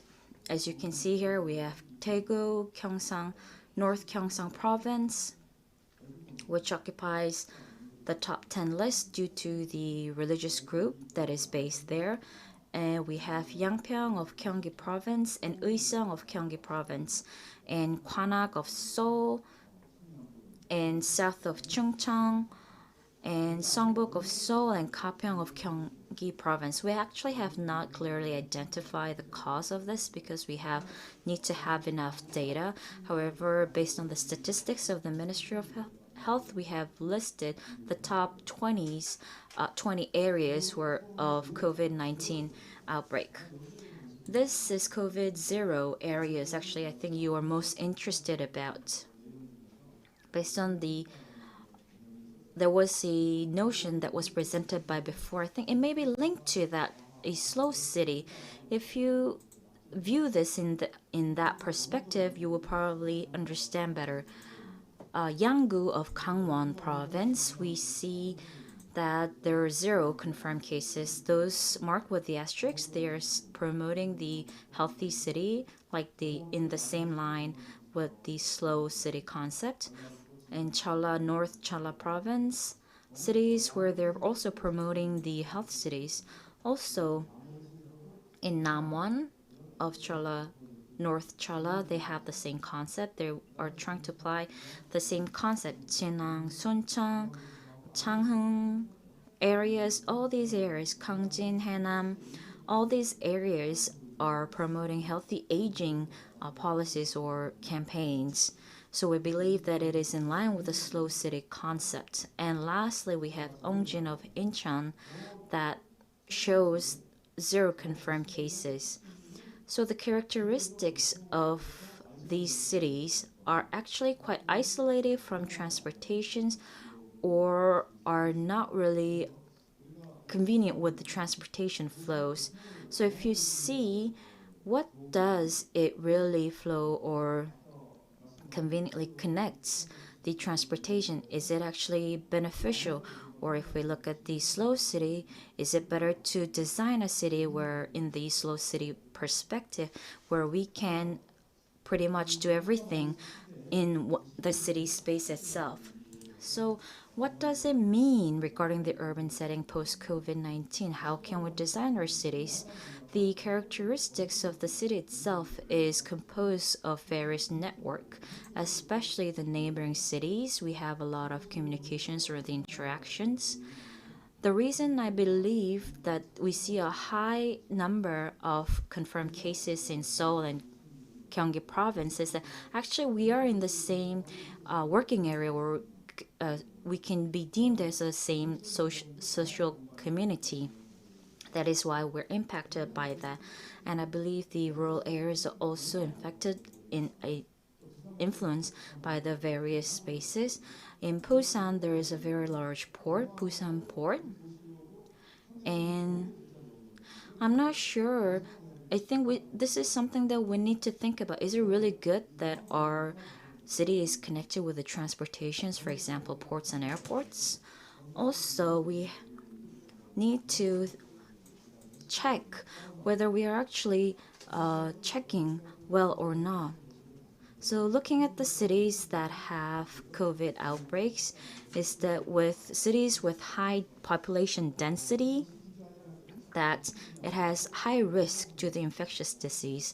That is why in urban design we need to collaborate with each other, with the policymakers and the medical staffs who are diagnosing this COVID-19, who are part of the infectious division.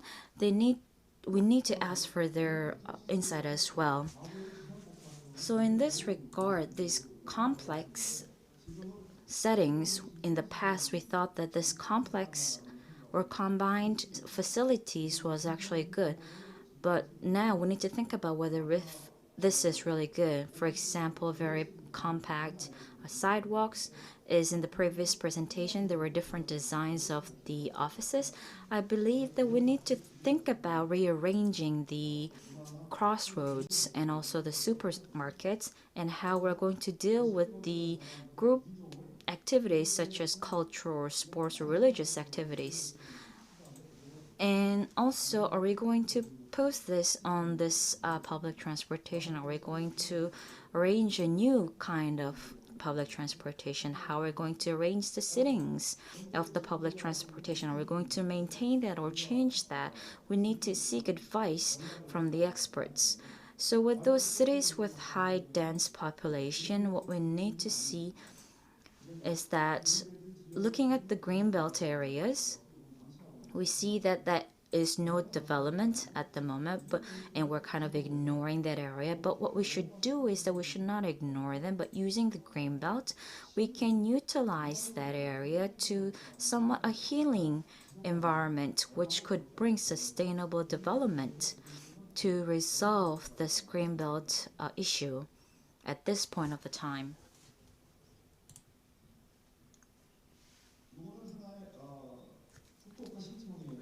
This is picture of acros located in Fukuoka. I'm not sure if you have visited there. Looking at this, we use the ecosystem disinfection effect. I believe that the most clear or accurate disinfection is vaccines, but we're not sure whether this vaccine will be available or not. So what we can look for at this point of the time, the urban designers, what they can do is to utilize this eco disinfection and to think more deeply about it. Also, we need to expand the bicycle-only lanes, because bicycles are a method of keeping social distance, a transportation that keeps social distance. I believe that this would be have seen some effects regarding COVID-19. Also, on the health perspective, we have the WTO guidelines that we need to look at and apply to the urban design. And second is the risk communication concept that we need to utilize. So I learned really a lot of lessons by hearing today's presentations. So we could prevent this kind of situations using good design, such as like office. So I think visual communication is that area. So using this concept of visual design, we can use that to prevent the spread of the COVID-19. And to effectively prevent and manage COVID-19, what are the key areas and what is the role of ours? So that will be the concern and thought points. To that end, we have to analyze each region's characteristics. So there were some like high frequency of the disease outbreak, and we have to analyze those patterns. And also this crisis or the risk communication has to be implemented in a better way, because we thought it was done well, but some are saying that this communication is not enough. And next is the proper response befitting the situation. So the public health measures and social distancing can reflect the urban design concept. So when we talk about the respiratory disease, well, nowadays we are just placing the items to wash our hands, but well, we just need to make a dedicated space so that this kind of like washing hands can be natural. And also drive-through, the inspection was a good example during the COVID-19 treatment. So maybe when we make the plan for the building, maybe we can embrace this concept so that they can have the path for driving through the inspection. And beyond the public health, when we can think about the music therapy and the mask awareness, all those things can be applied to the design setting, and these two can be combined. And I have prepared this kind of measures so you can see these. And these are the social prescribing campaign being conducted in London.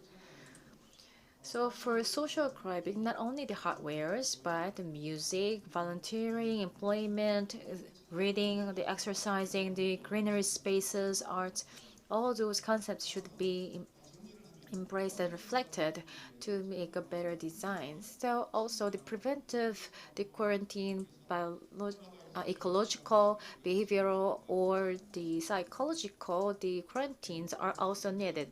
And these are the references for my presentation. Thank you very much. Thank you very much for your presentation. Maybe you might wonder why we are talking about this kind of health issues, these smart sessions and like that. Or maybe you don't know how to connect the dots. So I would like to explain that about it. Sustainable city, the health city, the smart city, ecological city. So the characteristics of cities are moving in those directions. So we are going for the same direction. So under these circumstances, we have to think of the universal design. We are putting people at the center of design concept. So everyone should not feel they are isolated or excluded. We want to make a design to embrace and include all those people. So for the future direction for the universal design, we have to see to which direction cities are moving forward, and then we can set a clear direction for the universal design. So that is why we invited Professor Nam and to hear the presentation. And then moving on, we gave a question to Ms. Park, and then let's hear from the Kim Oh-young. So you know the question already, right? Yes. Thank you. I don't think we have enough time, so I'm going to give you a brief answer. So you've mentioned about human-oriented city. To mention regarding this notion is that mostly we say, when we say human-oriented city, we actually speak about it a lot. The reason is because when we see the objects and the elements of the feature, we believe that cities should be designed for the people.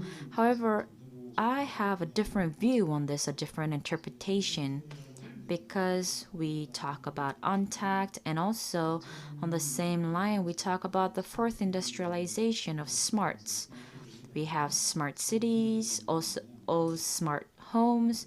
We talk about these a lot, and the fundamentals of that are digital twin or contents related to that.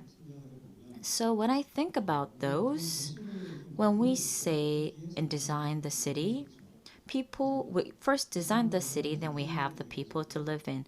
We don't look at the individuals themselves and see their needs, whether we want to fulfill their own individual needs, but rather we build the city itself first, and then people kind of fitting in to the design city. But as I said before, the basic concept of smart city is then now what we need to think about or consider is based on the history or the past, the conventional, the needs of the individual needs that we weren't able to customize for each individual. But I think this may be possible in the future. We have the technology to allow that. So we have people who are exceeding the city space.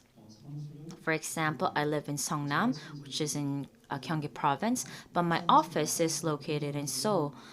So for those of you who are kind of traveling between two cities, it would be okay for them, but there are also people who travel around various cities. So what the attributes that they have, they don't really reside in one city. So in that perspective, that person who travels a lot, we need to think about what services that person would require or need.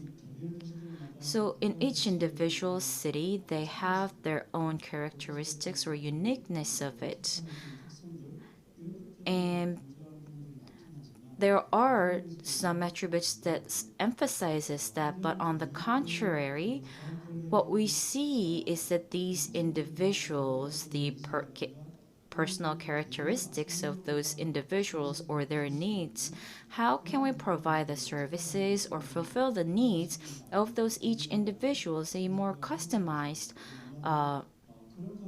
fulfillment? And in this perspective, I believe that we need to think about the urban design. And I would like to ask this question to you, and I would like to end my answer. Thank you, Mr. Kim. I think this will be an opportunity for us to think about the question that you had raised. And lastly, I would like to invite you, Min Chu, on the answer.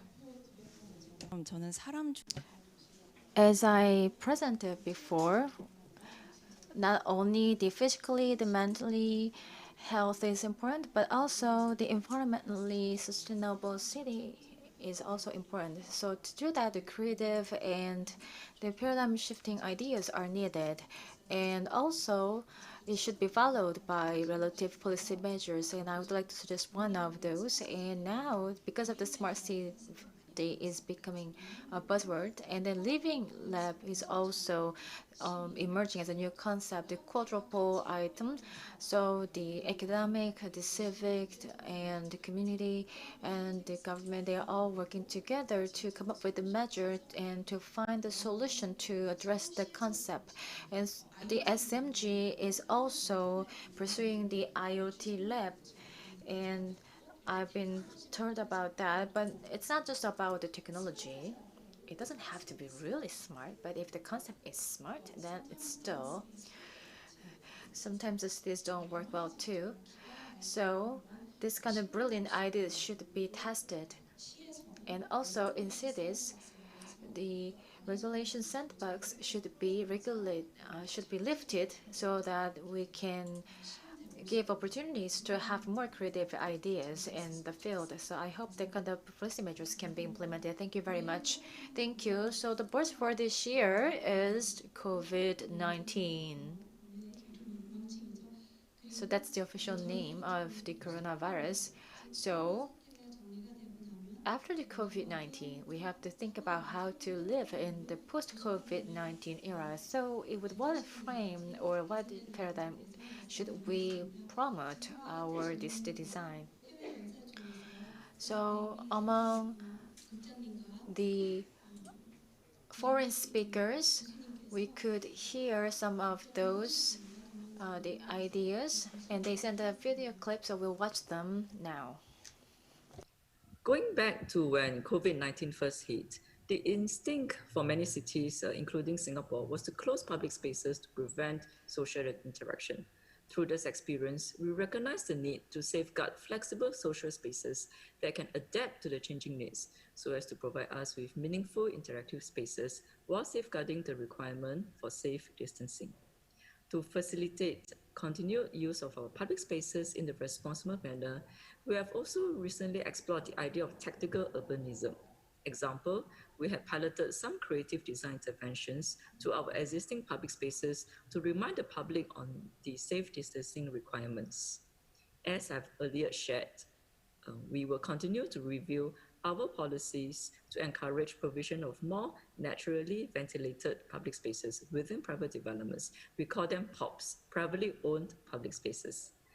Under this incentive, the developers are encouraged to provide well-designed public spaces. This will include having different design considerations, such as to be of a good size, to be comfortable, to be largely landscaped and well-shaded, and also to have sufficient public amenities.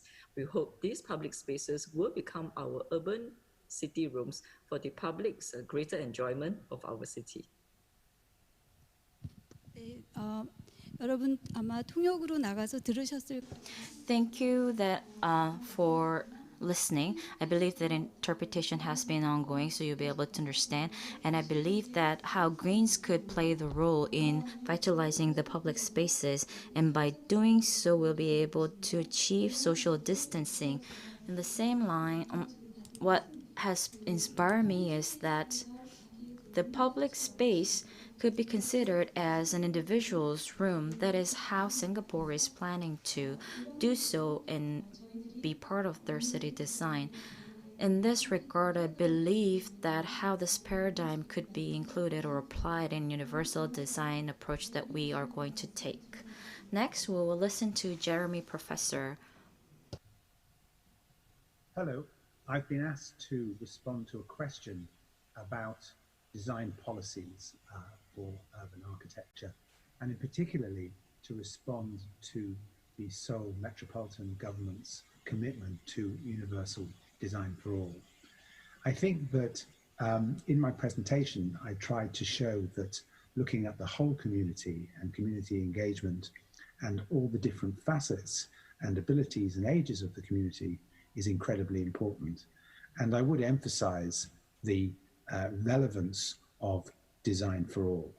And we need to think about access to the urban environment, not just from the point of view of physical disabilities, although that's very important, but also invisible disabilities, people who may have autism or dementia, cognitive difficulties. There's a lot of invisible disability in the community that isn't readily apparent, but we need to understand that people have different ways of seeing the world, and we need to design an environment that includes everybody. So the real line of travel globally is an inclusive approach, but one that is about not just physical access for wheelchairs, but social equity, so that everybody has a level playing field, if you like, that they can access the physical spaces, the communications, the systems and the infrastructures of our built environment. And this will be incredibly important going forwards. We know that South Korea has a rapidly aging population, and we know that the median range of our population will be older. There'll be fewer younger people, there'll be more older people, and we need to flex and we need to redesign our built environment to support that. So I'm very supportive of the Seoul Metropolitan Government's commitment to universal design for all.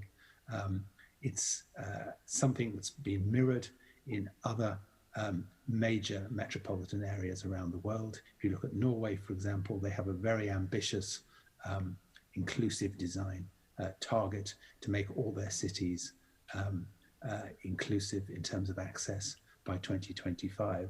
And city leaders have to be ambitious in this respect, and it's a very important objective. 저희에게 굉장히 Thank you very much. It's a very important message to all of us.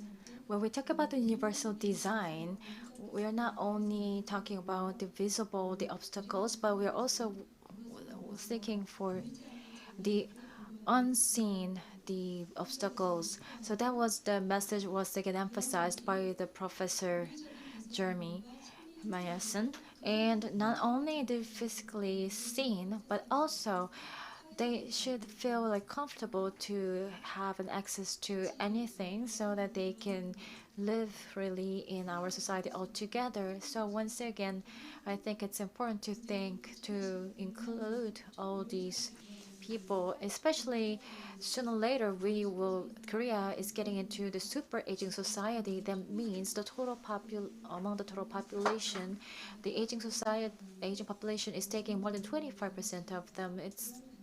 We have only a few years left, so we have to also consider this kind of invisible, the obstacles when it comes to the universal design.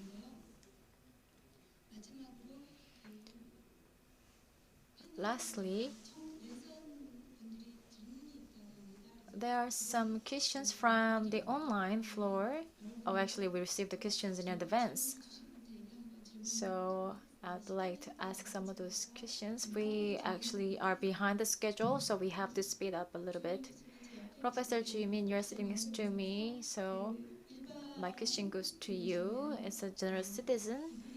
And I want to know about the changes in the small-scale local cities. Could you answer the question? I think our country has actually thought more, mainly on this issue because we're more centralized in Seoul, the capital city. But I believe that we have what we're trying to do is that there are various efforts to do so. We're trying to decentralize and many other efforts.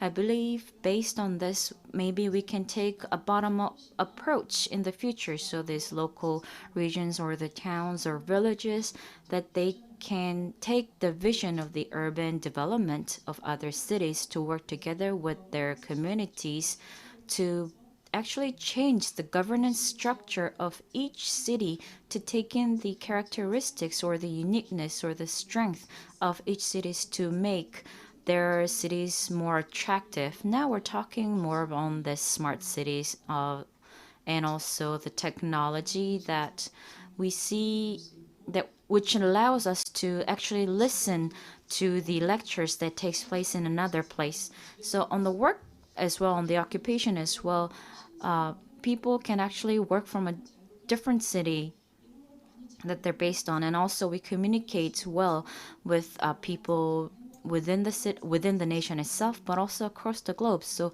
perhaps we will be able to build a more healthy city, a healthier lifestyle based on this. Thank you.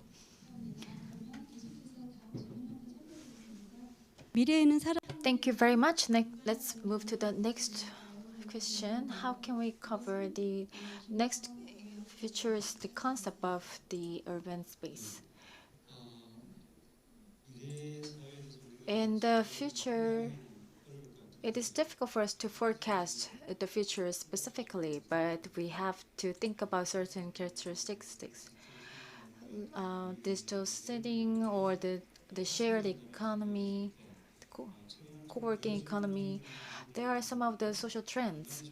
So I think the spaces are being opened. I think that's the trend. Well, when we think about the subway gates, they are just open. They don't have any like shutting doors. And previously, when we were taking a train, usually we had to pass certain the station, but we don't have to do it. We just need to find our seat and take a seat on the train. So this kind of personal identification has actually given an era that we could enjoy the space era. This kind of individual spaces will go for the multi-purpose space.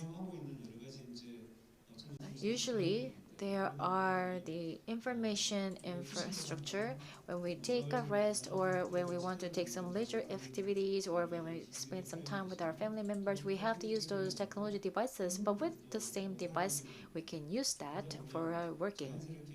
And then naturally, rearrangement can help these devices to be used in various purposes, like the smart offices or the node spaces. The people with same purpose can use a certain space in turn. There is a room, my room, or the living room. These spaces are not just for the family members, but beyond that, these spaces can turn into a working space, or sometimes it can be this schoolroom. So I think, well, we will have new functions of the room. Thank you for your answer. I believe that the future spaces will be the space that we'll actually create as we go.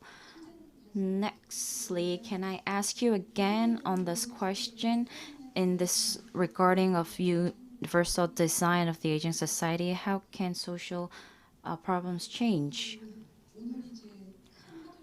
So one of the main subjects of today's forum was COVID-19 and universal design, actually the post-COVID-19 responses. These are the keywords that we have mentioned. And in addition to that, our online participants asked regarding aging society. I believe that so far we have very separated or discriminated condition of work and home, and in this environment that we actually and forcefully in this current situation that we're working and actually studying at home. So now we think about the home environment or the housing environment, a place where we need to study and we need to live, and also think about what insufficiencies we had regarding the environment. And on the housing neighborhood, we think about how this space should be utilized. In this aging society, I believe that before we die, that's something that we will experience, and I believe this is something that we think about in this aging society, how we're going to live and how we're going to age in the place that we live. We have mentioned that Metropolitan Government's policies and the approaches that it will take. But in the future, with in the aging society, how universal design should be applied or connected to provide space services in homes and other care facility areas. And I believe that the policy would advance in this respective. And currently, you see that in Seoul Metropolitan Government that the lifestyles that it works based on the scale grouping, like 3 regions, which previously was mentioned about like 15-minute distance or 10-minute distance. I believe we need to implement a universal design applied individual facilities that takes in that or includes that concept. I think they would be topped with other considerations, for example, buying or purchasing products and enjoying leisure activities and various lifestyles, everyday lives that should be included in our neighborhood in the aging society. How can we implement this? I believe this is something that we need to think about. I hope this answers your question. And now I'm going to ask CEO Soyeon Cho, because I think this is something that you can answer. What is the design trend in this untapped environment? 생각을 해볼 수 있는 So what I can think of at this moment is that the technology and design can be combined. I think that'll be the future trend. For instance, communication tools are embedded in furniture, or contact-free interface devices will be made. In terms of interior design, these kind of areas knowledge should be acquired by the experts in our field, and related technologies and devices will be developed much more. For instance, what color and materials are important in terms of design. On top of that, the home office and the group node office, looking to these offices, I just feel that I think workers would feel isolated. So I think there will be some depression for workers. To heal that kind of personal feelings, the colors or the surrounding environment, they should be brighter and fine. So far we use the metals and for the purpose of seeking for the high-end design, but I think it will go after the natural and comfortable material. And the third one, from my point of view, working from home, and also actually you can work from anywhere in an office or this kind of shared office. We never know, maybe we would have a new concept of office, so we will maybe enjoy the working space which is free of the physical space. So maybe we should get away with a traditional concept of working space. So we have to think about the relationship between the actual company and the workers. So there will be a change in the concept. So we have maybe a new kind of system would be developed. And also using the VR technologies, designs can be remade. So this kind of spatial design is not done by like manual hands. It's not just coming out from some designers' minds, but the database will draw a new concept, and I think we'll have a new kind of paradigm of design. Thank you very much. Then moving on, let's move to the Professor Nam. So what kind of homeworks or the challenges we have, and what will be the future directions we should seek for? That will be the question. So could you answer those questions? First of all, I would like to thank the person who have raised this question. I think this is related to the subject.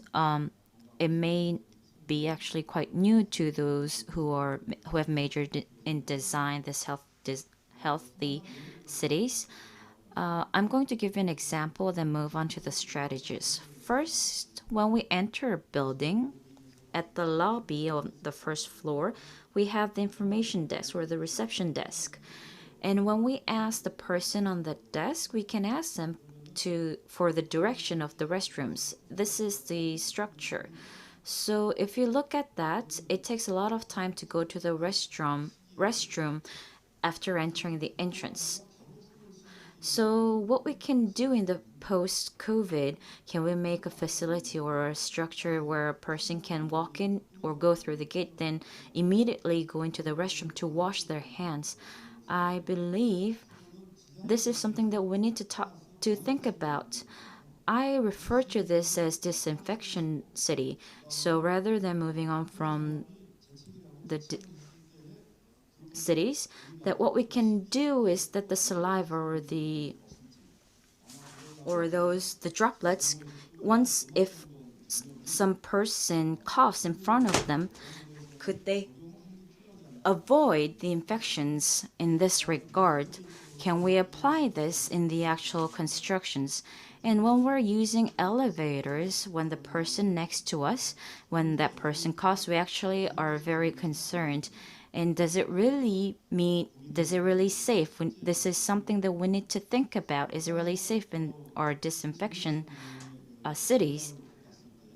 So looking at the strategies, we look at our lifestyles or the spaces that we live, the apartments, the schools, stores, the supermarkets, and the senior citizen centers and sports facilities.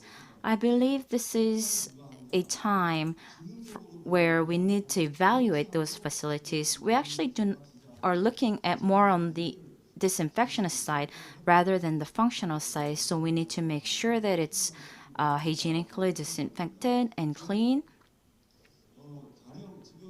So for instance, let's take Senior Citizen Center, for example. This is one of the core facilities that the senior citizens use. So once a patient is confirmed there, that they close the facility down, which brings depression in the senior citizens. So what we can do to relieve that depression, can we build a senior citizen center that can relieve that depression? What other designs can we implement to prevent that? This is something that we need to think about in the future. Therefore, in this healthy city, we have this new notion of a 3-year plan or a 5-year plan of health cities. I want to refer to it as a COVID-19 responding healthy city. We have the welfare. We need to collaborate between the sectors, hygiene, healthcare, welfare, to form a TF team to intensively and handle this situation. Here, I'm sure is that a critical factor that should be included is a visual communication to construct or plan to build a healthier city. Thank you for your answer. Lastly, I would like to ask Hae-young Lee, before raising that question, there has been actually a lot of questions, and these questions are really great questions. And the panelists actually have mentioned and discussed that based on these questions, you can write theses on that. We are very grateful for your questions, but we would like to ask for understanding that due to time limitations, we were unable to answer each and every one of your questions. So in this perspective, I would like to give you the question. The question is, post-COVID, how would the welfare space should be constructed? What approach should we take? And with that, based on that last question, I hope you can kind of wrap up today's session, followed by your answer and what Seoul Metropolitan Government has actually conducted. I was actually quite surprised that SMG has conducted more than about 100 projects over the course of 10 years, and you have summarized it, which was very helpful for me. But as a panelist, I would like to ask you for your opinion on how these could be applied in the future plans. Thank you. First of all, to answer the question previously, the welfare facilities were removing some of those obstacles or changing the floor textiles. But we were analyzing the patterns of the users, and also we wanted to consider their lifestyles to make a better policy, and especially the seniors welfare the facilities. There are a lot of drawers and the seniors plaza, and we are installing the transparent drawers so that you can check which item are in which. And also we are enlarging the size of the window so that you can communicate with the outsiders freely for your stable mental health. And most of those, the emergency bell is actually the waist height, but we started to install the safety emergency bell almost on the ground so that the people can use it even though when a senior falls down. So in this way, we are trying to move our paradigm shift to the user-friendly one. And while listening to this forum, I could get a lot of wisdom and insights from the speakers. For instance, from the smart area, the urban planning, and also in the work field, the design knowledge could be obtained, and also from the public health. And SMG is implementing several universal policies, but actually public citizens are feeling only a little of them. So this kind of forum should not be like one-time event, but it should be held regularly so that we can find much more the measures by utilizing the human resources and other kind of the aspects. Once again, I'd like to extend my deepest gratitude to all those speakers, and I will hand my mic to the moderator. Now we are at the closing time. Actually, with this COVID-19, I'm actually not used to this on-tact, non-face-to-face discussion. We had the foreign speakers who spoke about by Mr. Sennett and Mr. Olson. I want to bring this up because I believe this is very important. What Bjornsgren said is that a space, how cities can change. He talks about it needs to include citizens' participation. I believe this is important. And what he spoke about is also crosses what has been mentioned by Mr. Sennett as well. I believe that those of you who have listened to Mr. Sennett's lecture, that he didn't ever speak or mention about post-COVID or universal design. He didn't speak much about city changes. Actually, I was thinking a lot about on this as well because COVID-19 is actually not something new that we have faced. We see the fundamentals, what had actually caused this pandemics, and I believe it is climate change. So Mr. Sennett's opinion is that if cities do not react to the climate change, then inevitably we will be faced with pandemics such as COVID-19 as well. Therefore, we need to be aware of this. In this regard, he also mentioned that participation of the citizens are critical because this city changes is not limited to the architectures or the policymakers. It is all really up to the citizens to have a democratic changes, to be changed democratically. So actually, I'm very grateful and thankful for those of you who have been with us throughout the sessions to participate and be with us and to be part of the city changes and also the universal design that we look at in various perspectives, in multifaceted perspectives. And in this regard, what we talk about or focus on is the smart cities and the healthiest cities.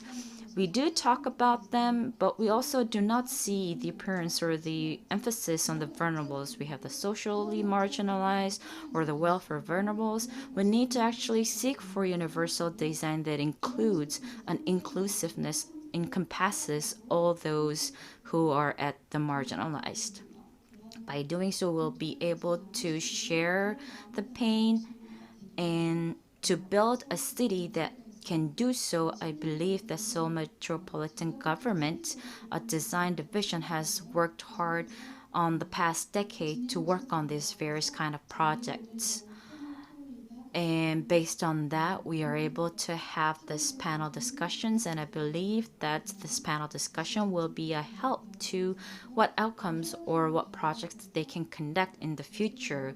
With this paradigm shifts, I believe we should not just wait for the policy changes, but as citizens of Seoul Metropolitan, we need to participate in those policy changes as well. Thank you for joining us despite your busy schedule, and hopefully, I believe next year, Seoul Metropolitan Government would prepare a greater forum next year.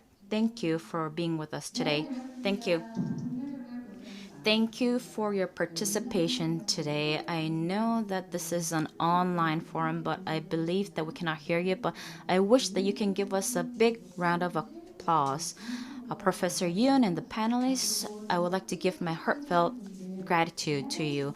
And for the participants who have joined us in this forum with your questions to make this a forum more abundant and more fruitful. Thank you for being with us today, and for better future vision, to believe in the strength of design to fulfill that. I believe that new city design to overcome the COVID-19. I believe that more people would bring their wisdom and your opinion to overcome this and to build a better city. And based on this, I believe that we have concluded all the sessions of this forum today. After this video clip has been finished, there is going to be a QR code that will be appeared on your screen. This is a survey that we would like to ask for your opinion regarding today's forum. We would like to hear your voices on the forum as well, so please make sure that you participate in the survey, and we're going to do a lucky draw of those who have submitted the survey. So please complete your surveys, and tomorrow we're going to discuss about the social issues at 1 o'clock. So please join us again tomorrow. Thank you. My name is Hannah Kim, who will join you again tomorrow. Thank you.